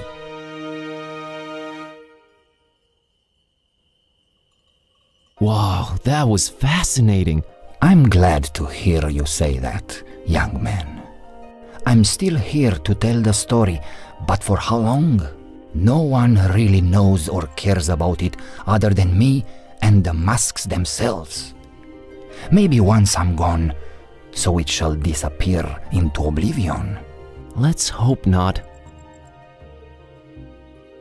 I'll be off now. Have a nice evening. You too, young man. Goodbye.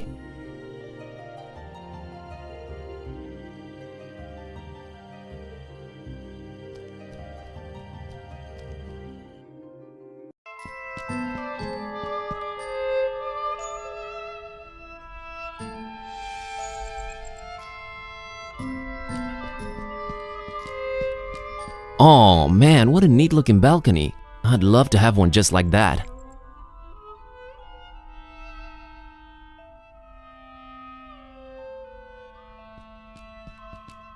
Oh no, not another tourist info point. Thankfully, this one seems to be abandoned.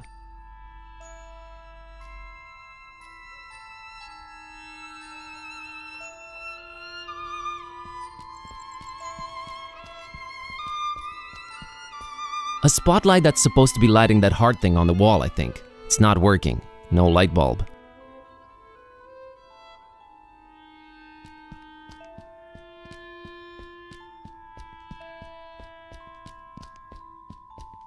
A single solitary lit window. Who's in there and why? Why am I even asking these questions?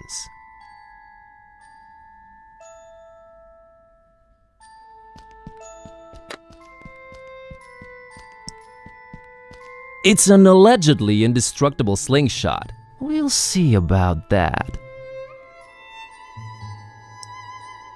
No forking necessary, it's functional.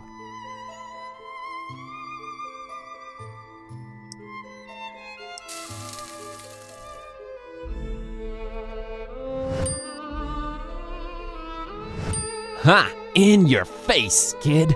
Man, that stuff was powerful.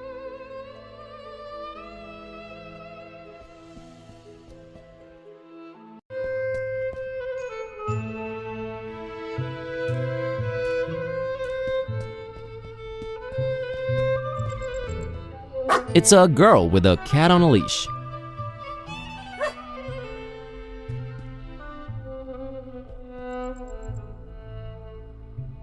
Hello, little girl. Hi! My name's Buzz, and this is my cat, Kitty. Nice to meet you. I'm Maria, and this is... What in the name of all that is sacred and holy? Your kitty can't talk! Yes, she can. For some reason, people don't usually notice. Oh my god. Is she magical? As magical as they come. Cool! That's a unique looking doggy. He's not a doggy, silly. Can't you see he's a kitty cat? We're really stretching the definition here. But how come he barks? Well, he was raised by a doggy. Duh. His adoptive mommy was a Carpathian sheepdog. Oh, nice. An actual son of a... That's a very cool and unique story. So his name is Kiskus. Uh-huh. That's how you get his attention. I want to name him something else, but I haven't come up with anything better yet. I understand. Kiskus. I am now the second most embarrassed cat around. What are you up to, Maria? Oh, just walking. He gets real antsy if I don't walk him at least twice a day. He likes that, huh? Yeah, he's the happiest kitty when he's in nature. I'd love to take him on a walk in the hills or in the mountains, but Mom and Dad won't let me. It's too far away. I see. Did you happen to see a black girl around? No, I would have remembered that. Almost everyone around here is pasty white. It's so boring. Well, it hasn't been sunny in a while either, has it? No, and weather's been crazy lately. Thunderstorms out of the blue. That's why I can't walk in the hills anymore. Uh-huh. I'm a tourist. What can you tell me about Forumaris? Well, everyone says nothing ever happens here, so... God, I hope that's true. Catch you later, Maria. See you!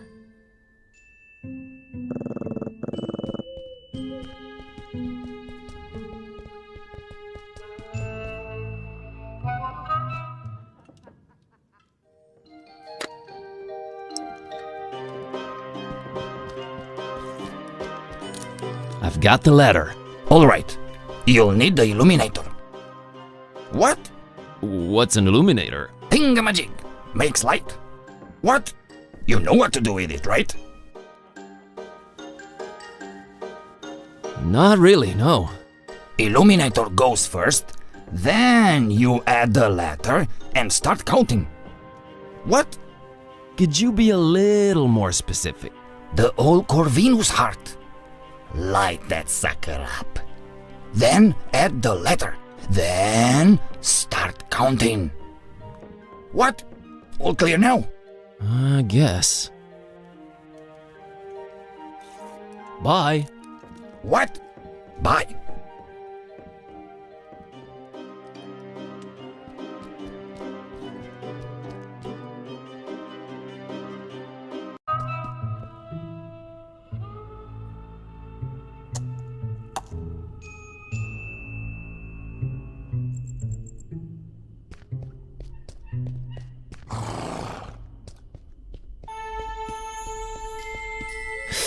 It's way too hot to touch and I don't see a light switch.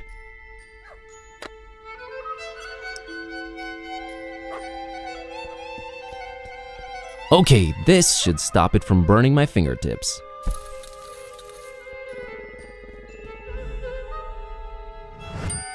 Wait, what do you think you're doing? What? I need this bulb. My folks are from around these parts. Oh, sure. Silly me. Why don't you grab the statue while you're at it? Hey, I'll bring it back, okay? I need this. For such a goody two-shoes, you sure do borrow things a lot. Shut up, cat.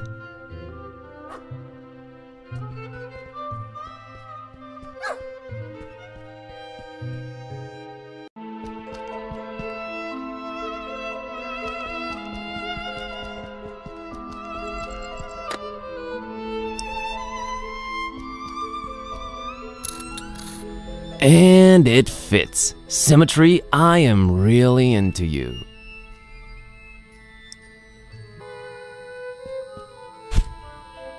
There we go. It will now project a Y on that heart shape.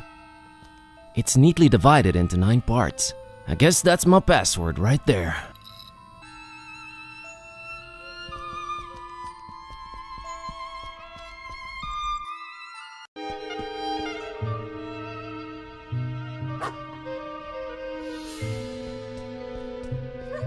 Nine pieces. That's right, Chiclet. Go on in, then. Wait! I look at you now in this light and... Oh! Oh? Corvinus! Forgive me for doubting. You know, of course you know. You are back, Corvinus! I'm sorry, is this some access-granted ritual I'm not completely understanding? Corvinus redivivus! She's gone. Well, someone got really excited about you for some reason. There's that. She was also married and more than a century old. There's that, too. Let's just go in and figure out this blackout. Corvinus! Shut up, kitty.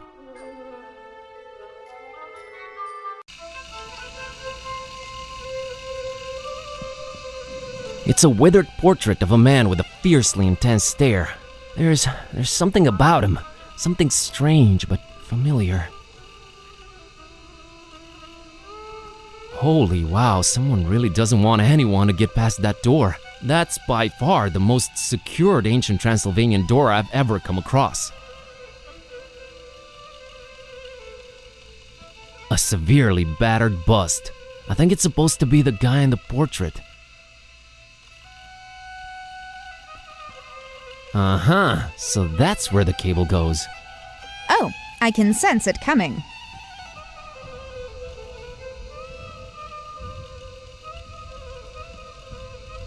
Go get that hatch, girl. Fine.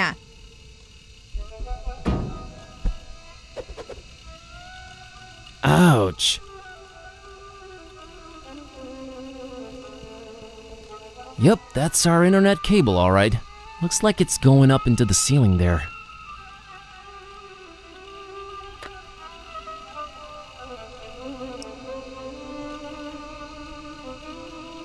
Cable doesn't need rubber band.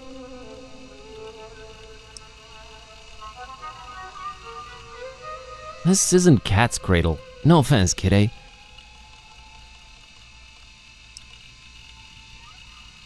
Just pretend I came up with a snappy remark on how ridiculous that idea was.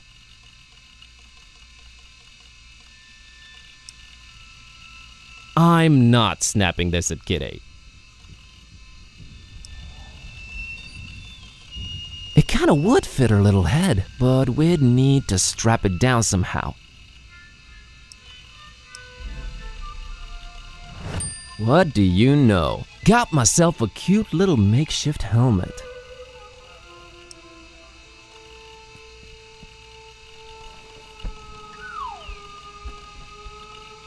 The things I do for you, Kerwin.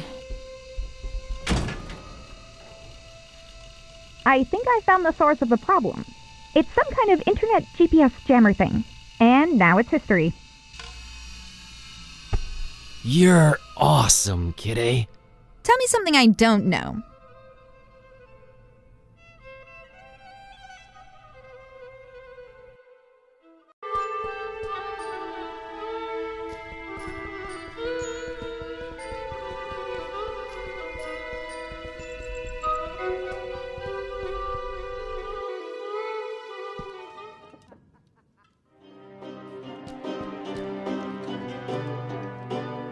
Luca, the internet's back on.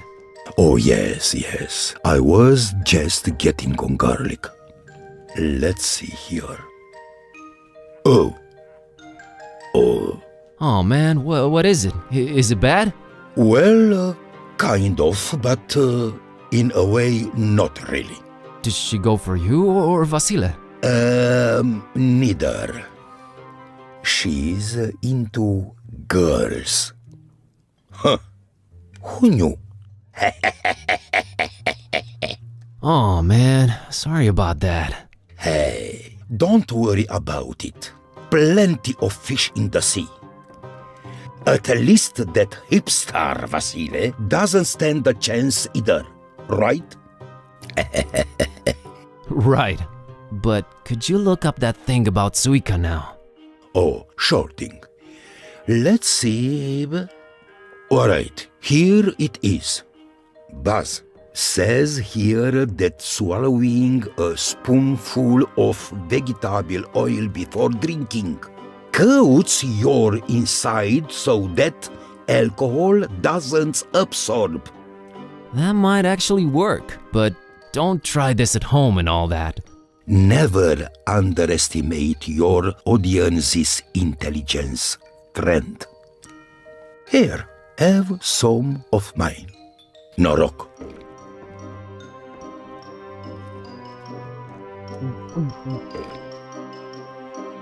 Ugh, that was almost worse than Suika. Alright, it would seem I'm oiled up and ready to go.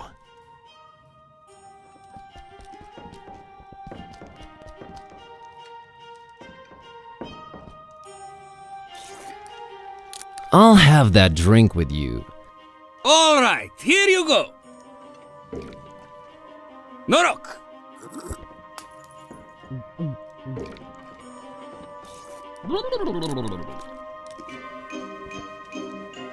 Okay, friend. Ask me anything. All right, what's with the nasty attitude? Rodi looks like he's one of ours. That's what I was afraid of, Ishti. Look, it's nothing personal. There are certain expectations people have from townsfolk living next to ancient castles in Transylvania. Yes, it was either this or perpetually scared and covering in the dark corners. But there's no need to be scared. Not anymore. So, we're just nasty to foreigners since they kind of expect it. Just a recommendation from the Transylvanian Tourist Board. Not tourist boards again. Anything else expected of you regarding foreigners? Oh, you know. Silently frowning when asked anything. Running out of the room all of a sudden. The classics. We used to do the whole torches and pitchfork thing every once in a while. That was fun. Until these numbskulls almost burned down an entire street. We've been holding on to that for really special occasions. I still say Vasily poked me in the butt intentionally last February. He's always envied my mustache. Always. Oh, shut up, Istvan. What can you tell me about Luca, the coachman? Good guy, Luca. Very nice man. And Rose is a great girl too. His wife? His horse. Oh, okay. What did you mean by nothing to be afraid of anymore? The ancient castle up on the craggy hill. It's got a pretty bad reputation. Actually, so bad that no one ever even claimed it for hundreds of years. Until Baron Ferenczi came. That is. Him and his strange sounds and experiments. Well, that all lasted until one night there was a big boom. And no one ever saw the Baron or his men again. Huh, weird. How does this Ferenczi look? No one ever saw his face. Always huddled up in a huge trench coat and his face hidden. We're all glad to be rid of him. If rid we are. Curse him for messing with our superior Transylvanian broadband. This is all fascinating, but I'm here looking for a girl named Peace. Yes, she was here. She got some supplies and left. For the castle. Then I need to get to the castle. Talk to Luca. He'll probably take you there if there's GPS again. Is the castle abandoned now that Ferenczi's apparently gone? Oh no! Its rightful heir, Vlad, has since returned. Vlad, huh? Indeed. Tell me something about this Vlad. He loves... Yes? to battle! Oh boy. What else can you tell me about the castle? Well, it actually was an old monastery. Hundreds of years ago. It somehow got corrupted sometime in the past. And they tore it down. Yes, nothing but the steeple remained, and they built the castle around it. Interesting. Well, thanks for everything, Rodika and Istvan. You're welcome. We're just glad to be able to be our own hospitable selves again. Isn't that right, Isti? It is! And the sooner you get the heck out of our town, region, and country, the better for everyone. Enjoy your stay in a beautiful, scenic Transylvania. Thanks, I will.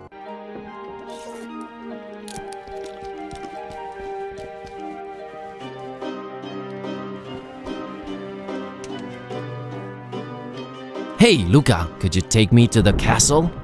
To be honest, I'd rather not, but what the heck? You're my friend now. Meet me outside when you're ready. See you later, Luca. Talk to you soon, Baz.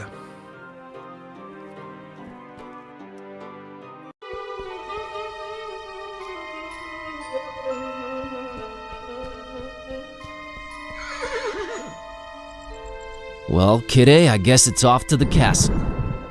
Yep, Vlad's castle. let's do it. So you were apprehensive around the town folk, but a guy called Vlad in a dark castle on a craggy hill that's actually a desecrated monastery just gets a, sure, let's do this? Don't take this personally, Buzz, but the fewer humans, the better. Well, maybe except Luca. He seems marginally better. Good guy, Luca.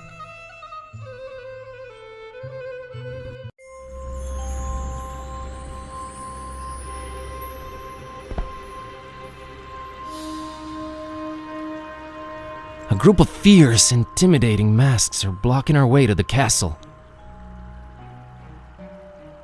Walk no further. Turn away and leave. Hi, it's imperative that I make it to the castle. We are under strict orders not to let anyone through. Turn around, leave, do not return. Strict orders from who? From he who rightfully owns the place. Turn around, leave. Nice evening, huh? Turn around, leave. That was a little rude of you. Come on, I really need to get through. Not without word from the master. He's expecting me. No one is expected. We know nothing of you. Leave and do not return. I need to talk to Vlad right away. Truly, you mock us. Leave! I think I'll return to town. Bye.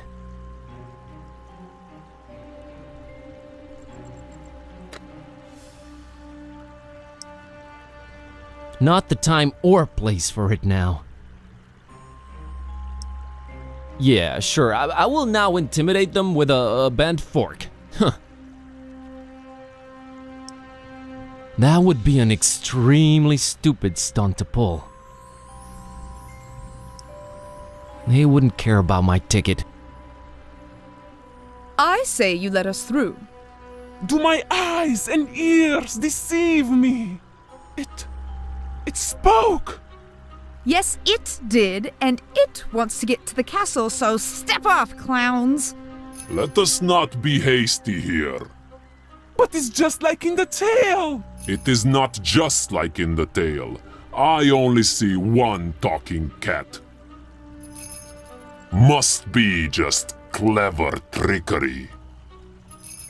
It's not. She can actually speak. Silence, deceiver! But... It is not just like in the tale. It is some kind of trick. Begone!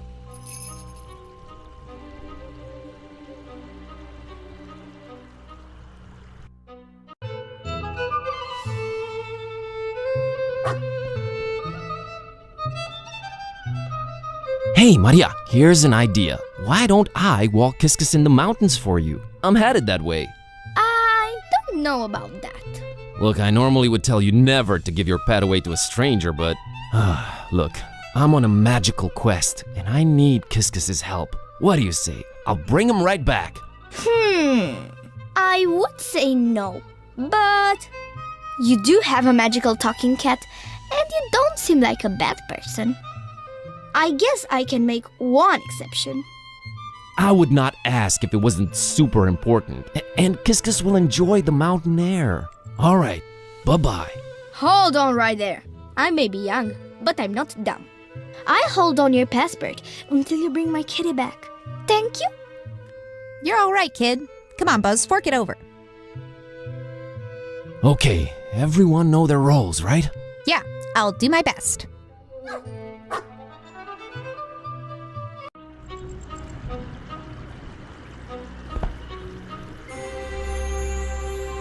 I say you let us through. Whoever you are, be gone with your trickery. Who I am?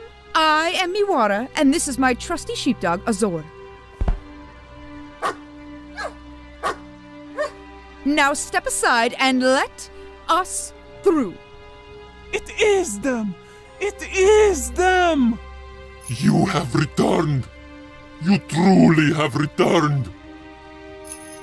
Forgiveness! Forgiveness! I had no way of knowing. You are forgiven. Your path to the castle is open any time.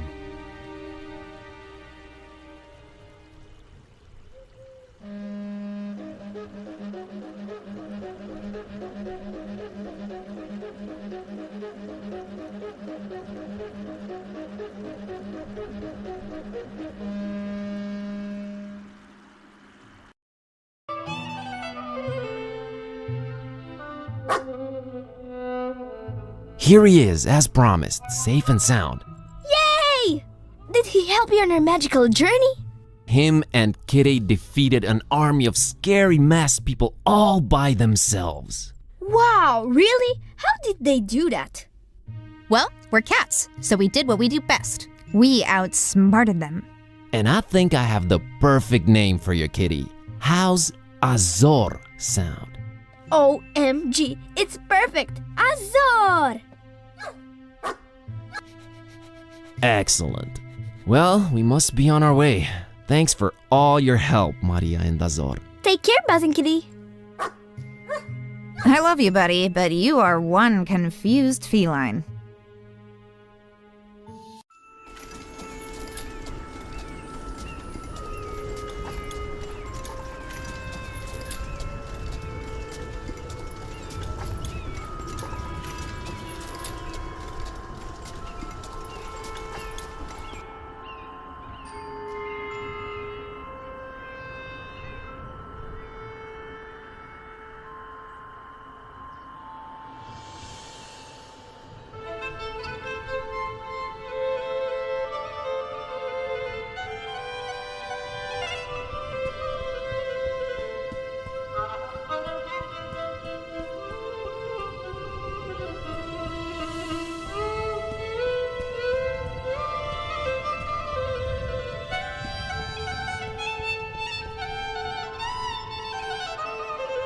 It's the front gate. I'll bet it's locked.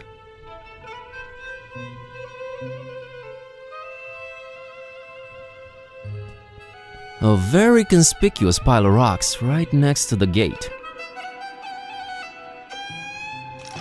Aha! The key to the gate was hidden under one of these rocks. Who but Buzz Kerwin could defeat such a display of excellence and security? Get over yourself and let's just get in.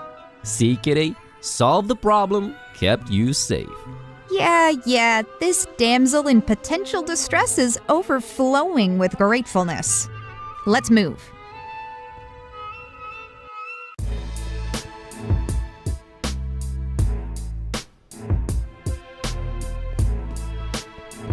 The entire place is lit by flickering candlelight. A total fire hazard, but very atmospheric. This place is plastered with depictions of what I can only assume are ancient Romanian rulers.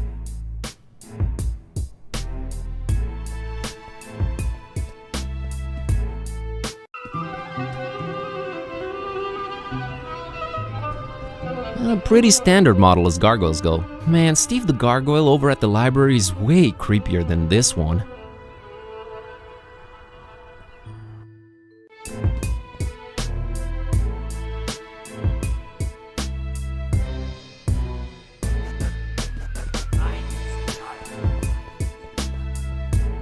What is it with this movie and rappers, seriously?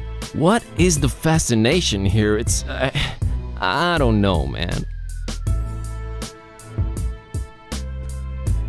Some kind of family crest, maybe. Cool dragon design on it. Man, if I ever get a family crest, dragon it is. It's DJ Bald Beard? I don't know. That is the ruler of the castle.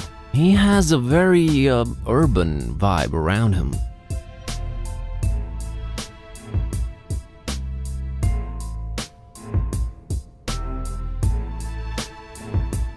That's a very, very familiar looking guy. Not the same as the one in Photo Modest, but still, where do I know him from?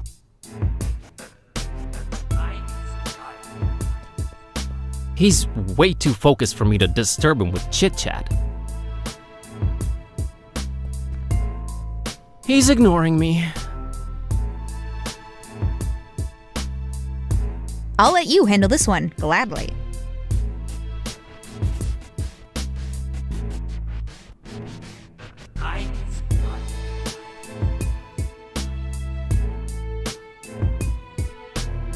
No time for movie watching now.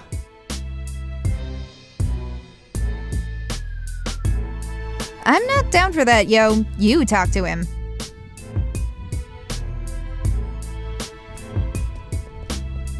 Nice and warm, but I don't need them.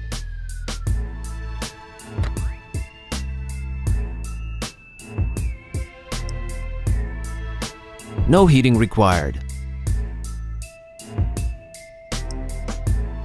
Not burning trash in this man's home, jeez.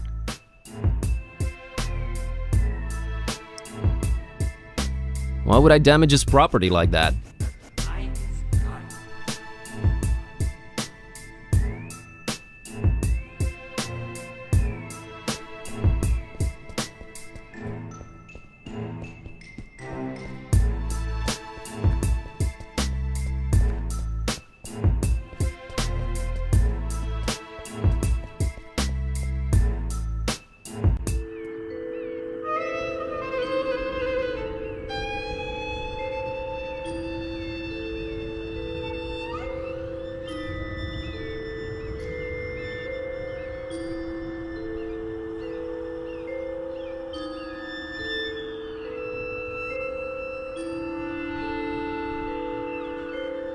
Whoa, that's quite the sight. That's the old monastery's bell tower surrounded by the castle on all sides. Awesome.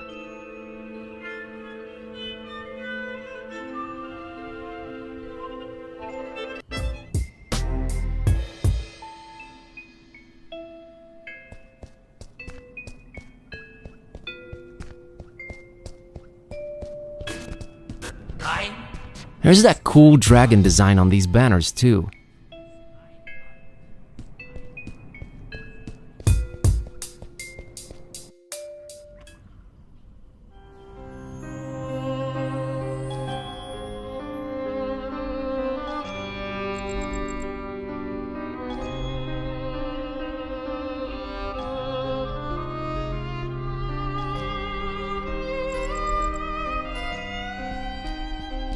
A very gothic looking chest. Nice.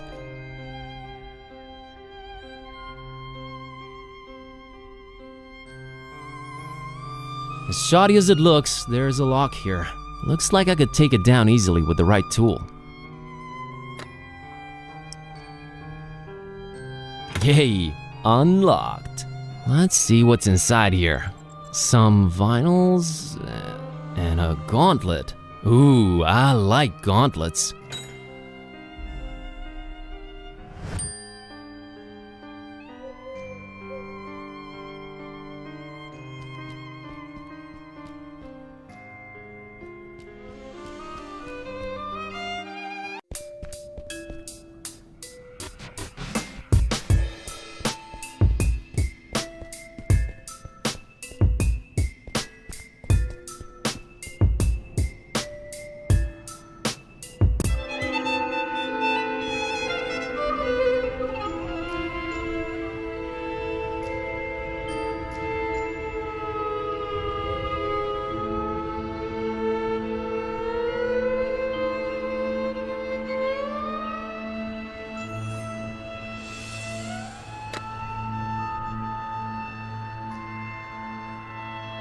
First, I need to get inside the castle.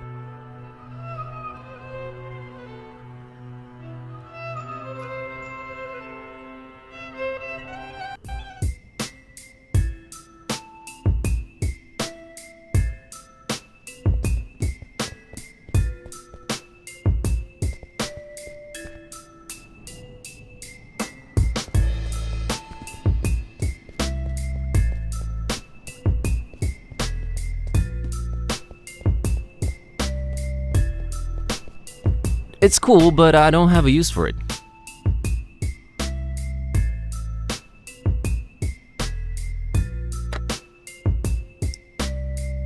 Yeah, let's challenge inanimate objects to duels, Buzz. I formally challenge you to battle, Vlad.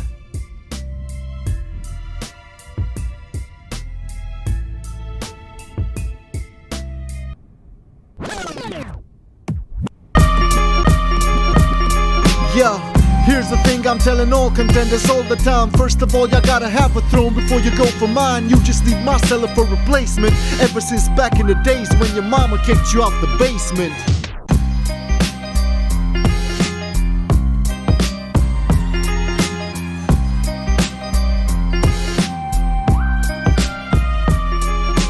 Hey Vlad! Yo, I was checking out your swag. Where'd you get your clothes from? A bag? A bag? What does that even mean?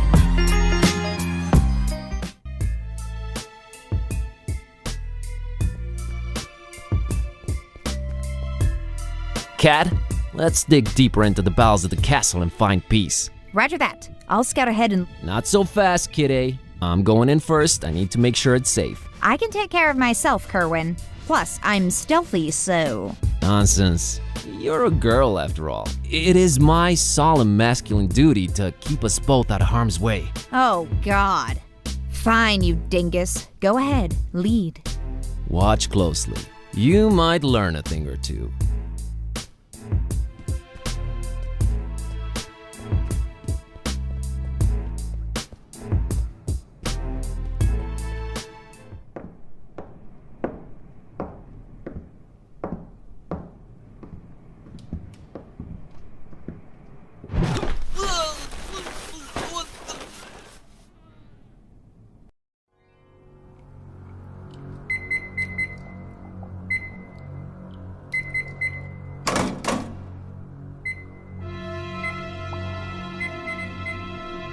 Death from above! Ah! Whoa, wait, what the? Peace, Busara. Whoa. Yes! Who's asking? What is this? Who's making it talk? It? Tread carefully, human. We're here to... I don't know what tricks you're pulling, Butcher, but I'm not going down without a fight. No Butcher here. I'm a real, bona fide talking cat. Stop struggling and listen. Never! I tried.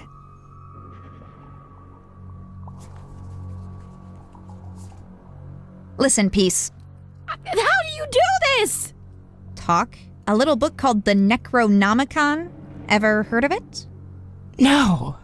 Are you kidding me? No way. Way. Oh, this is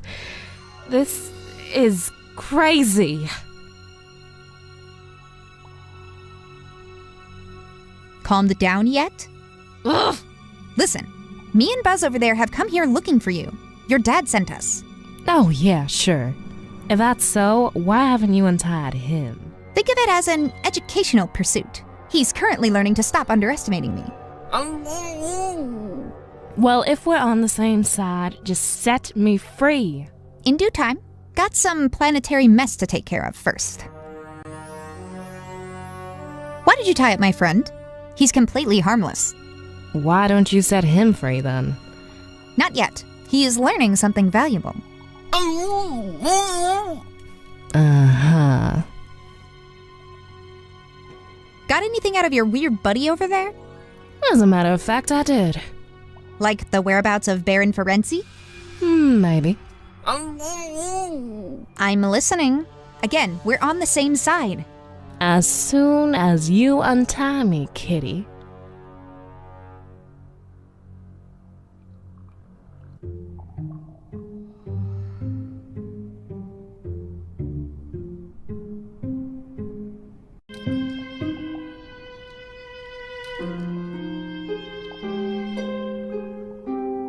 Greetings, biped.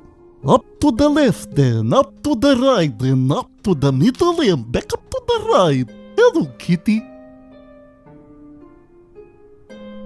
What was that singing about? Oh, just directions to Grandma's house. I have bad memory, but strong legs. Right. Tell me about your grandma. Grandma has very bad varicose veins. She does. All the doggies snap at them. They think they're sausages. Lovely. What's your name, buddy? Hey, kitty cat.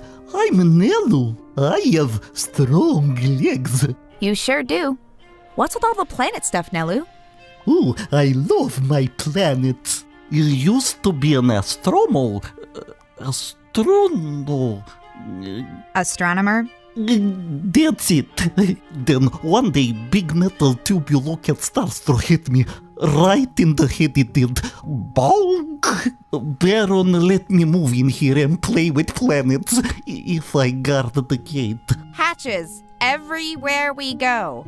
Hatches. Now I guard the gate. Now I play with planets. Now I play with planets. Now I guard the gate. So, How do I open this gate, Nelu? Oh, I'm not allowed to tell, little kitty cat. Baron says no one allowed. Only they look for it down there. All right, I've heard enough. Look for what? I don't know for sure. Big bat, I think. Big bat. Sure.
In your face, humans! I've been enjoying this, but I guess I'll be untying you two now.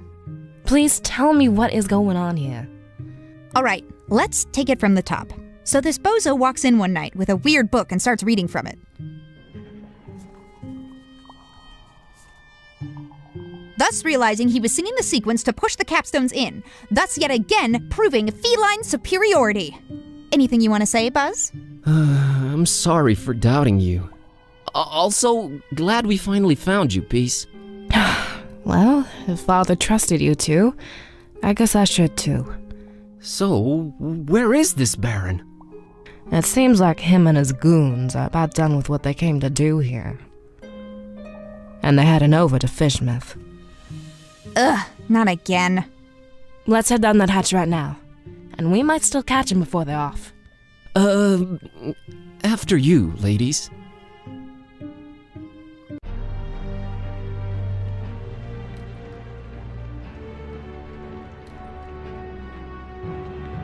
Looks like we're too late.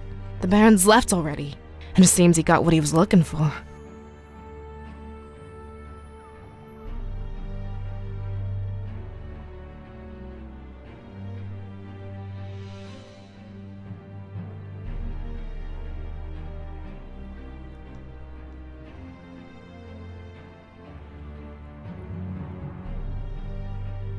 Who's this Baron? Why were you looking for him? What is he after? Baron Ferenci. Just one of the many names the butcher goes by. We're both looking at the same thing here. What do you think it is they've dug out of that rock there?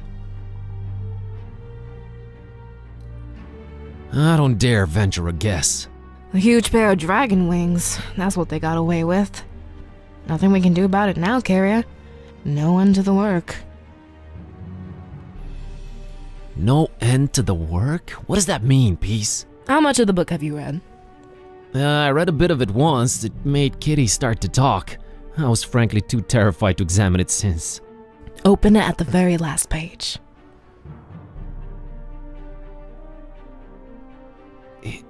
It's writing itself. The work is just another name for the Necronomicon, and it literally has no end. Yet. Yet? Nothing lasts forever, right? One can hope. So, wait a minute, does this mean... I don't know exactly what it means, to be truthful. No one really does. What we do know is that it can change reality around it, and it might be controlled while doing so. Not by Buzz. Did you just call me Carrier? That seems to be your role, yes. Oh, again with this deterministic nonsense. That's a mighty big word there, buddy. The book chose you to carry it, and there's nothing you can do about it. What does that make you? I'm a hunter of evils. Huh, like your dad, huh? He's more of a protector of the other. So everyone has their little role in this production, huh? What's Kitty's then? I don't want to speculate on that. Smart girl. The other. Almstein is not like us. You think, or you know? Neither. I believe. Never mind. Dragon wings, just like in the legend, but hey, I'm prepared to believe anything at this point. What does this guy need him for? They do call him the Butcher, so I can only assume the worst. Oh, right. Was it you who installed the communications jammer? I was trying to sabotage the Baron. Much good did that do. You gave us quite the headache. Literally. Sorry, I guess? How did you get past Vlad and his DJ friend? Did you have to bust out some dope rhymes? What? No, I'm stealthy. I don't think they even suspect what had been going on underneath them. So what's our next... wait a minute. My phone's ringing, but we're deep underground. Everything's upside down around here. Dawn, is that you? Finally. Where the heck were you guys? I've been calling forever. Long story. The butcher was here, but he gave us the slip. We did find Peace. She's here with us. Hold on, I'm putting you on speaker. Hello. Yeah, hi. So I found what was hidden in Flamel's abode. The stabilizing element. Yeah, a piece of paper with one phrase written on it. What phrase? I have it right here. One sec. A terrible storm, and 3 bells ringing throughout it, shall awaken the beast. A terrible storm. As freaked up as a Hurricane Herbert, if it's to be taken literally.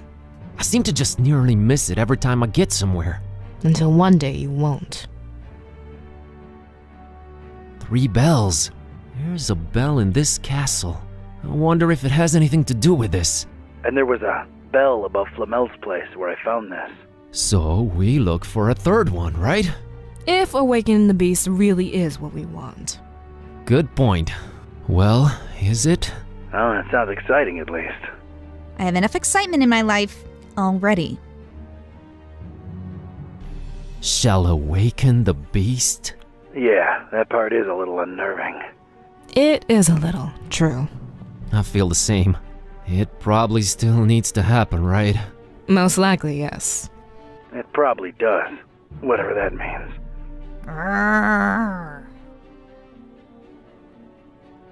So this was the constant Barnabas told me about. The stabilizing element. If only we actually knew what that meant. The Necronomicon is ever-changing chaos. If Olmstein wrote it down, whatever this phrase describes will probably happen, for better or worse. This is all fine and dandy, but what do we do next? I'm convinced the butchers left for Fishmouth, with a pair of dragon wings in tow. Fishmouth. Their evil festival should be in full swing by now. You and Kitty shouldn't be showing your faces here again. It's my turn to follow this butcher deep into Fishmouth's stinking guts. Not without looking like one of them creepy cultists, you're not. You need to see the voodoo gentleman about a disguise, Mr. Ktype.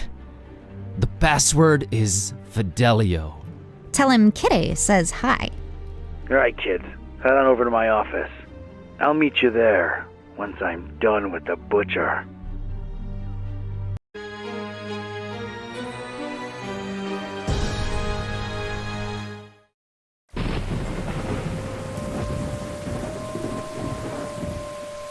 I'd made my way to the part of town Buzz lived in, just as wretched and unappealing as the rest of Darkham. But it was dawn, and that seemed to raise my spirits a little. It was time to look for the voodoo gentleman.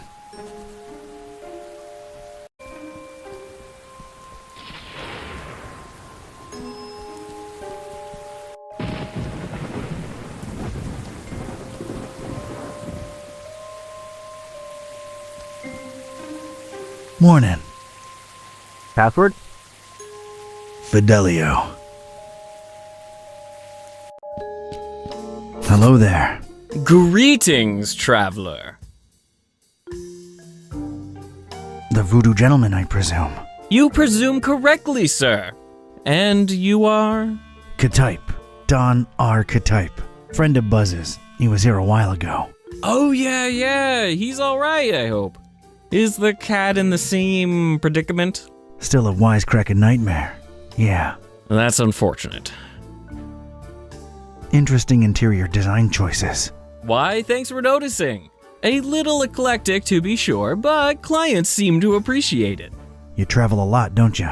I can see you've been hitting a lot of the gift shops. Oh, no. I avoid those like the plague. Only authentic stuff for me.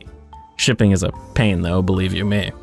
So, what about this Olmstein character? Buzz tells me you says he's a good friend of yours. Yes, I did say that, didn't I? It's a weird thing about Bob. What is? Well, everything. I understand he is some kind of authority in occultism. The extent of his knowledge is splendiferous. He knows a lot of stuff about a lot of stuff, right?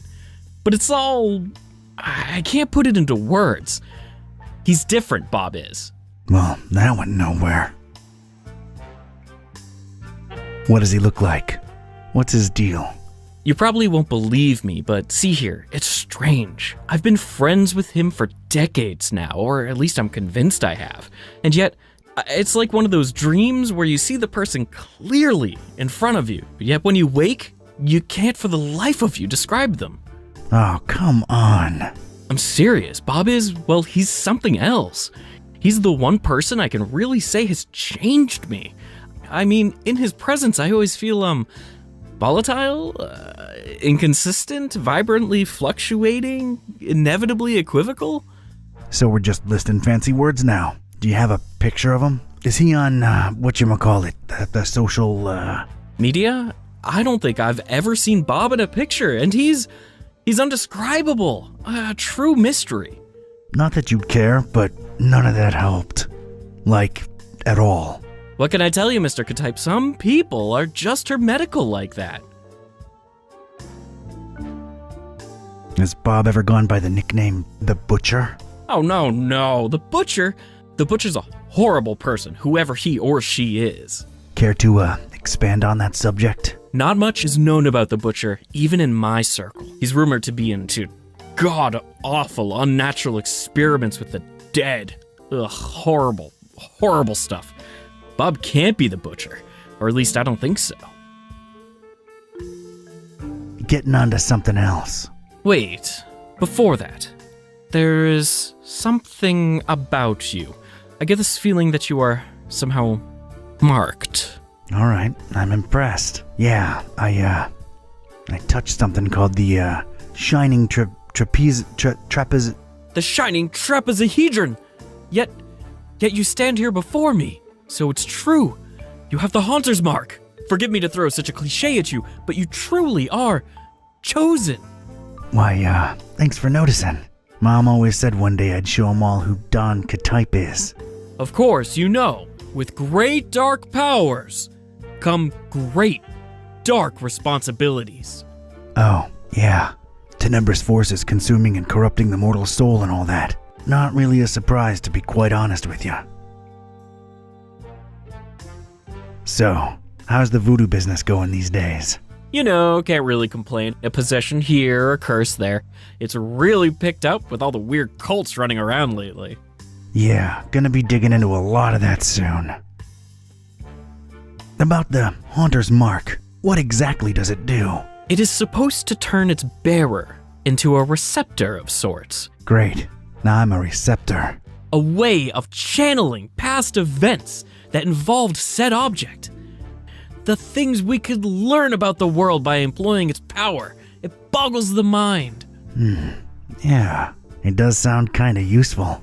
Kinda like a superpower, so I'm not complaining. Not exactly a superpower. It's a dark gift, and it may come with great personal costs. Dark or not, I like gifts. I can make my hand glow on command, too. Yeah, that's pretty rad. I'm in the need of some robes to attend the Fishmouth festival. Think you can help out? The fest? Whatever would possess you to want to go there? Word of dispassionate advice. Don't. Those are bad people, if people they be. I'm up to my neck in it. Can't really back out now. So, can you help with the robes? I sure can. You're gonna need a fine piece of silk, a miniaturized sewing machine, 3 tufts of recently shed koala fur. Anything else? A cemetery caretaker's liver, voluntarily donated. What else? You know those fish that kind of blow up into like spiky spheres every once in a while? What are they called? Puffer fish? Yeah, well, one of those. Well, not for the robes. I just really always wanted one.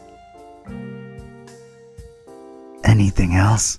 Male alligators' baby teeth, but they have to be in pristine condition, otherwise they're useless. Oh, and any kind of indie game developer DNA. Tears have historically proven to be the easiest to procure. Okay, I've heard enough. Don't you happen to have the actual article laying around somewhere? As a matter of fact, I do. Can I just, have it? No, fetch quests or anything? Yeah, sure, why not? It was really appreciated at last year's Supernatural Society costume ball, but I doubt it would hit as hard this year. It's in the chest over there. Let me unlock it for you. Thanks, voodoo gentleman. You're all right. No probs, Donatello. Please don't call me that. So, how do I look? Appropriately stupid and scary, simultaneously. Alrighty then. Thanks again. I'll be on my way. Whoa! Hold on a minute. That's not enough to get you into the festival, dude. It isn't. What's wrong? Well, don't take this the wrong way, but your smell. I've been traveling a lot. No, I mean, you don't stink. Oh, yeah, I knew that. But you need to stink to be let inside Fishmouth during that unholy festival. Like a couple of skunks getting frisky in a garlic patch? Quite the vivid imagery, but no, it's more specific than that. More in the vein of, I've had hundreds of rotting fish rubbed against these robes I'm wearing. The festival seems to be a very fish-themed thing. The locals are very particular with their social gatherings. So, rub a dead fish on it, huh? Shouldn't be too hard. I'm afraid that won't cut it, Don. It really needs to be a lot of rotten fish. All right, Mr. Voodoo. Good looking out. I'll try to think of something. Later. Take care now. And take care of Buzz too while you're at it.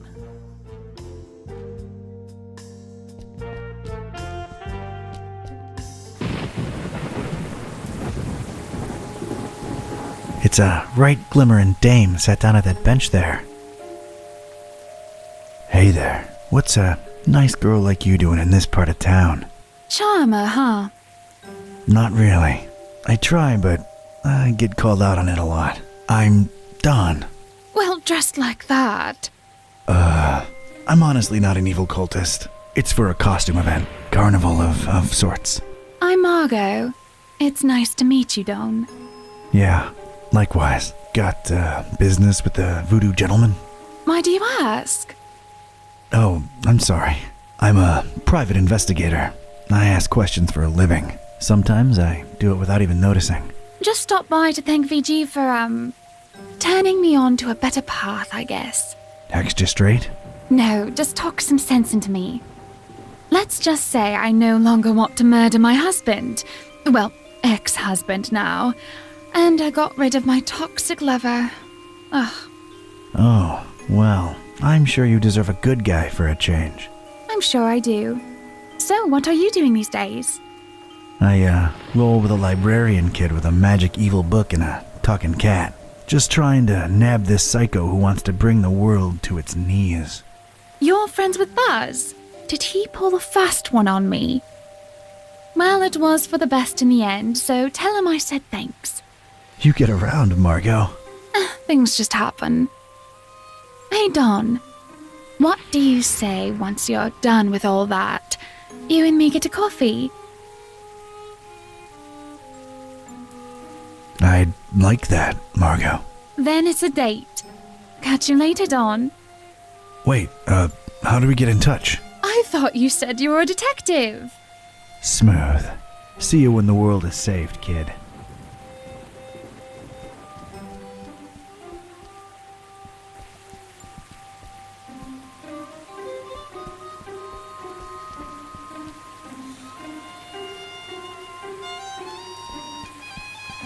Big D Street. We're getting quite original with the street names these days, huh? Wonder who this guy was. It's a bust of some tentacle-mugged thing. This is what the taxpayers' money goes to. This.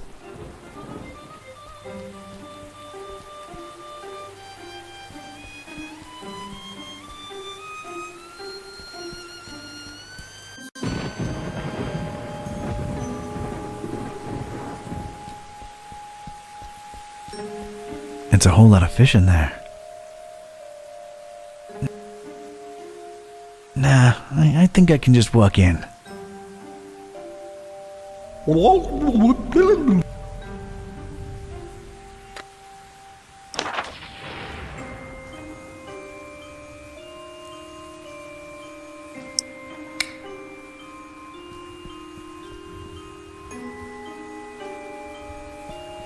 No need to climb it. I want to stay in the area. I don't have the time to be traipsing through dorms.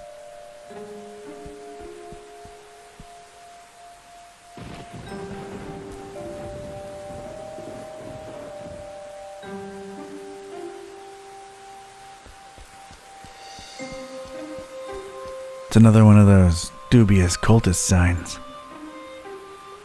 The weird sign does nothing for me.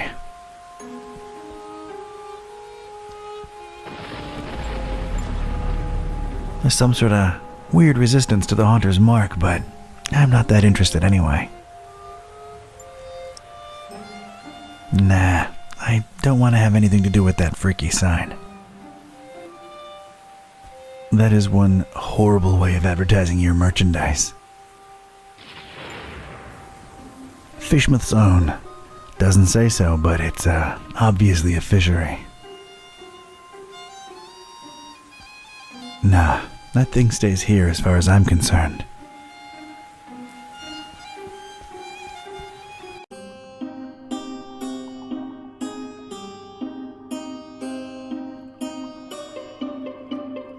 the owner of this fine place of business. Some kind of refrigerating unit. There's a pipe leading up into the ceiling. Probably something needs to be real chilly like up there, but this unit doesn't seem to cut the mustard. There's a hatch in the ceiling, apparently holding back something incredibly gross. There's a foul-smelling liquid dripping from it. Ugh.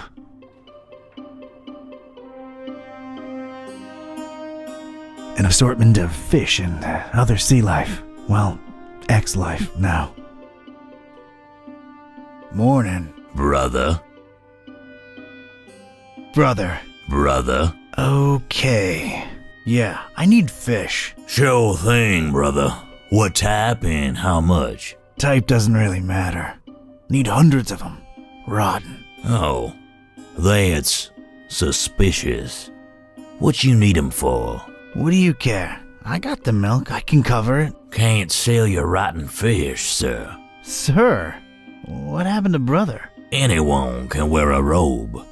And when they start making dubious demands, how do I know you ain't one of them health inspectors? Do I look like a health inspector? Maybe you're undercover. Yeah, undercover health inspectors. That's a thing. I ain't risking my license revoked. Looks like where the fishmonger lives.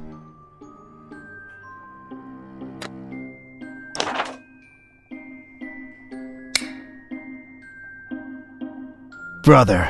I don't know about that. What's the deal with the hanging chain?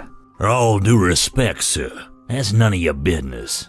I detect a pretty strong smell coming from up there. Could it, perchance, be where you keep all the merch that's gone bad? Now that's presuming a whole lot, sir. Not exactly a refrigerated environment if we go by olfactory clues. What olfactory? There's a smell, Brother Fishmonger, and nasty stuff dripping from the ceiling. That's my damn business, if you don't mind. Oh, come on, we bros, you know it. I straight up and down don't. Say, you look familiar. What? We all look the same to you Darkhamites, don't we? Racist. Racist? Ha, not at all. There's just something about your features, your eyes maybe. You think I don't know the stereotypes y'all throwing around about us?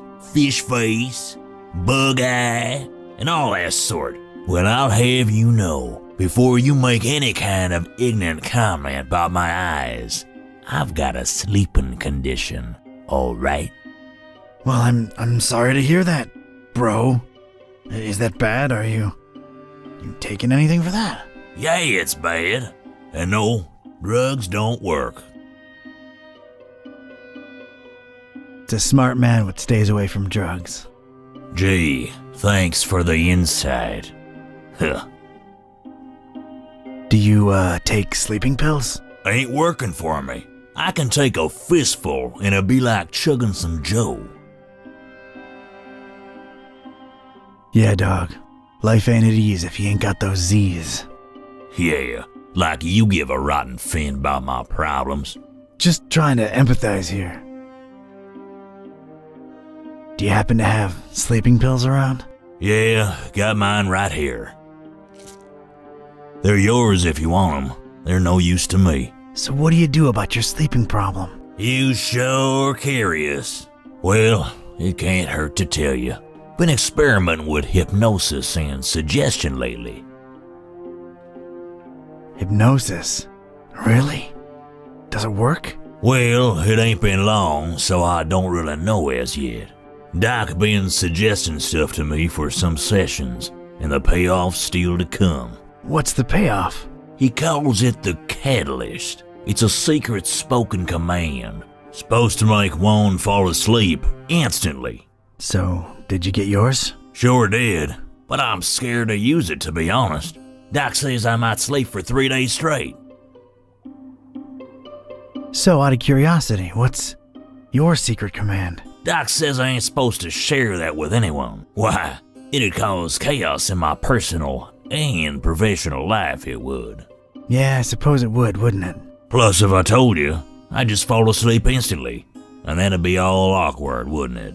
I suppose it would be, yeah. I bet I know what your command is. I'll bet you don't. Fuzzy cushion. Huh, that ain't it. Baby butt. Cute, but it ain't that one. Angel tummy. Why, what's this? I was all sleepy all of a sudden. But wait, could it be just 'cause of you boring me to sleep with your cutesy guessing game? Ugh, you had me there for a second. Never mind. So, how do you find Darkham? It's alright, I guess. But their smell just... ugh. That's why I mostly keep to my shop. Smells like home in here. Oh, yeah. Fishmouth's gonna be a blast. Catch you later.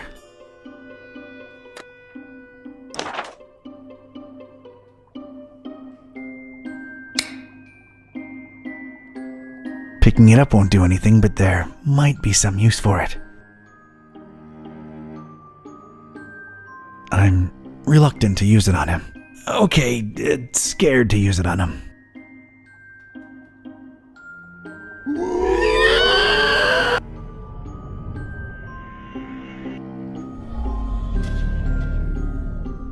Nothing.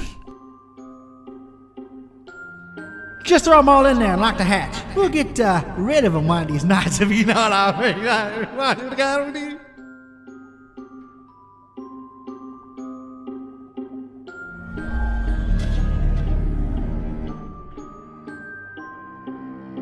I guess it's a fish scale. Sorry. I'm not interested in weighing anything. Oh, that is foul. Oh my. Oh, you God.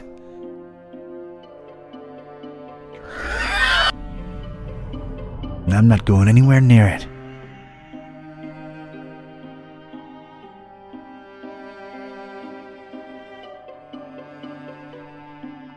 Your secret command is bubble wrap. Poor devils. How undignified. I bet I know what your command is. I'll bet you don't. Bubble wrap. How'd you?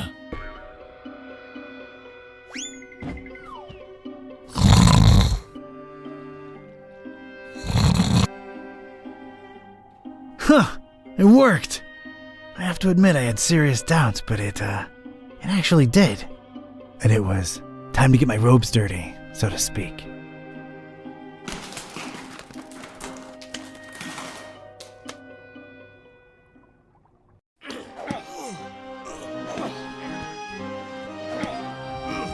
So, this was it. Stinky old Fishmouth. Smell-wise, it was probably the fishery I'd just come from times 1,000. I was blending in like a professional and itching to sink my teeth into whatever Fishmouth had to offer, except the local food.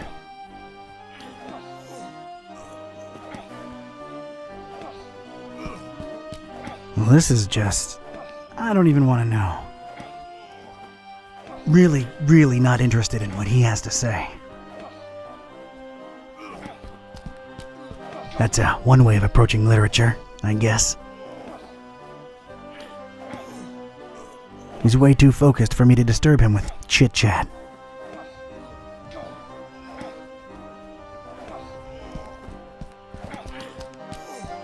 I have no idea why she's doing that, but it's kind of fun to watch.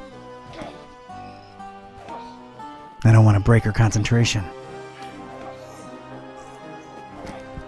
Hey, it's a door blocking my access to who knows where.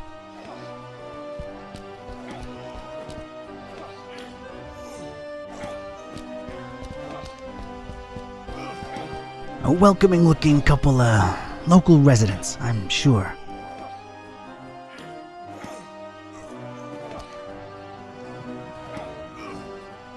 Greetings, brother and sister. Hello and welcome to the festival, fellow believer. Forget all your worries and praise daggone. Might I compliment you on your smell, brother? Oh, thanks. Just a curiosity. Is it the socks? Yeah, okay. It's the socks. That's what I thought. Enjoy the festival.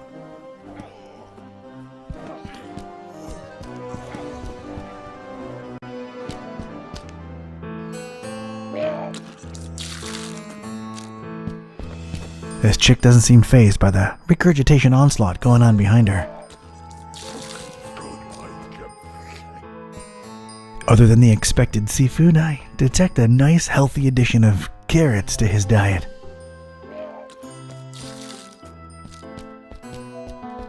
These guys are whispering to each other in some language that's completely alien to me.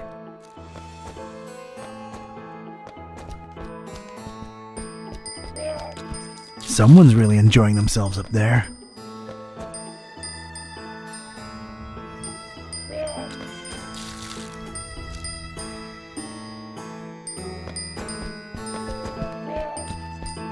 It's another voodoo guy by the looks of it.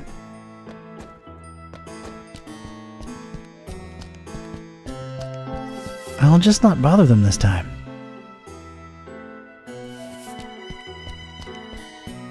Oh, hey, it's a lady cultist.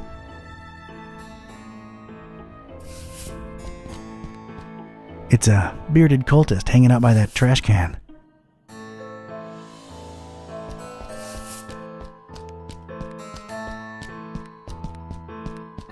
That guy's really passionate about Father Dagon.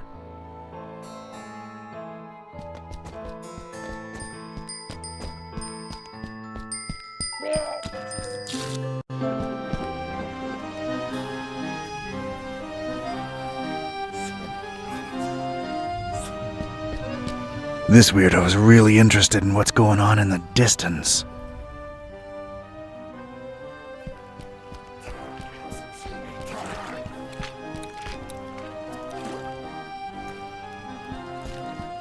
I'm pretty sure that's Gustav. It's a non-festive looking dude, just chilling over there. This bozo's out cold, feet in the air, underwear flying in the wind. Disgraceful. He also dropped all his eggs.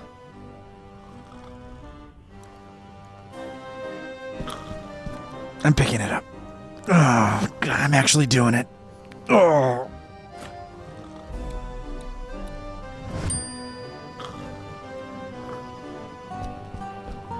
That is the definition of rear window.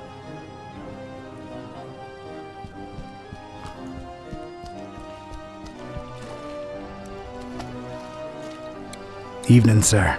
No offense, but you don't really look like you belong here. Oh, hey there, Padre. Yeah, no, I'm kind of visiting only. I thought they didn't let visitors in during the festival. Depends on who you're with, bro. My wife's a regular. We're here on our honeymoon. Interesting choice for a honeymoon. Yeah, well, sort of a goodbye to the old way of living on her part, as an F, I mean. Then we're totally changing our lives around. Oh? Is she around? She's in there, getting some fish and chips for us. Ugh, not partial to fish myself. Then what the heck are you here for, dude? But yeah, I ain't crazy about him either. But hey, when in Fishmouth, you know, we're splashing out into like a debauchery sort of deal while we're here. And then, we're totally changing our lives around. You mentioned changing your lives around. Yup, we're going vegan, baby. Oh, that's nice, I guess. Concerned about animal welfare and the environment, huh? Yeah, that too, kinda. It's the in thing to be, you know? But we'll see how that goes, you never know. We might just go back to steaks afterwards. Isn't that a bit hypocritical?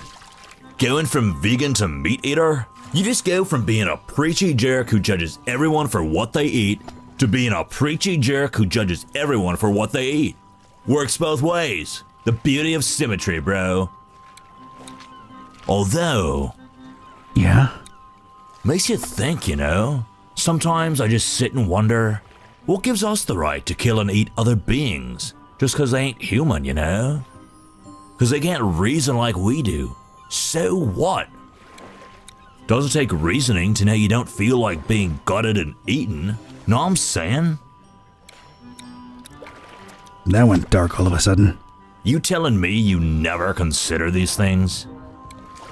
An almost lifelong diet of steaks and cold hot dogs is a hard thing to leave behind, I guess, but, yeah, you know, you sort of make an interesting point there. Yeah, I think it's absolutely worth discussing these issues, you know? But discussing takes a lot of energy, and me myself, I'm famished. Now where's Asenath with those fish and chips, though? You know anything about a guy called the Butcher?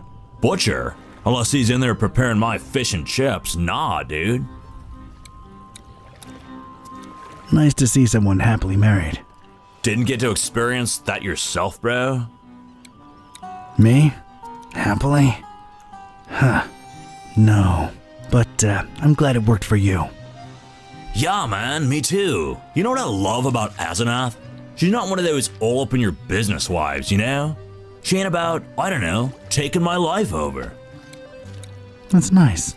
Yeah, I love that she gives me my personal space. What else do you like about your wife?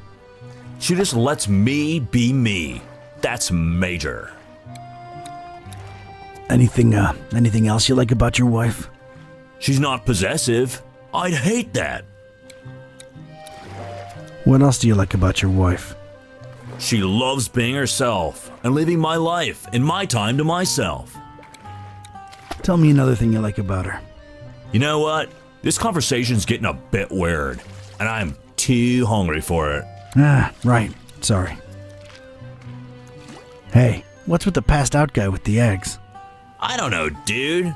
It's sort of gross, but at the same time, it's kind of ruining my appetite. Which is cool, though, because I've been waiting on my fish and chips forever. Yeah, he's out cold. Guess his eggs are free for the taking. I guess so, man, if that's your kind of thing. It's cool, bro, seriously. I'm not judging. Yeah, thanks. It means a lot. Alright, man. I'll let you wait for your meal in peace. Enjoy the festival, brosif. And don't indulge too much, you hear? Ha ha ha!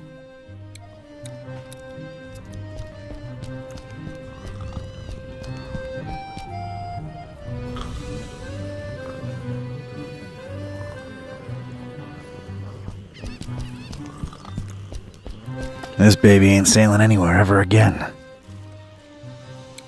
Hey up there. Go, stop!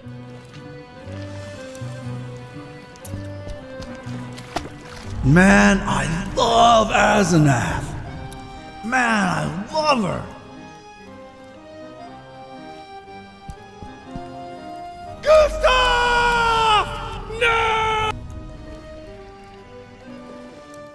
Gustav!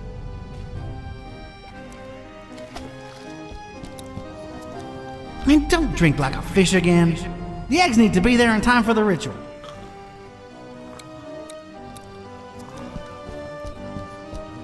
I don't think I want to. We're full. Go somewhere else.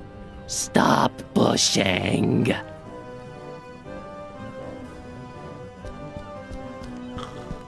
I'm gonna let him get his rest.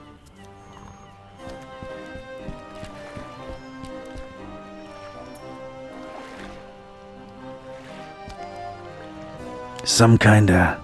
I don't even know how to describe it. It's going on far in the water, next to the reef.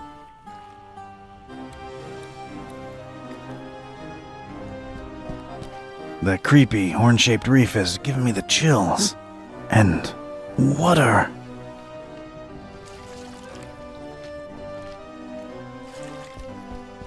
He looks like he's guarding whatever insanity's going down in the water. Jeez. I'm leaving him alone.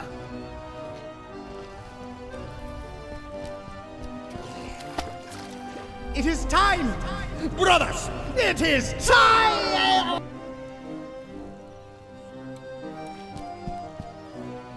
That's where it all begun.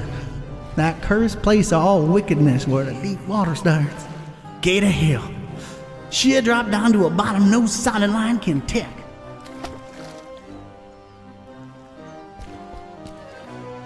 Stand guard and watch them take to the water. Yah! Yah! Father Dagon, take them in his arms!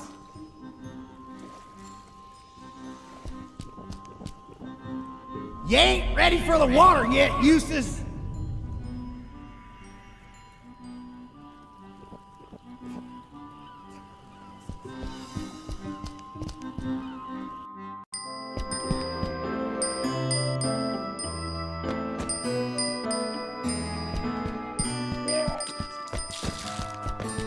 An incredibly beat-up car, desolately leaning on the sidewalk. This thing isn't starting anytime soon. Hello there, brother. Uwangba, papale. Oh, sorry, I had no idea.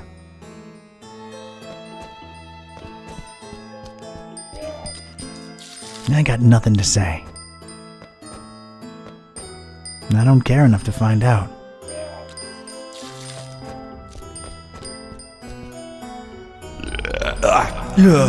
One more isn't gonna kill me. Everything okay up there? All right then.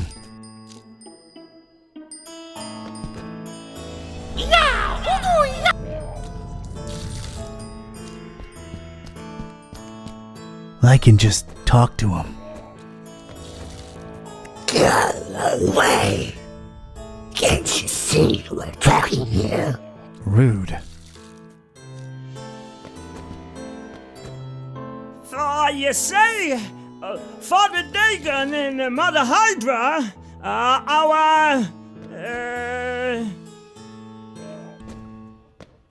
biggest problem! They are our biggest problem!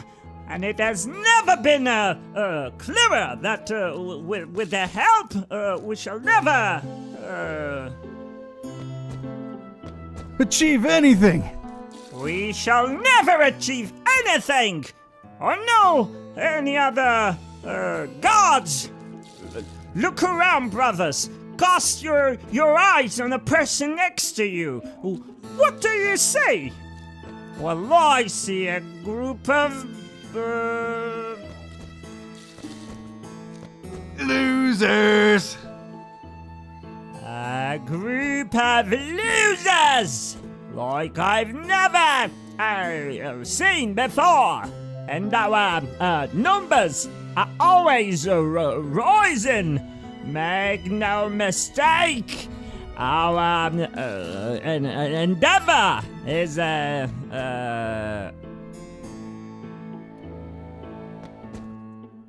waste of time! Our endeavor is a waste of time! Fear us! World! Take a good, hard look at us! For we shall bring, nothing but,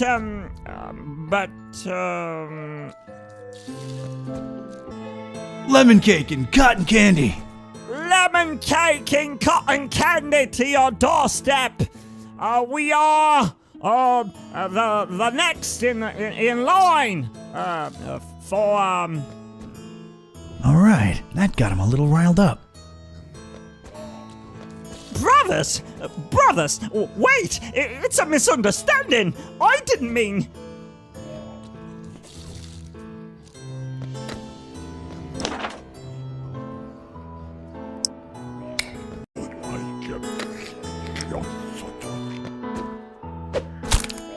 They're a bit more excited now.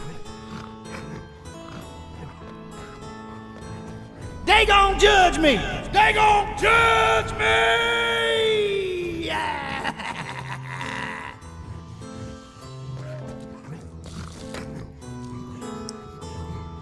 Nah, it wouldn't help in any way.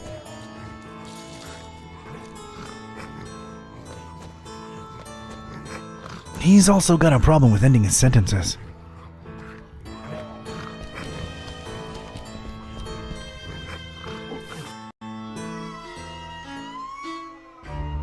That's Brother Jan.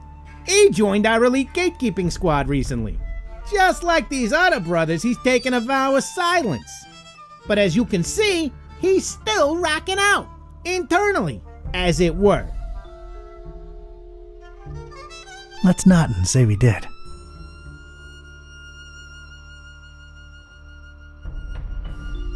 Brother Jan's part of my elite squad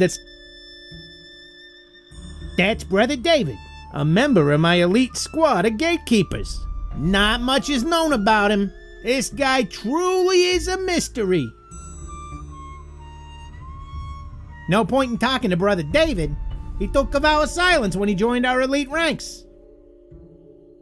Let's not and say we did. Evening, brothers. Yeah, what do you want? Just seeking passage into the derelict industrial premises you're currently eclipsing. Don't come here wasting my time, you hear? I want to get inside of the abandoned factory behind you, brother. Just say so, huh? So are you, Molusco? You're darn tootin' I'm Molusco. Oh yeah? Good. Chief Piovera specifically said don't let Molusco in. Forget about it. Wait. Me? Molusco? Huh. Mr. Confused Identity over here. Well, who are you then? Pescatori? Yep, in the flesh. Oh, good. You're finally here. I tell you, they say the worst that could have happened probably happened. I always knew we shouldn't trust that psycho with the meal. The meal? Are you serious? Oh, I see what's going on. You're questioning my clearance level, huh? Yes. Yeah, I thought so. Don't worry. These guys are hardcore, but they took a vow of silence, so... I'm level 3 clearance. I pretty much know most of it. Oh yeah? Tell me what the meal is then. May Father Dagon forgive our naivete. Is that how you pronounce that? How should I know? Pulling the wool over our eyes with talk of raising the meal, the ultimate feast for the dreamer. Damn butcher, cobbling flesh together and raising that thing in Kraken Bay, that half goofer. It ain't natural. We talking GMOs here, or... I ain't in the mood for joking. He played us good, Pescatori. The dreamer yet hungers, brother. Yeah, Cthulhu for Dagon. Ftagan indeed. We've let him down, brother.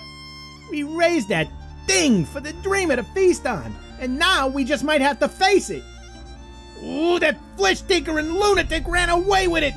Oh wow, we know that for sure? Ain't that why you're here? To find out for sure? The elders won't let us regulars in the factory. Personally, I think he's long gone. But go ahead and find out. Thanks. Wait. I got specific instructions, though. You can go in, but only in the presence of Chief Piovera. Well, this couldn't be that easy, could it? So, where's Piovera? You're asking the wrong person, Fra. He's probably out boozing himself to death like he always do, right guys? Why do I keep talking to these mooks? Drinks like a fish, that Piovera. Alright, I'll return with Piovera. See you guys. Salute!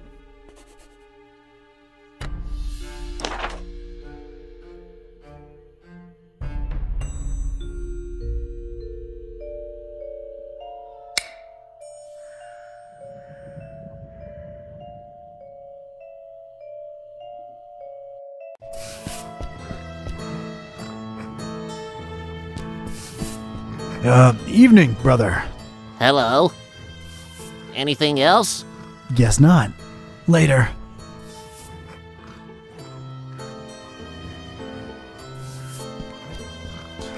I guess stinking horribly yourself negates the downsides of rummaging through trash. So, here I go. Oh, got a really rotten egg. Oh yeah, squishy goodness. And, a boot. Okay.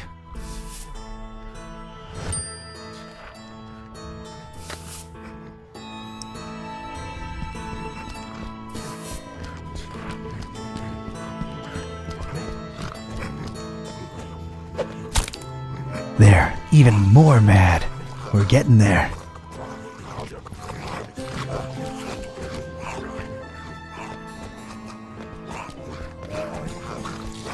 You're mine.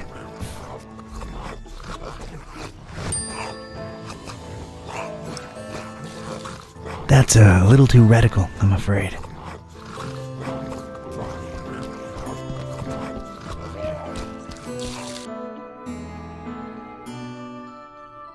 It's a teenage girl just hanging out near that wheelbarrow. Hey, kid. Hey yourself, you stupid cultist. Dagon judge you, child. Yeah, take your Dagon and... Let's, maybe not go there. You dare disrespect the cult? What cult? The fish cult? Don't you mean the order, you dum-dum? Gosh, they'll just let any mouth breather in your little Girl Scouts club. Yeah, we've been, lowering our standards, lately. And there you stand, living proof. So, how's things? What's with the wheelbarrow? What's with the wheelbarrow? Nice conversational spark up, square. A square? Me? Yeah, man, you're like squared. Sick burn, dude. I know, right? Well, you do have a wheelbarrow. Yeah, so? Can't be cool next to a wheelbarrow, 'cause you said so, Pops? Sheesh. Huh. I guess I really am a square now. Man, I used to be one of the cool kids. You don't say. Yeah, alright. I never was a cool kid. I guess I never really fit in, you know? What? Seriously? Yeah. Must be why I'm walking around in these ridiculous pajamas. Just trying to be accepted somewhere, you know? Oh man, I feel you. Yeah, well, at least I got this. What?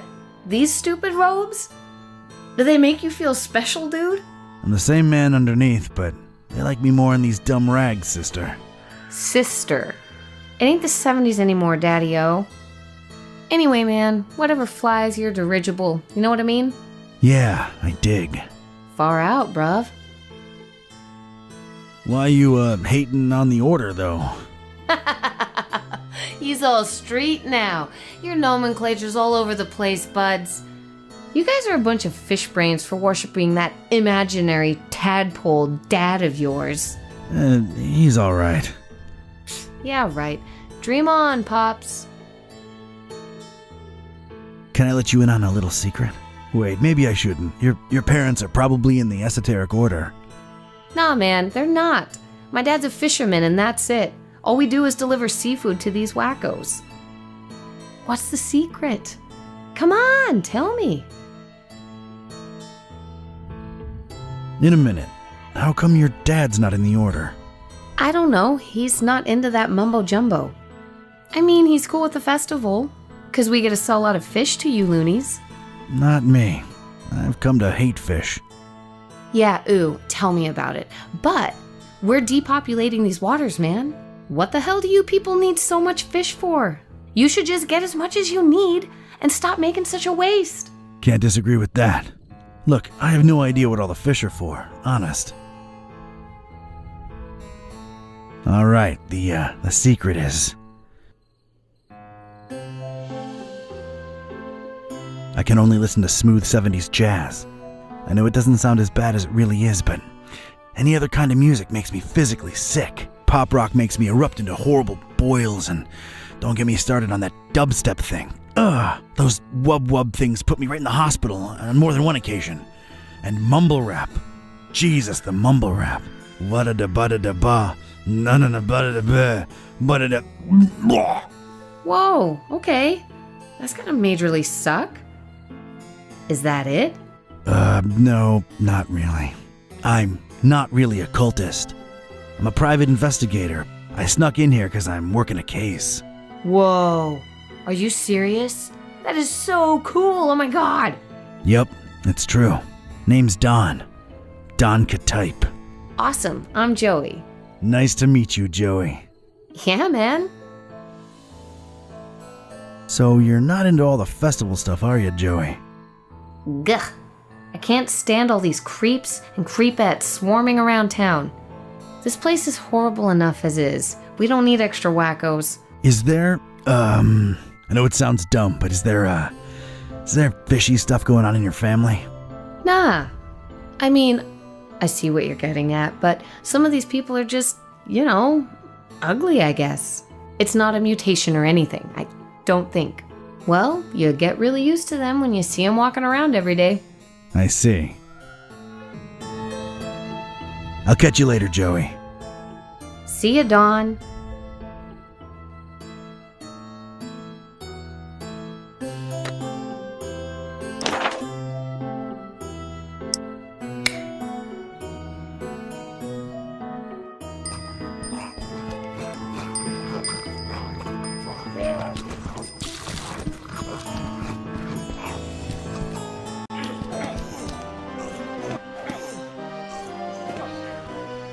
Got no time to chit-chat. Gotta guard them streets. Have fun now, you hear?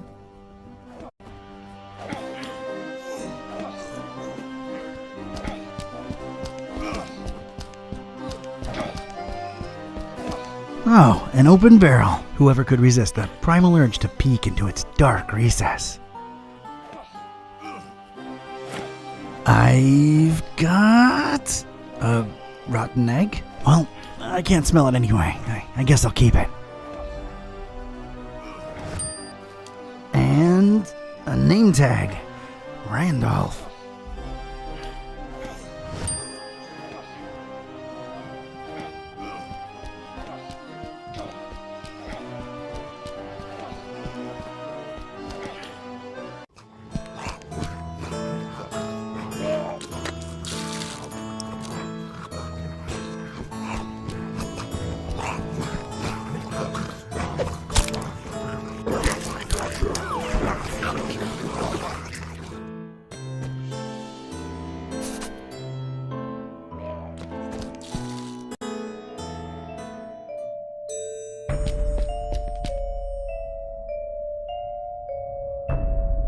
Is that crazy guy outside gone, friend? Yeah, he's gone. I made sure of that. Whew. Well, I guess thanks are in order. Forgive me if I sound reluctant. I've just come to trust you cultists less lately. What happened that made you more reluctant? One of you socked me square in the face when I weren't looking. That's what. Yeah, no more respect for small businesses. Yeah, not to mention the big franchises moving in and cannibalizing us little guys. Right. Cannibalism. Ugh. I mean, I'm just trying to eat here, you know? Oh yeah, absolutely. So, what can I do you for, friend? Did a guy named Piavra happen to drop by your fine establishment? No offense, brother, but I'm smart enough to know I ain't supposed to be saying who's who and who ain't who, especially in these tense times, you know? Oh, I completely understand, and I appreciate the honesty. I wouldn't call the atmosphere tense exactly, more like completely insane. You're just too trustworthy for me to keep my guard up, ain't you? Yeah, that's Piavra passed out in the armchair over there. I meant the ugly rumors about the meal. Strange. Oh, never mind. Just my big mouth getting me in trouble again. The meal, huh? Yeah, I keep hearing trouble's afoot. Trouble? Huh? Aaron knew that psycho butcher was trouble from the get-go. But oh no, elders know best. Too much talk of double-crossing down the abandoned factory the last few hours, you know what I'm saying? Where there's smoke, there's fire, huh? Daggone forgive me for talking out of school, but if that good-for-nothing meat cobbler really denies the dream of his meal, well, there just ain't no point to nothing anymore. Wouldn't want the dreamer to go hungry, would we? Not after all the blood, sweat, and tears went into raising that thing. Cthulhu Adventure. The dreamer. Brother, you're trustworthy and all, and I like you on a personal level, but this thing's too big for us to be yapping about. Yeah, makes sense. Sorry for insisting. Ftargan. Are there any rooms available? They're filled to capacity. You don't seem happy about that. Well, let's just say business ain't been as satiating as it could be. So, you're full, but not really, huh? Yeah, that's a good way to be putting it, to be sure. What are your thoughts on the festival? To tell you the truth, it's kind of a disappointment so far. Scrawny cultists, most of them, and always roaming the streets and don't seem to ever go to sleep in their rooms like they supposed to. I mean, it's a festival. People hardly sleep during these things. Oh, they don't, do they? I'll be on my way. It doesn't work, and I have no, time to look into it. Well, Chief Piovra, sleeping off some booze. It seems Chief Piovra's leathery outfit is stuck to the armchair.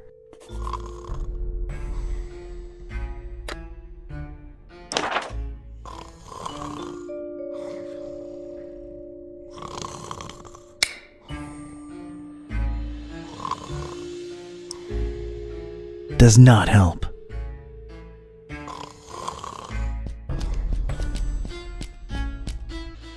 No keys to be seen, and I'm not interested either.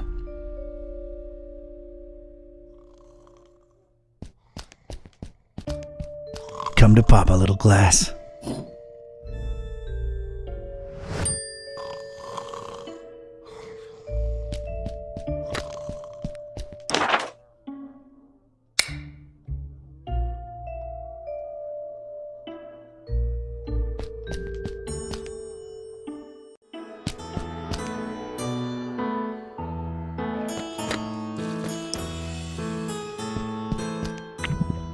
Got myself a glass of oil.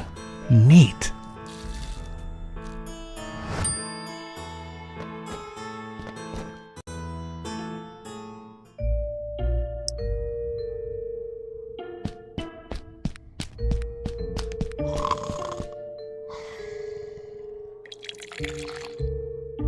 All right. That seems to have loosened the armchair's grip on Piovra's rotund frame.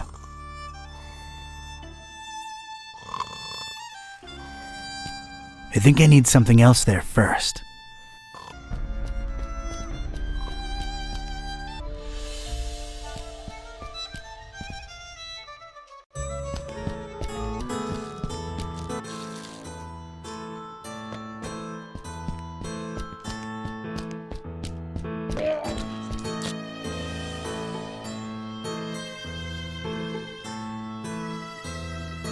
Joey, you think I could borrow that wheelbarrow for a minute?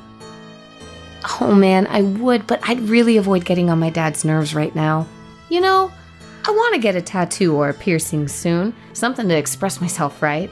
And he's like so against it. Like all he knows and cares about is fishing stuff. Says I'm gonna be a fisherman just like he is. Right, I gotcha. Let me think for a minute. Hey, Joey, what if you somehow got to express yourself and keep your dad happy too? How would I do that? I have this name tag. Yeah?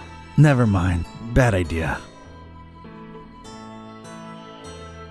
I have this fish hook. Think about it. Fish hook lip piercing. Your dad can't hate on that. It just screams fisherman. What do you say? That is so gnarly, dude. Awesome. Whew. All right then. You think I could get that wheelbarrow for a couple of minutes? Sure, dude. Knock yourself out. Man, this is gonna look so sick. Woot woot! Yeah. Maybe clean it a bit before sticking it in your lip.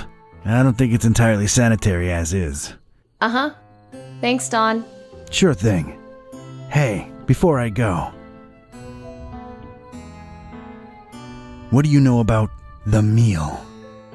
Look, man, I shouldn't either know or be telling you this, but a lot of the fish that my dad and most fishermen in town catch go straight into the meal. The fish or the meal? No, you square. The meal is what they've been raising over in Kraken Bay. Duh. Oh. So, what is it? Don't know, don't care, and I wouldn't look too closely into it if I were you. Just saying. Do you know anything about the dreamer? Oh, man, don't say that out loud. They don't like that. Well, paradoxically, they speak his name out loud all the time, but geez, careful. You mean Dagon? Bigger than Dagon, Broham. Much bigger. Anyway, it's just a dumb delusion like everything else the Order worships. But it keeps me popping business, so, you know. Uh-huh. You ever heard of someone called the Butcher? Who hasn't? But officially, I have no idea what you're talking about. There's a lot of whispers of betrayal and all kinds of crazy stuff, and everybody in the EOD's a lot more on edge than usual, but none of them are right in the head, so who knows, really. Yeah, this place is crazy, no doubt. Later, Joey. Don't blow my cover, all right? Watch your back, Donnie boy.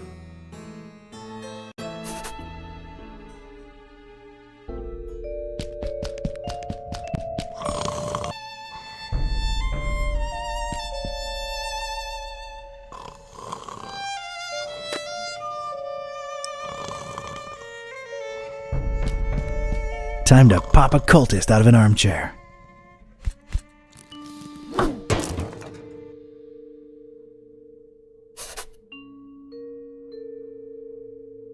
Well, here we are in the presence of Chief Piavra. Porca vaca! Hard to tell how present he really is, but it's him all right. Ain't no discussion about that. All right, go right ahead. And Pescatori? Yeah? Well, I'm convinced he's long gone. But if by some dark miracle you do get a hold of him, show him what the EOD does to traitors. Ooh, show him good! You betcha. See you later, Pesce. Let him through, boys. Cthulhu for Dagon.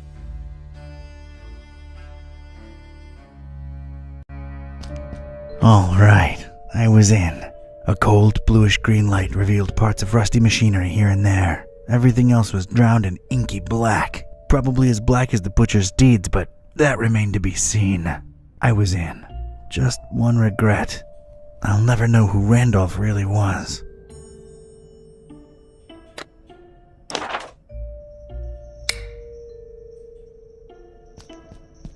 It's a hatch in this thing, but it's dark as night inside.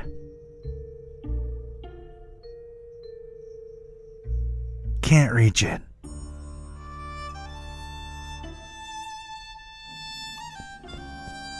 Some kinda container, apparently. Ugh, the lid's all stuck with some disgusting crud. Let's pop this baby open. All right, got myself a power tool.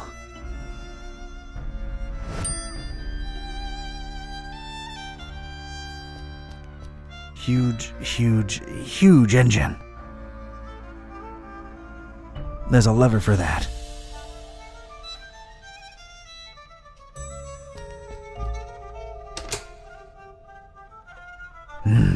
Nothing happened. I think it needs fuel.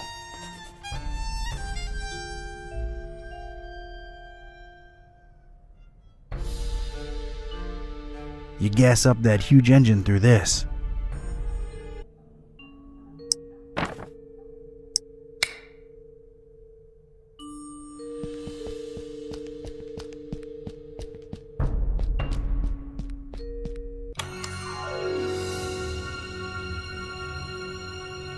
You ugly cultist!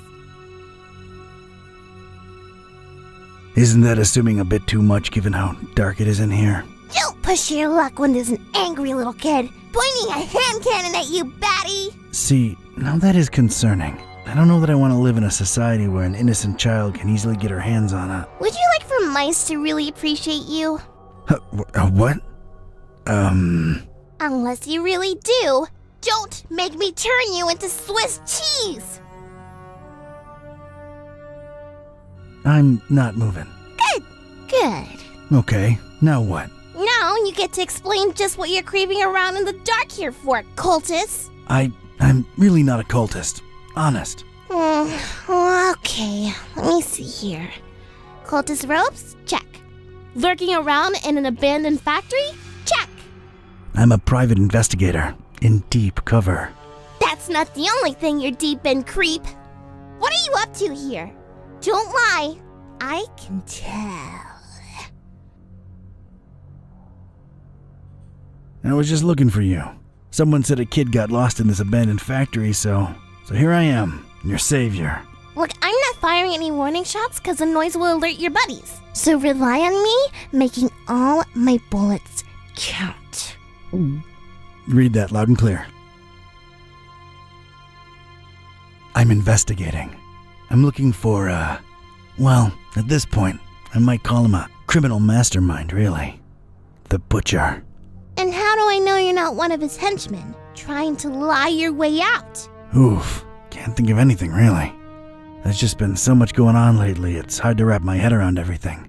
Let alone explain myself to a kid with a huge gun pointing at my noggin. I've got time. To make an extremely long and convoluted story short, I'm helping a friend unhumanize his cat, I think. Turns out, when they can talk, they're real grouches. So, I'm trying to find out. Wait, what's this friend's name? Buzz. Oh, we'll talk about a coincidence. Is he a librarian? Only librarian I know what's got a talking cat, yeah. Wait, you're not shooting me now, are you? Whatever way they wronged you, I had nothing to do with it. Kid, it can be a real... They actually got Mr. Gillsby back for me. I hate to say it, but they're kind of alright in my book. I hate them less than you cultists. Wait, you know Buzz and Kitty? Yeah, we swapped dolls a while ago, back in Darkham. Well, that sounds perfectly normal. Unlike what you are doing to the fishies, you bad people! I don't even like fish. I don't like eating them. I've got nothing against them. So then why are you killing so many of them? Again, not a cultist. But it might have something to do with whatever the Butcher was working on in this very building. Yeah, well, we'll shed some light on that situation soon enough. You really shouldn't be in here alone. What'll your parents think? They think I'm still in my bedroom. I made sure of that. Can I ask where you got that huge gun from? Knocked out some cultist leader in my way in here. Anything else? Maybe later. I'm really not a cultist. My name's Don. Don Archetype. Don doesn't sound like what a cultist name would be. I figured they'd all have names like... Jebediah? A bit too biblical, but yeah, I can see that. Do you believe I'm not a cultist now? Not entirely.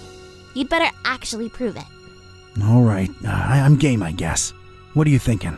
If you're really here for the reasons you say you are, we're both looking for the same thing. The Butcher's Laboratory. Chop chop! I'll be supervising from up here. Sounds like a plan. Miss... Priscilla. Are you sure? I'm sure! Get to it!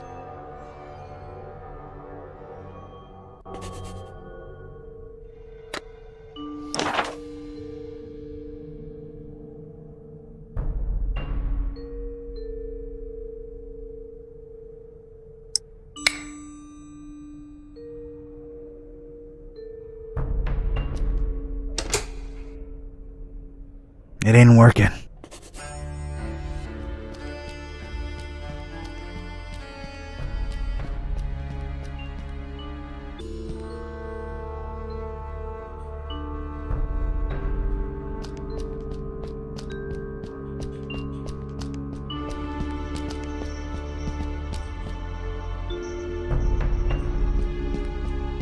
That's one impressive, gigantic door.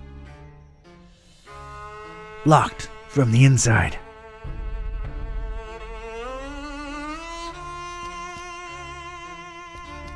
Strange. There's a discontinuity in the pattern here.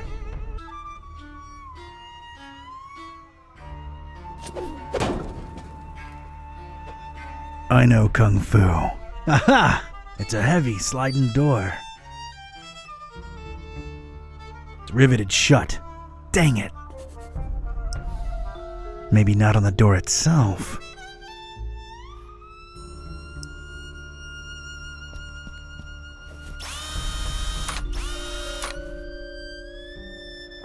Thank God for technology. I stepped inside and felt my teeth instantly chatter. This was some kind of cryo room, and I didn't bring thicker underwear. Ugh.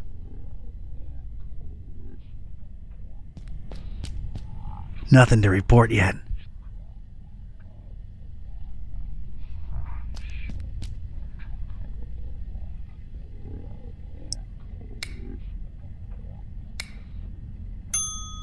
Huh. One's missing.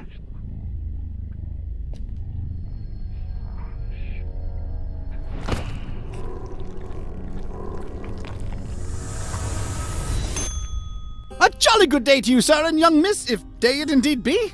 You will forgive my disorientation, I trust. I've been holed up in here for quite a while. I suppose thanks are in order for opening that blasted door. Truly appreciate it. No offense, but, who or, what are you? Oh, do forgive my rudeness. Allow me to introduce myself. I'm quite sure that my name is Otis, but I'm afraid much of my biography is as much a question mark to myself as it is to you. I'm not wrong in surmising that this is the first time you're engaging in conversation with a human-octopus hybrid, correct? Yeah, I'm kind of at a loss for words here. Don't worry, Mr. Octopus Person. I like you. You're kind of a fishy, so you're okay. Haha, well, yes, young miss. I assume I am. Aren't I? Please, call me Otis. Nice to meet you, Otis. I'm Priscilla, and this guy over here is Don. He's a private detective. Yes, she believes me. But anyway. So, Otis, how'd you become an octopus hybrid?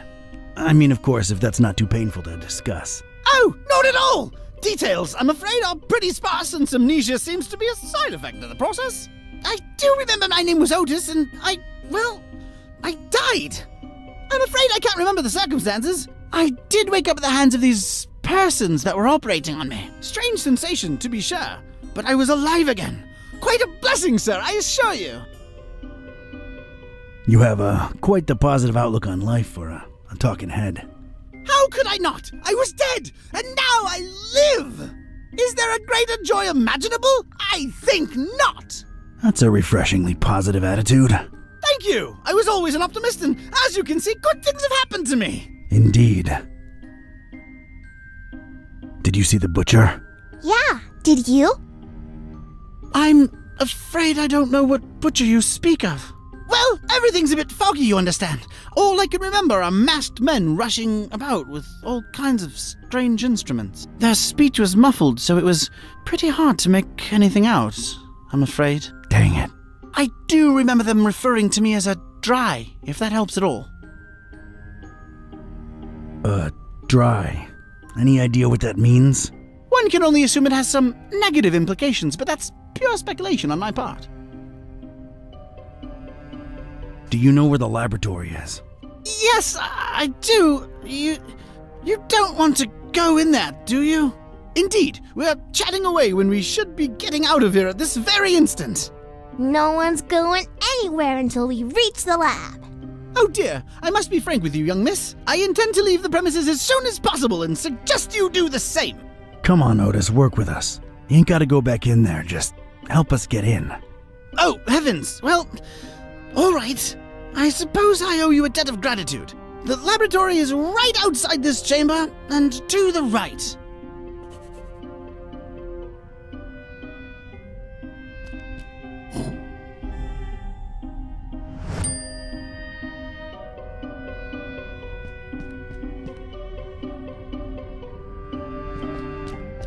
Nah, can't reach it. It's just junk. I don't need any of it.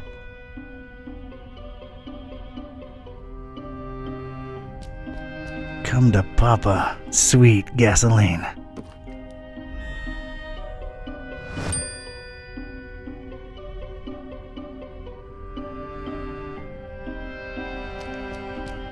Not exactly ready to carry.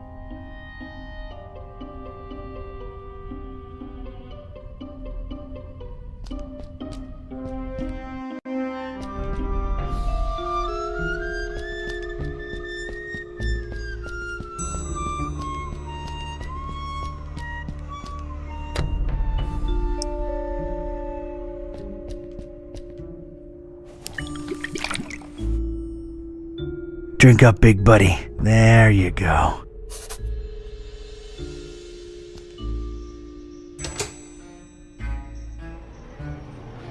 I'd gotten the engine to run. At least now, any loud noises would be covered by the engine's humming.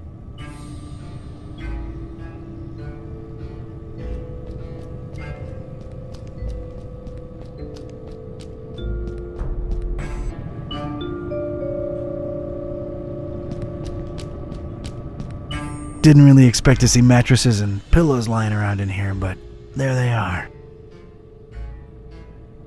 I don't want to touch any of them. Locked from the inside.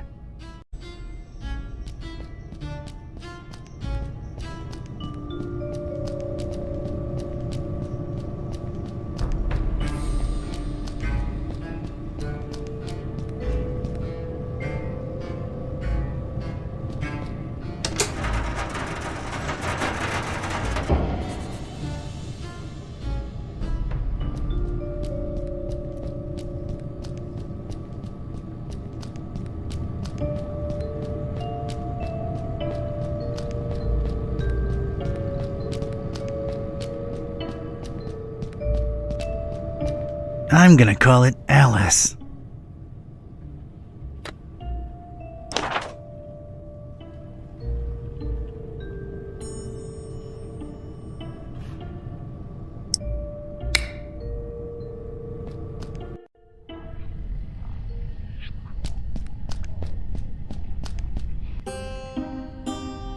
I'll get back to you, Otis. As you wish, dear sir. Hey kid, I think I thought of a way to get us past those huge doors, but I need you to trust me, okay? What do you mean? I'm gonna need that gun of yours. Fine, I trust you. Do not let me down. That's a promise, Priscilla.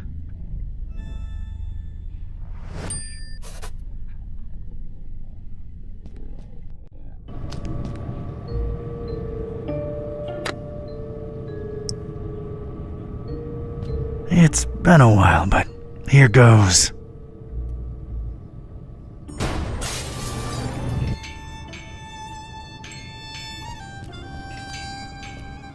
I got rid of the glass above the door to the lab. Seeing as you're the only one with suction cups, think you could do us a solid and get inside the lab through there?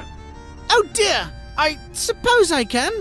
To be perfectly honest, I'm shaking in my non-existent boots just at the thought of going back in there. Come on, you can do it, Otis. Yeah, you go, Otis. I appreciate your support, dear friends. All right, here I go.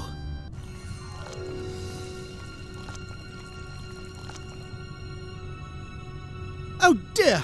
Oh Lord! Oh, it's all coming back now! The pits! The horrible pits! The non-dries! Their horrible gnashing and gnawing and... Oh, this is too much to bear! Oh God, what is that? Oh, what do you know? It's a coin! Oh, and of course, no pockets to put it in. Great! Oh God, the abominations! Focus, Otis, focus! All right, it's open. Wow. Thanks, Otis. You were incredibly brave. Yes, could I please go now? There are horrible things in there, and I don't wish to spend another second in their vicinity. Where are you headed to, Otis? It appears I really have no place to go, do I? Yeah, I thought that might be the case. Look, here's my office back in Darkham. The key's under the doormat. Make yourself at home until you, think things through, all right? How exactly is he going to make it there without attracting attention? You're right. Hey, I have an idea. Priscilla, you should mail him to my address. You know, like a pet or something. But I want to see the laboratory and save the fishies. You said it yourself. Otis is sort of a fishy, and he needs your help. Once you mail him, you can come back and we'll explore together. What do you say? I guess you're right. But don't explore too much without me, you hear? You can count on me, partner. Don't get ahead of yourself. See ya! Many thanks again! All the best! Oh, it's jolly good to get a second chance, isn't it? So many opportunities. Like? Let's see here.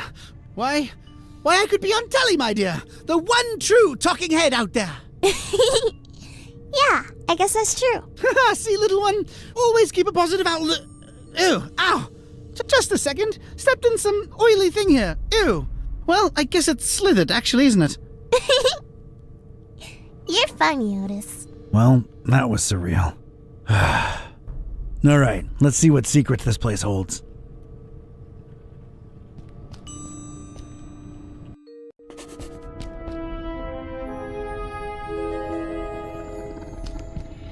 It's a dark, deep pit, but down there I can just make out something wrong.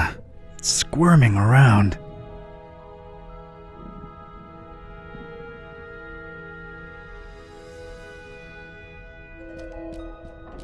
Another pit, another unseen creature writhing at the bottom.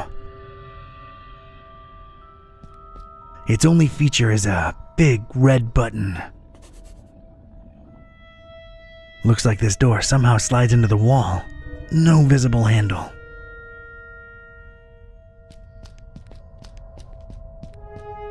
A plain, scratched metal panel of sorts. It's stuck.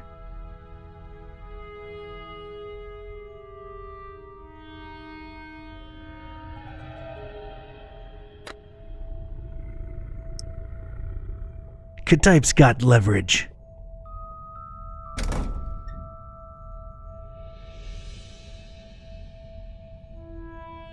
Looks like a view of this room from above. And there's a cage hanging overhead.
I hate to admit it, but I was shaken.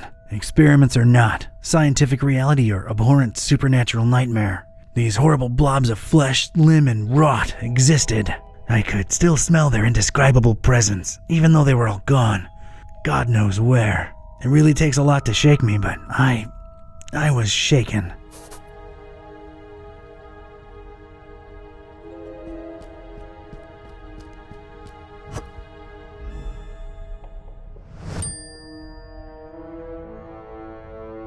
Yeah, I might need these.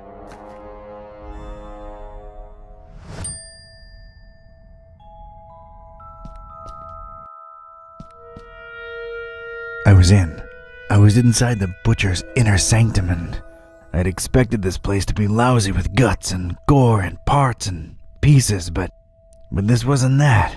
This was, well, colorful. Colorful in a way that makes a Joe uneasy, and it set me to wondering what this guy had for triangles. So many triangles.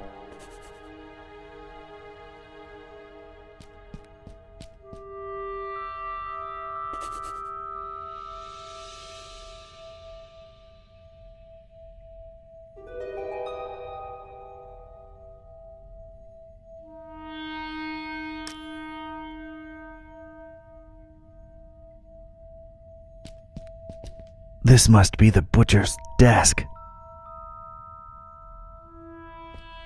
A strange, strange device. And there it was, a loose handle hanging conspicuously from the door of an empty cabinet.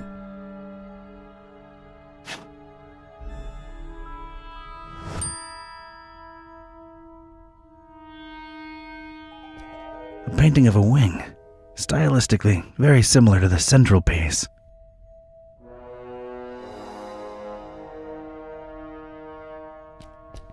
Seems to be out of power. Some kind of control panel looks embedded in this area of the wall, along with the shelves.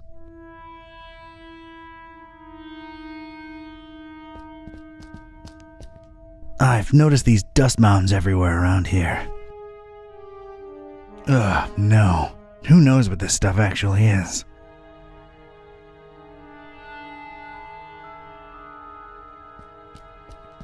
I stared at the Kraken head, and it seemed to stare back at me with its blood-red eyes. A little unsettling, I had to silently say to myself. An assortment of books, but they're all written in what's either an alphabet unknown to me or code. They're no use to me.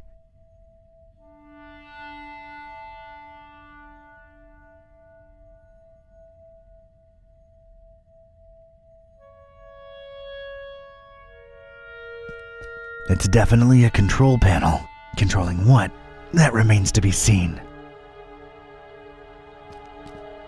Some kind of control panel looks embedded in this area of the wall, along with the shelves.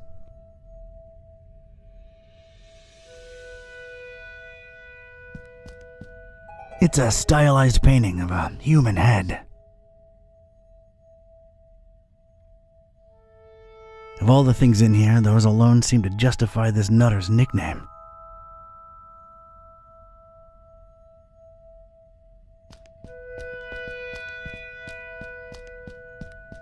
It's an uneducated guess, but judging by the number of cables coming out of this thing, it might be what powers everything in here. I'd love to, but I see no apparent way of turning it on. Food is plentiful, and the little one grows steadily.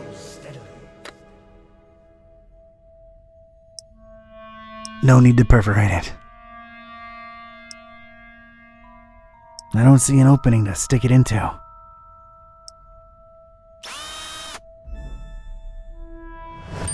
I've put a nice round hole in it.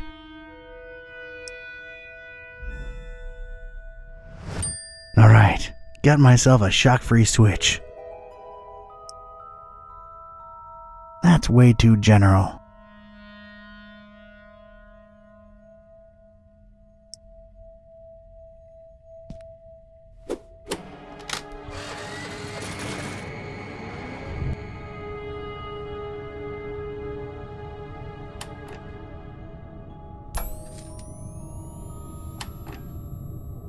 Yes! Power's back on.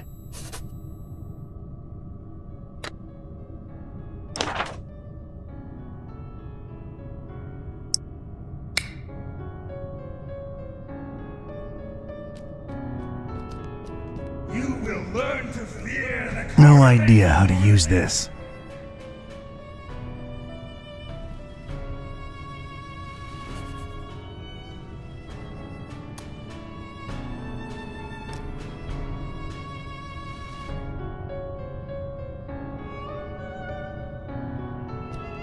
I gotta say, I find the aesthetic pleasing.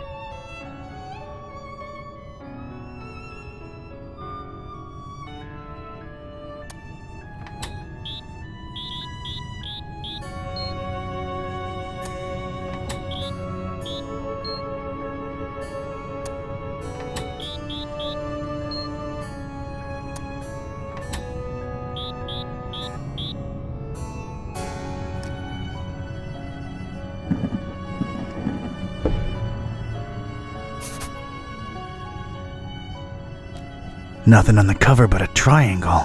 This better not be written in gibberish.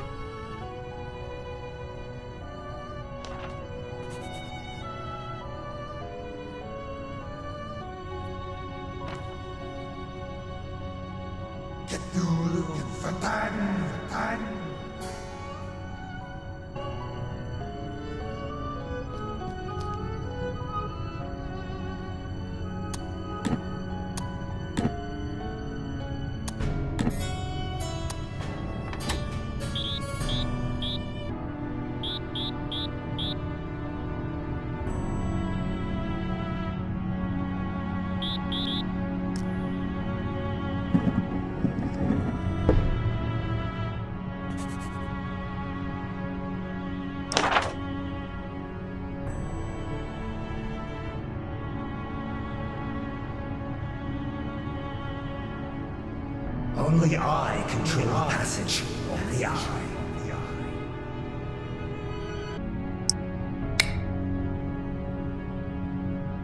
It's a small piece of ripped cloth caught on the edge here. I'm not really into exploring huge chasms with no bottom to be seen.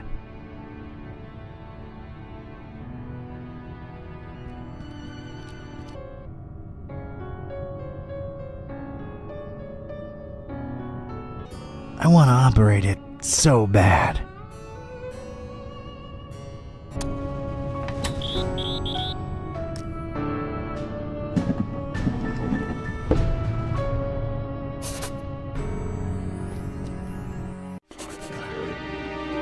And what did we do?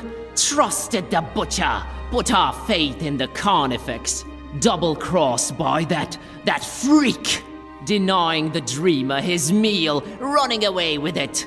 That was his payment for our stupid, misplaced loyalty. How do you think this looks like in the eyes of Father Dagon, huh?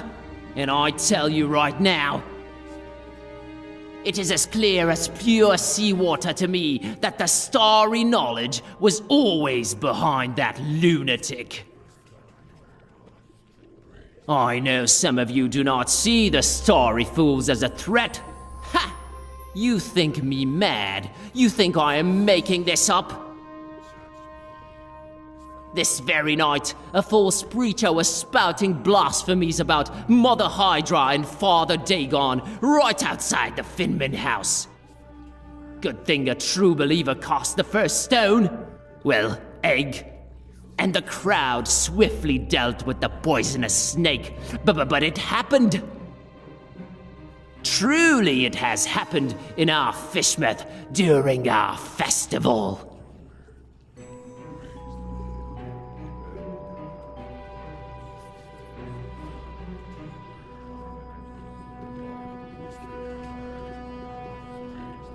I don't want him to know I'm here. Kooky, freakish cultists. All that prey, all the blood and sweat and tears we put into the crop, wasted on a liar.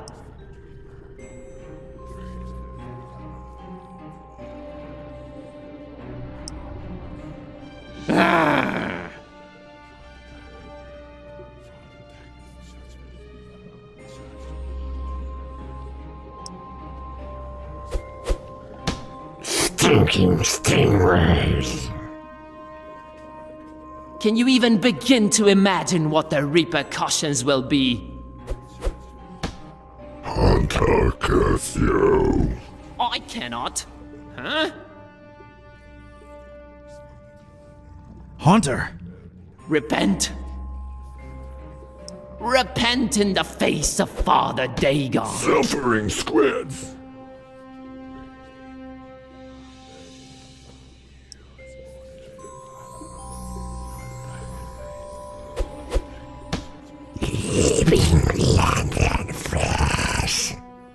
Those mounds of food we threw into the Kraken's gaping maw. Stars fall on you. Why we, huh? Stars? I thought these guys were all about fish. Didn't he? In the face of Dagon, praise his dark name.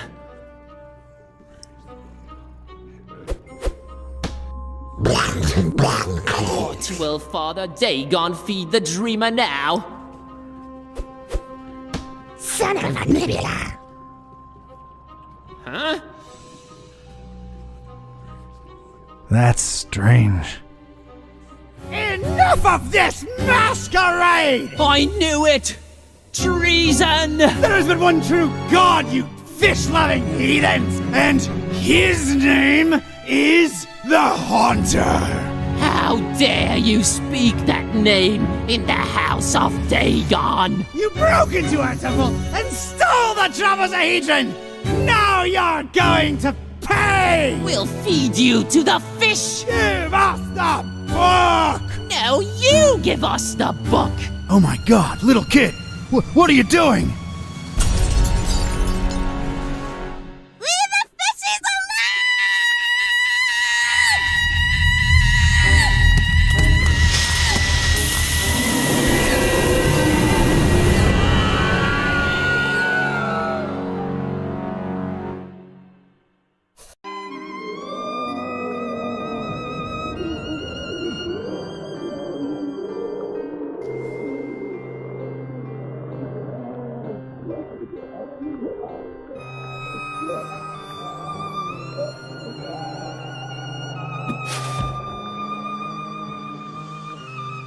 As Rome burned and Nero watched and fiddled, so too we witnessed the fish take vengeance on the fishermen. Not sure it's the right comparison, Mr. Bizarra. I'm just worried about the kid. No need, Gramps. I'm well and happy. No one's hurting the fishies anymore, and their bellies are nice and full now. You really shouldn't have witnessed that. Except you sort of made it happen. Well, it's all over now, Grandpa. Look, water's draining and the fishies are returning home. A perfect ending of the festival for everyone. Hooray! Don't call me Grandpa. Okie doke. I'll be on my way. Before Mom and Dad and Grandma notice that I'm missing. It's been fun. See you around. Take care, kid. Crazy world we live in, huh, Mr. Basara? Thank you for your business, by the way. I sincerely don't know whether thanks are in order. I'm more confused with each passing hour, but my resolve grows stronger. So, what are you doing in this building of all places? Keeping tabs on the esoteric order? Looking for Olmstein? Sightseeing? You might joke about the sightseeing, but that is part of why I'm here. All across this accursed world, the storm rages ever more powerful, and I strongly expect some kind of sign soon. What sign? And why here of all places? Maybe a reason for a bell to ring through a terrible storm. News sure does travel fast. This is the highest steeple in Fishmouth, with the grandest, most resonant bell in miles. This is where I'll wait for a sign, for as long as it takes. And awaken the beast? How do we know that's a good thing? We don't, but it is written, so it shall come to be. This could be the start of a fascinating philosophical debate, if only we had time. I need answers. I need to know what the hell's going on here. Ask. Help us find and stop this butcher, Barnabas. Carnifex terribilis. What did you find out from scouring Fishmouth in its festival hours, Seeker? The butcher was definitely in cahoots with the Starry Knowledge Cult. Doubtful. I don't want to talk about this anymore. As you wish. There is this sign that's associated with Olmstein. Tell me what you think it means. Could be the visual representation of a formula, a constellation. Could be a map. Thanks. I'll give it some thought. There, tell me what you... Could be could be a... I've come across terrible things in the butcher's pits. What were they? It is clear to me that Fishmouth holds more secrets than can be dug at in this small window of time we have, and time is not on our side. Not since we found that damn Necronomicon. Some use it to spawn horrible monsters. Some to make cats speak. Some might say it's the same thing. How do we fix that? What Ormstein allowed, Ormstein can undo. Find the enemy, thwart his plans, and Ormstein will reward you. I wish I had your confidence, Barnabas.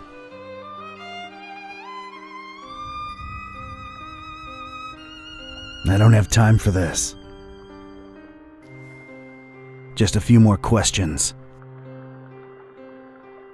There is this sign that's associated with Olmstein. Tell me what you think it means. Could be the visual representation, could be a... I don't have... I've gotta go. I gotta meet Buzz and Peace and try to put the pieces together. The other guide you. Do your best to find out where the butcher is headed and put an end to his plans, whatever they are. I will stay here and...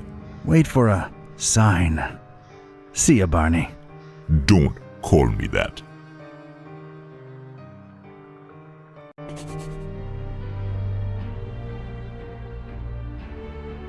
Hey, kids.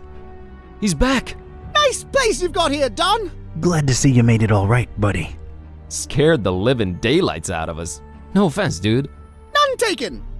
Yeah, Fishmouth was interesting. Met your dad finally, Peace. Oh yeah? Is he alright? He's good. He's in a steeple, waiting for a sign. Sounds like Dad. Can we please skip the niceties and put our heads together? Right.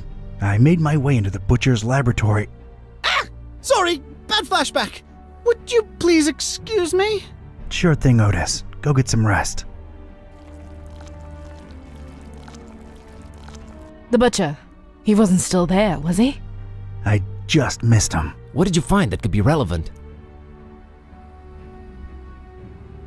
MCHK seemed to be an important acronym. What's that about? I've got a theory. MC might stand for mind control. There was all kind of brain-related imagery in his lab. How else do you control a huge sea creature? As for HK, half Goofa King? Mind control half Goofa King. Might only be half right. Either way, he apparently used the cult to get the monster bred and fed, and then ran away with it to who knows where. The half Goofa? What will he do with it? Huge biological weapon under your control. I can think of a number of things. Oh boy. We need to get this guy. That's great and all, but my problem? Remember what this is really all about? The butcher and Olmstein? There's a connection there. We gotta stop always being one step behind him. The festival. Fishmouth really knows how to party. What I can say for sure is that the esoteric order's been brought down a few notches. And so is the Starry Knowledge cult. Nice going, man. Wasn't me who did it. It was a short, weird little girl who really loves her fishies. That actually makes a lot of sense. Yeah, other than that, I'm afraid Fishmouth and its creepy inhabitants remain a mystery. For now. The stabilizing element. Olmstein's constant. What did that say again? A terrible storm and 3 bells ringing throughout it shall awaken the beast. What are your thoughts on it? The end of all this. What Peace said when I called you guys. It makes sense. I just don't know that I want all this to end with a beast awakening. None of us really do. I stand by my conviction. Just like the Necronomicon, this is all just ever-changing chaos. So Olmstein wrote the ending down and set it in stone. Wrote the ending? What does that even mean? He is not like us. Can't you grasp the concept of divinity? If he wrote it down, it will happen. Oh, man. Where are we on Olmstein's sign? I'm stumped. What do you think it could be? Constellation? So that was the first thing we thought of, but it doesn't match any known stars. Still feels like something viewed from above.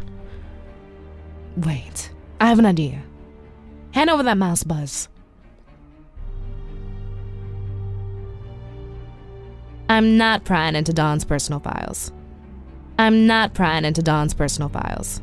I'm not prying into Don's personal. I'm not prying into Don's personal files. I'm not prying into Don's personal files. I'm not prying into Don's personal files. I'm not prying into Don's personal files.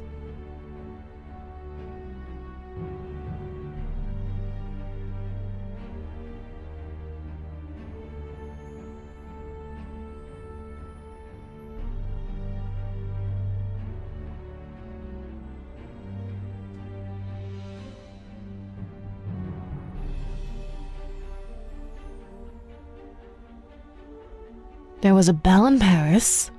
There was a bell in Forum Maris. Dawn, you said my dad's in a steeple in Fishmouth. There's a bell there too. What do you know? It's Point Nemo. Point what? Earth's pole of inaccessibility. It's the one point in the ocean that's farthest from any land. There should be nothing there. Maybe look it up in recent news on that, the thing there. Looking it up on the thing. Okay, what I'm finding are crazy conspiracy theories about expeditions to Point Nemo going back more than a century. Anything remotely recent? Decades ago, a ship called the Alert, rumored to be carrying a huge cargo of explosives, never returned apparently. Sounds, encouraging. So we got 3 bells plus Point Nemo. That's got to be it. We're going, right? Hold your horses, buddy. Say we go there. What do we do about the bells? I can get a hold of Vlad. I can find a way to reach Dad. I got Serge eaten out of my palm, so I'm sure we can coordinate. Ring them all at once. We can awaken the beast, but do we want to? Or does that help the butcher? Think about it. If he ran away with it, it means that the butcher's in control of this monster. This beast, right? Just a theory, but these bells might snap the creature out of it.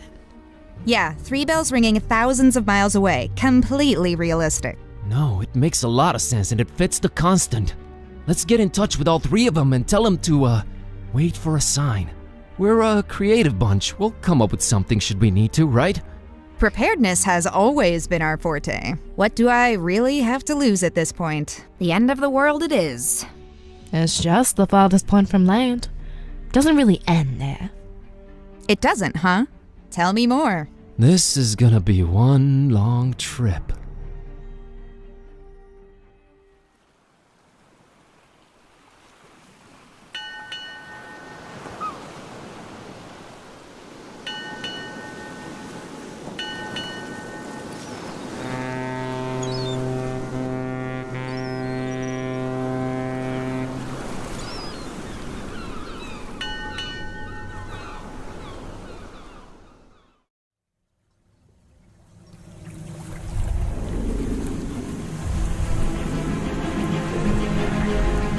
Ladies and gents, it's kinda crazy, but we're really here.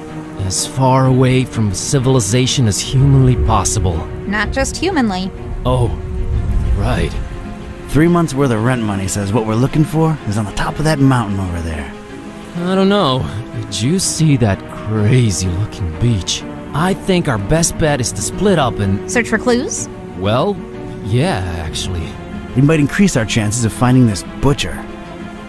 Peace. How about we take the mountain? Well, Cat, I hope you brought sunblock, because it's time to hit the beach. Buzz, don't make this worse than it has to be. I'm sorry, I'm nervous. Nervous? Okay, scared. I'm really, really freaking scared. Let's do this. And whoever finds the butcher first? Actually, I don't know. Fingers crossed.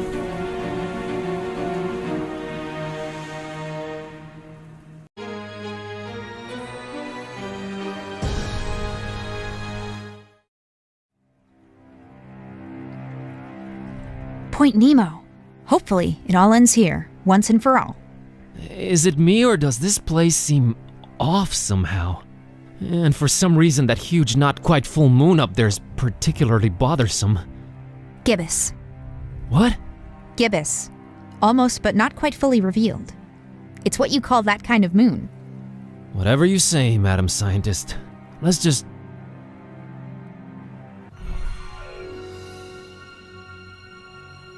Whoa! What?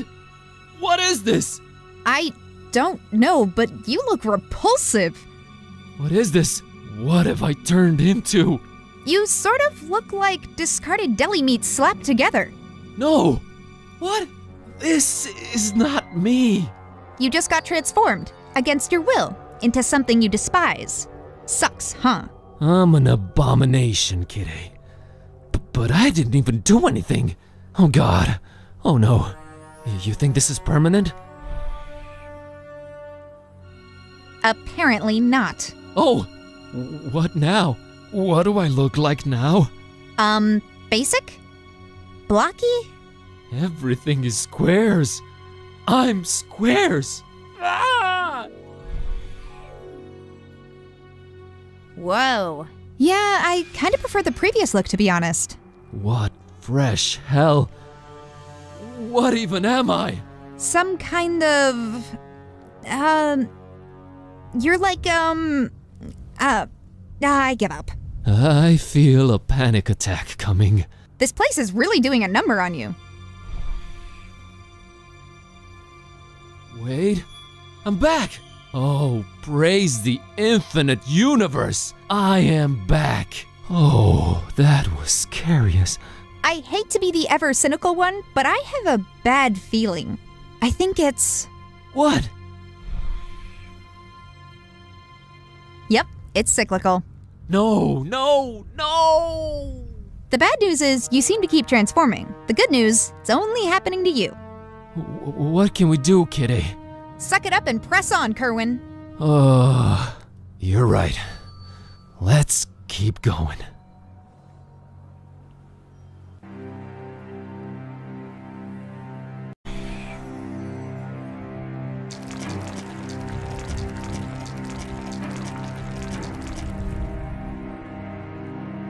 It's a normal-looking archway. I mean, normal considering the circumstances.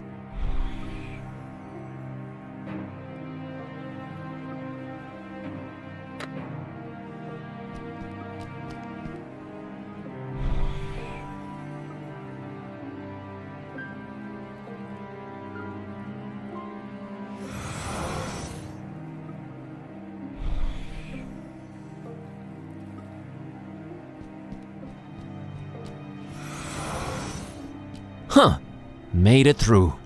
Come on, kitty. I don't know how to describe it, but it looks both painterly and pasted on.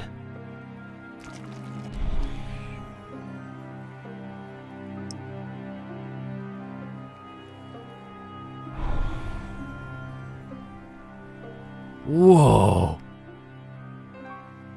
What the heck did you do, Kerwin? It worked. The Necronomicon actually worked on you. Did you think I wasn't going through enough already?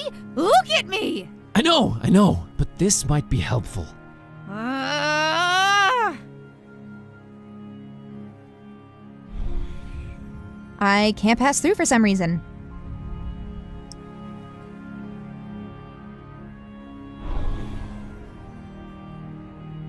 I hate you, Buzz.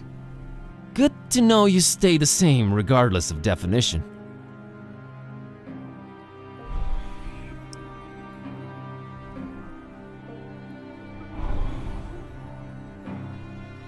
Oh no, this is insulting.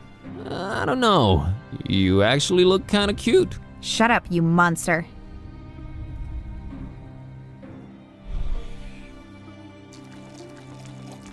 Something's stopping me from passing through this arch.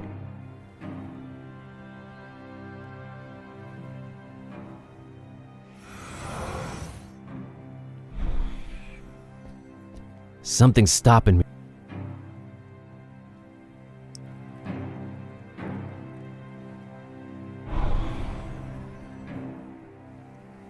Well, at least you can turn me back to normal.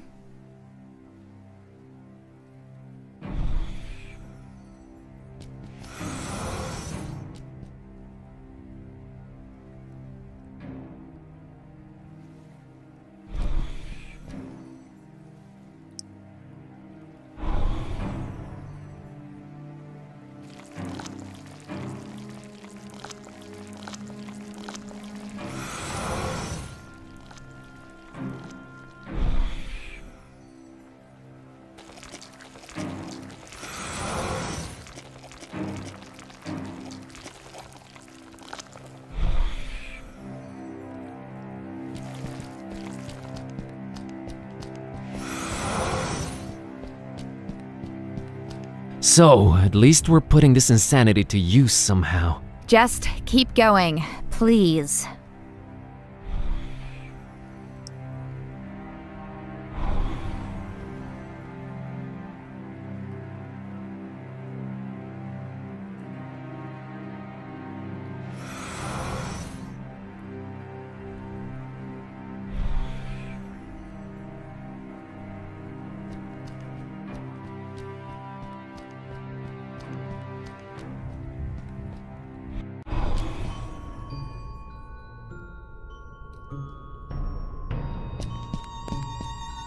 It's like this stone thing with holes in it.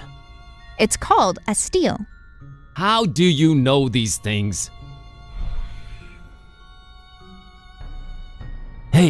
can you try and see if that thing activates? I don't think I have enough limbs.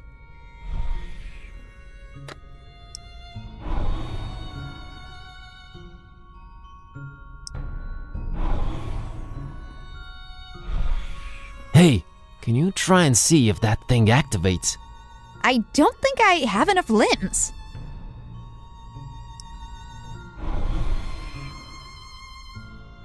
Hey, can you try and see if that thing activates?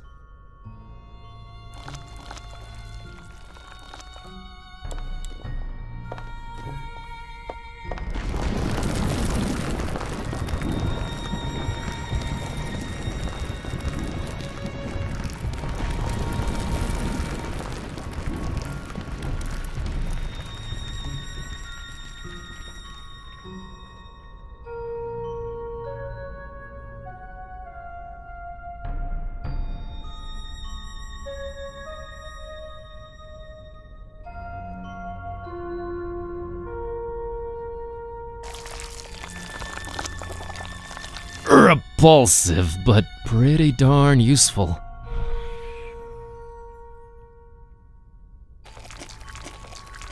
A pretty badly damaged statue of a humanoid holding a sword.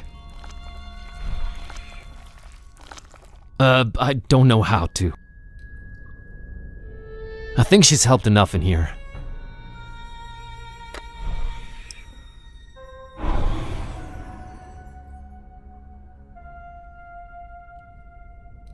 I don't know.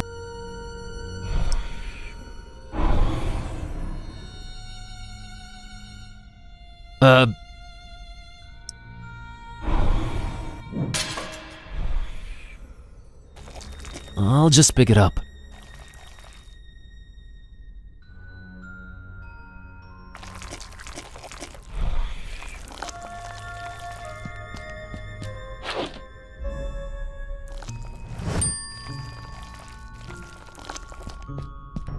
Where have I seen this branch before? Oh, it's killing me. It looks pretty firmly attached to the spheroid. Half of a carved out globe on some kind of pedestal. I have no use for it. There's a definite vibration, but I don't think I need it here.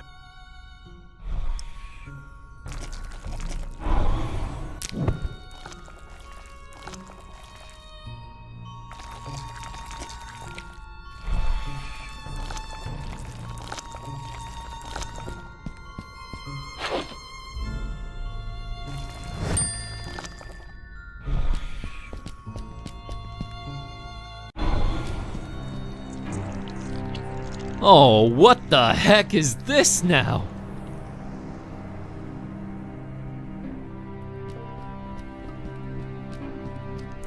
Gigantic pits, and there's bubbling lava down there. Encouraging.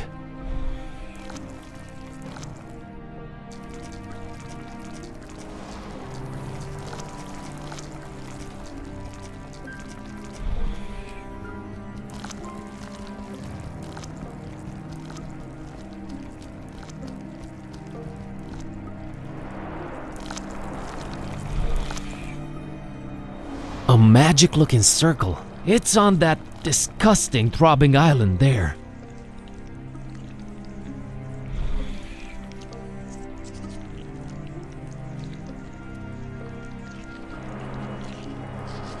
Doesn't seem to do anything by itself. I think we'll have to work together on this one, kidday. All right, I trust you. I'm officially in full collab mode.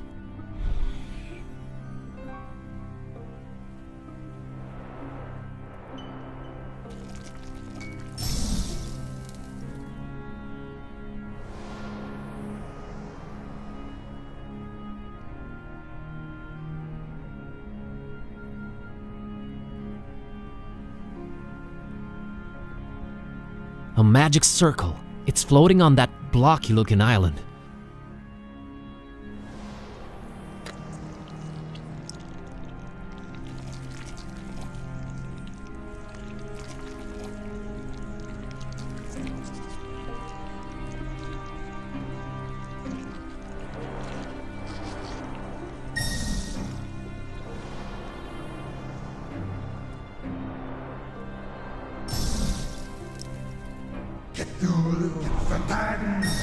Oh, I think I got it. I still don't get it. It's the states. The states need to fit. Come on, we got this.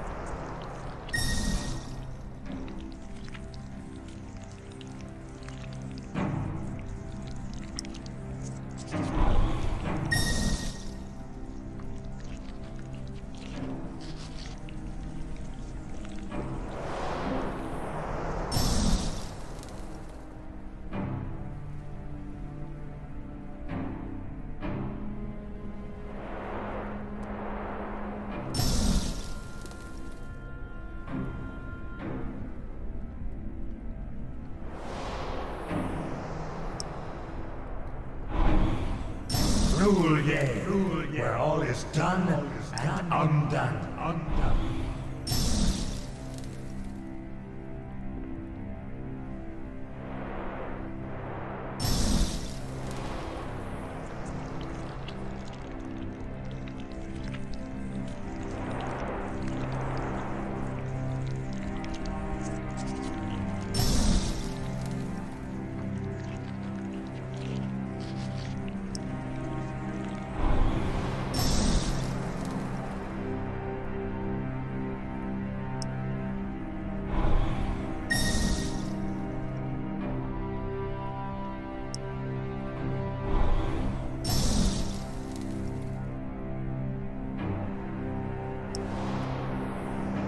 It's weird. Feels like I'm imbued with the book's power. I think I can activate it myself.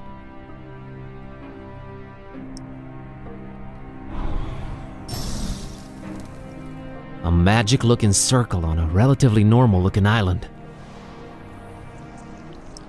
Come, I await with open wings.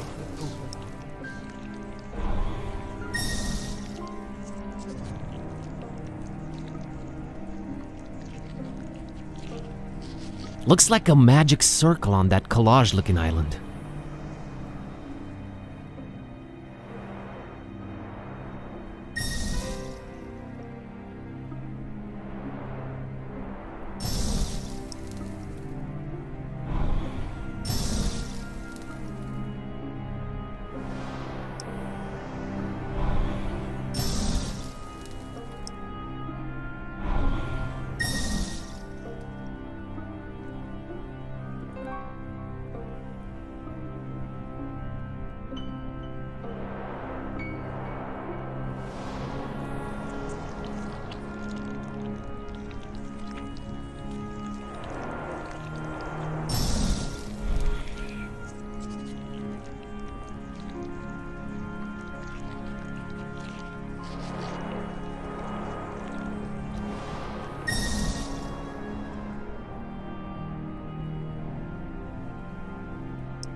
I am the sheep that strayed from the herd.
Is this wretched world prepared for him?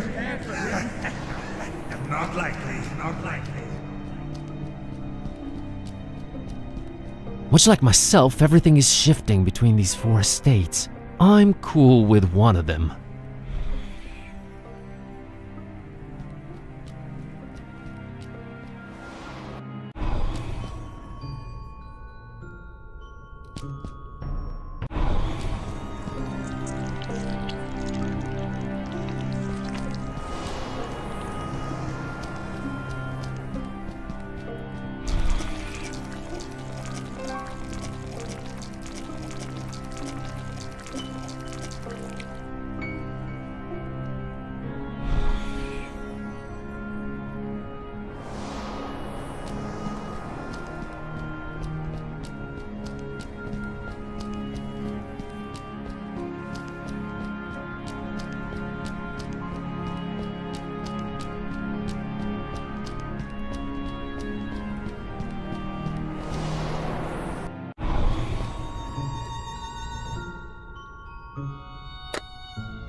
Another magic circle. It's on top of an organic-looking pillar.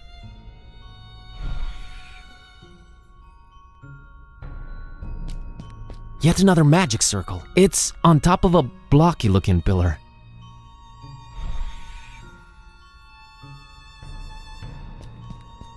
It's another magic circle. It's right on top of this collage-like pillar.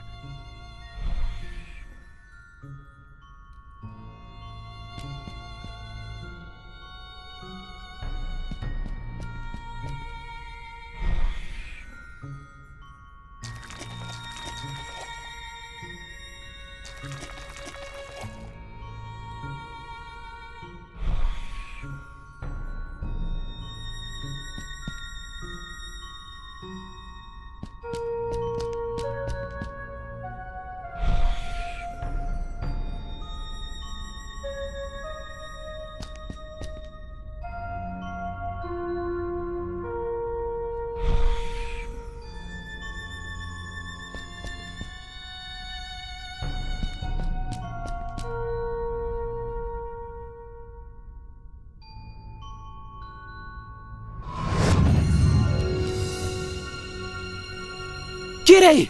Are you dead? Are you alive in there? Still kicking, Schrodinger. Oh god, are you okay? Can you breathe? What do we do? Yeah, I can breathe all right.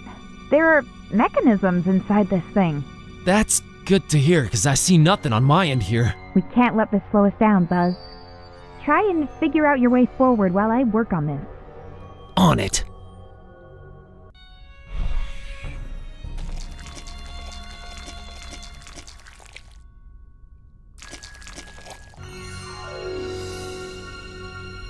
These are the final words of Captain Johansson of the Alert. I don't have any kind of recording device. I only hope this ungodly place with all its strange magic will somehow retain my last utterances. Whoever you are, if you can hear this, know that this wretched place you've made your way to must be wiped off the face of the earth. That is what me and my shipmates on the Alert came here to do. Once we deciphered the sign, we left Oslo for Point Nemo with a ship full of explosives and fuses, hell-bent on destroying this island where the evil book is at its most powerful. I won't waste my breath on my exploits concerning the Necronomicon.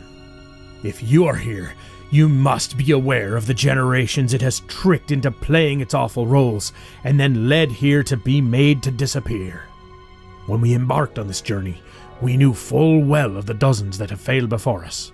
However, we have accomplished more than any of them. This horrible island is surrounded by active underwater volcanoes, and I can only hope that we've managed to rig them all to explode to trigger their eruption. We have started with the detonator on the highest mountain peak and worked our way down.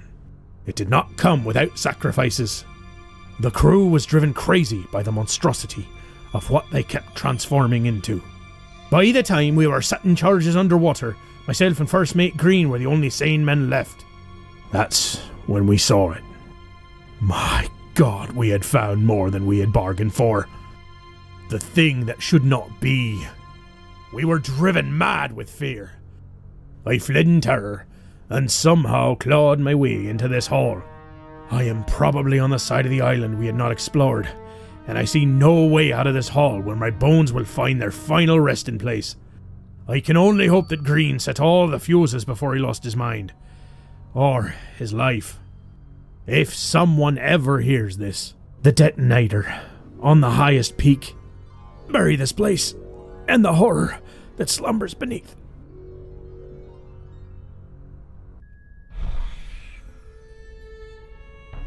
Someone's earthly remains. Someone who never made it out of here. I don't want them.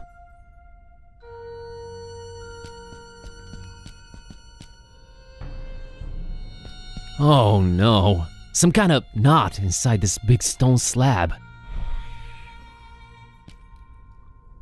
I've rearranged it. Nothing changed.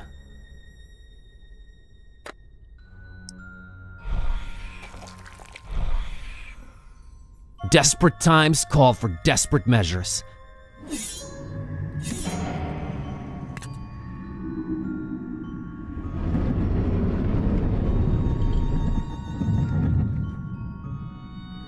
Kitty, can you hear me?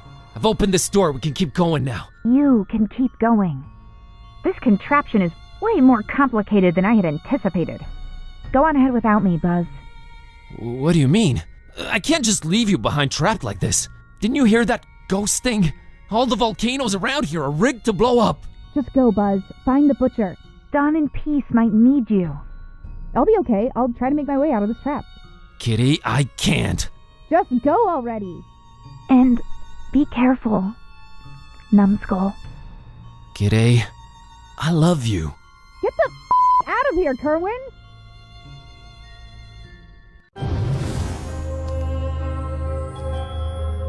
Whoa, I did not expect this here. What in heaven's name is this place? How can all this be here?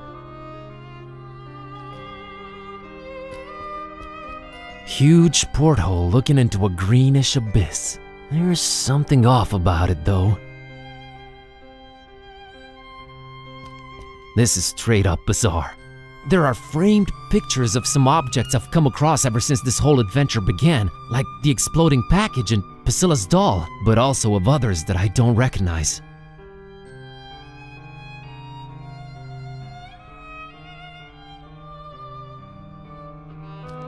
This looks just like Olmstein's sign, except there's a crazy amount of lines connecting tens and tens of dots all over the place. A framed picture of an unusual crystal. I don't recall ever seeing this before. I know what that is. Why it's framed and on display, that's a different story.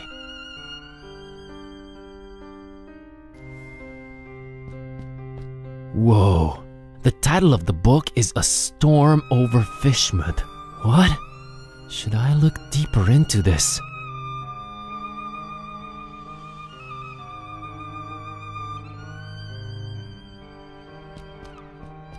It's the Earth with a moon on a rotating arm attached to it.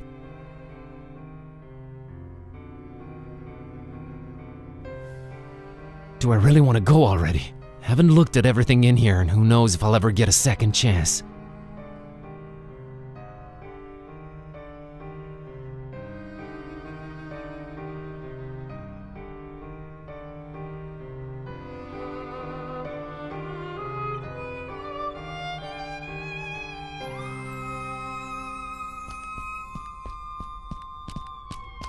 Looks like there used to be pictures in these, but they're gone.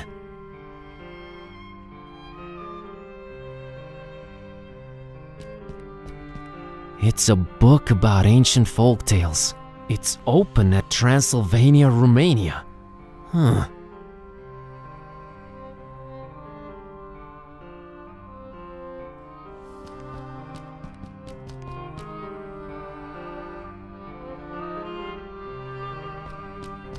This book is called The Case of Basil Dexter Kerwin, Basil Kerwin, a bookish nobody counting the days away behind his office desk, unveils a century-spanning relationship between himself and a wizard named Corvinus, and tries to avoid slowly transforming into something he detests. The pages are all crossed out and scratched over. It's hard to make out anything more. I'm out of here. Dawn and Peace need me. Goodbye, strange room.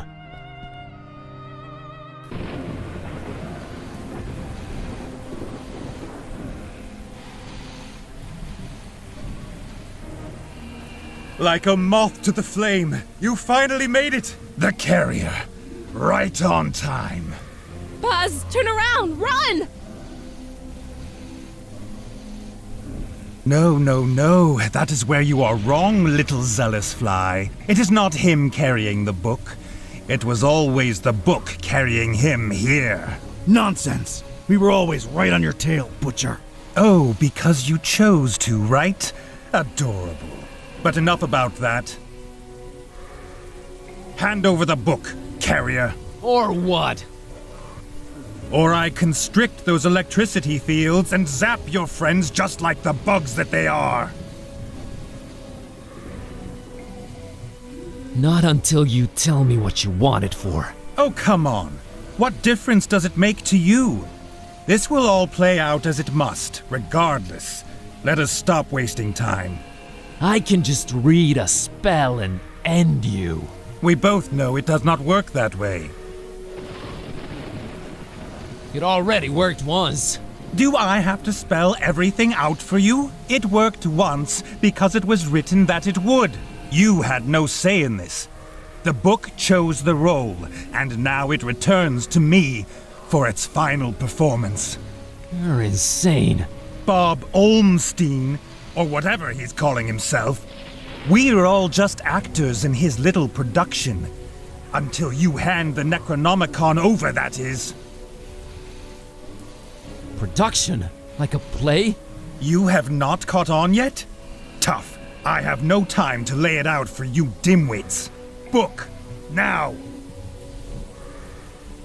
What's going on? What's he saying? What is Olmstein's nature? Tell me. But it really is simple, little fly. You are all prisoners in Olmstein's web of fiction, while I will claw my way out of it. So what's the book for?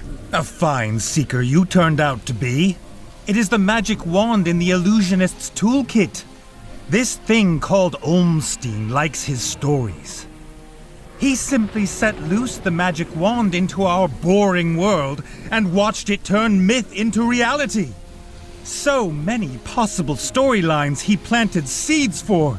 The carrier, the seeker, the protector, the beast. Same roles, different actors. So much more fun when you defy all laws of nature and existence. Give me the book! What will you use the book for? The crowning achievement of my life's work with flesh and blood and metal. Breathing life into one of Olmstein's favorite characters. The Half-Kufa? The meal those esoteric order idiots thought they'd sacrifice to Dagon? It goes by a much simpler name. Ya Cthulhu! He who dreams at the bottom of the sea, awaiting his awakening. The perfect triangle. The huge pair of wings you dug up in Forum Maris. The first angle. Wings of the dragon. The oversized kraken you raised in Fishmouth. The second angle. Head of the kraken. You. The third angle. Iron will of man. You're just mind controlling some poor Frankenstein creature, you psycho. Part man, part kraken, part dragon. Made one by the Necronomicon. And now, the moon is right. The moon is right. Oh, Olmstein. Fine bunch of actors you were dealt this time. They have seen all and understood nothing. No, wait. Olmstein, the moon, the Necronomicon, the Kraken. I think I'm starting to understand. Are you now? Olmstein wanted the monster here. And why is that? Because he's a sick, twisted psycho. Pathetic. No, wait. It's clear now. Because every good story needs a monster. A monster that the heroes can smite, using the awesome power of the Necronomicon. There is just one little detail that is off. We're early, aren't we? Indeed. Only when the moon is full does Olmstein regain control over the Necronomicon. He set it up that way, and it is beautiful. Until then, the book is useless to you, while long have I studied its wicked pages. I know how to rein its chaotic majesty in. Oh, no. His eye in the sky, not yet fully open to our doings. Praise the gibbous moon. My time to strike.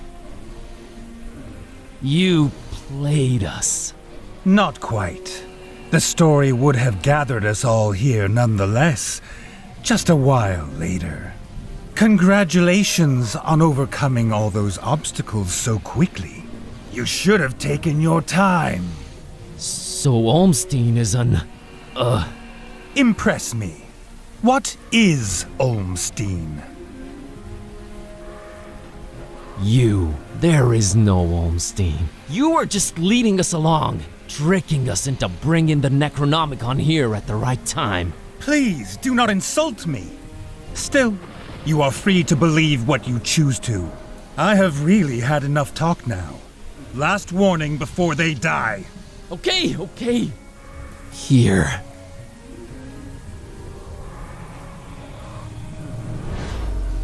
Welcome back, old friend. So now what? You'll just become Cthulhu!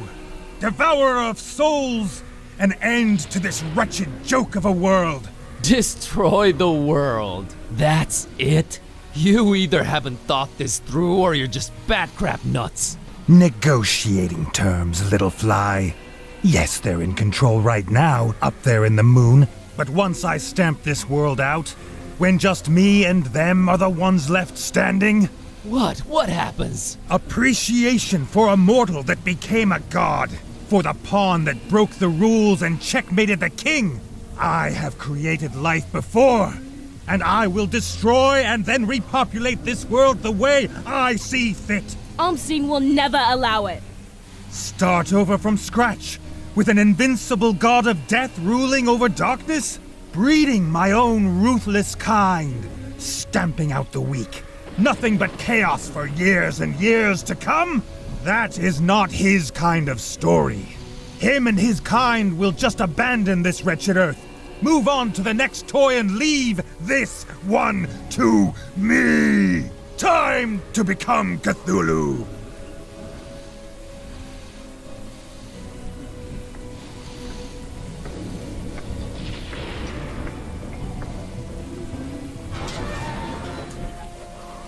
G'day! Shh! Shut up, dummy! How do I stop those force fields? Forget those! All the underground volcanoes around this peak are rigged to explode. The detonator's got to be around here somewhere. Look for that. Blow up volcanoes, awaken beasts for mind control. Got it! On it!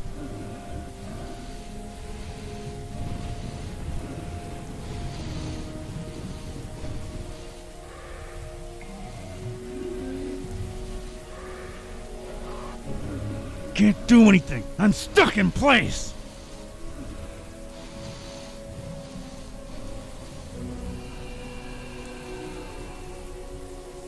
I can't reach it. I'm pinned down.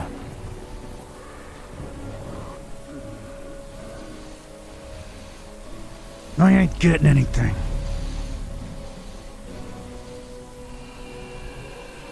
That's it! That's the detonator. Set up! What? No! No!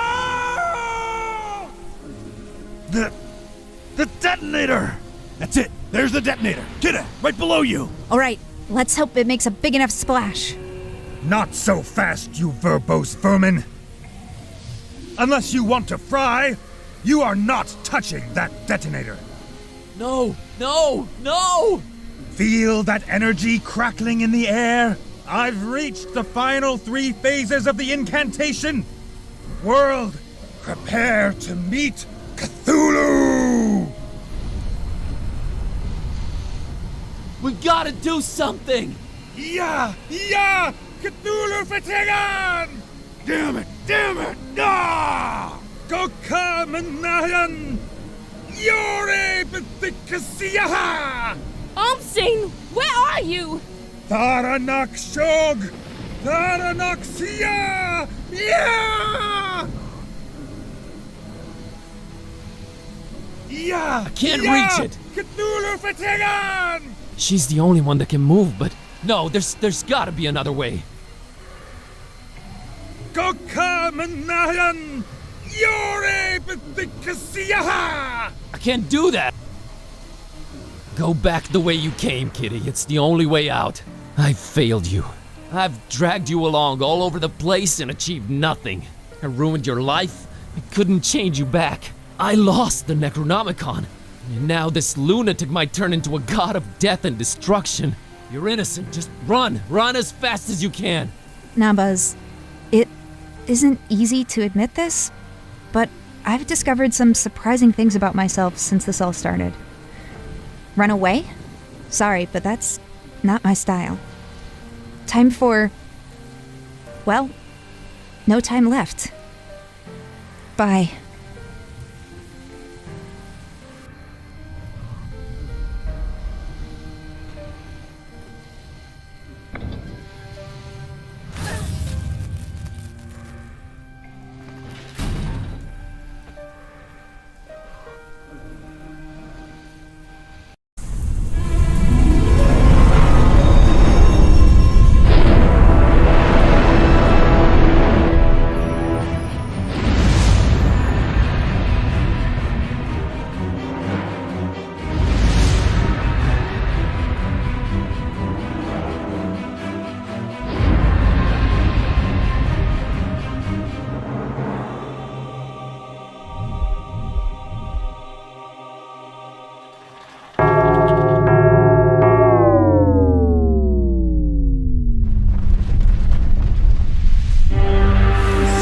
Little critter!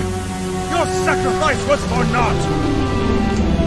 It has not awakened! It has not!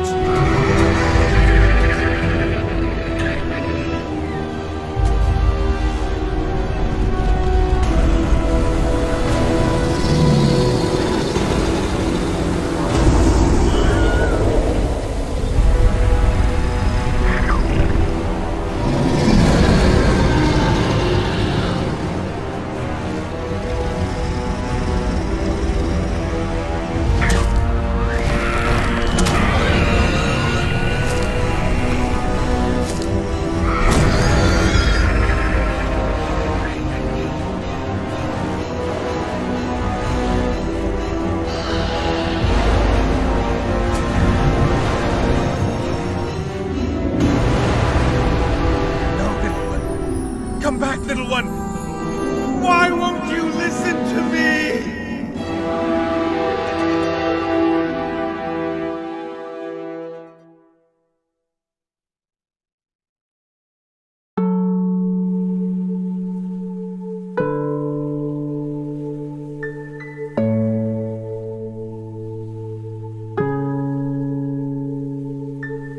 Not the soulless beast she wanted us to think she was.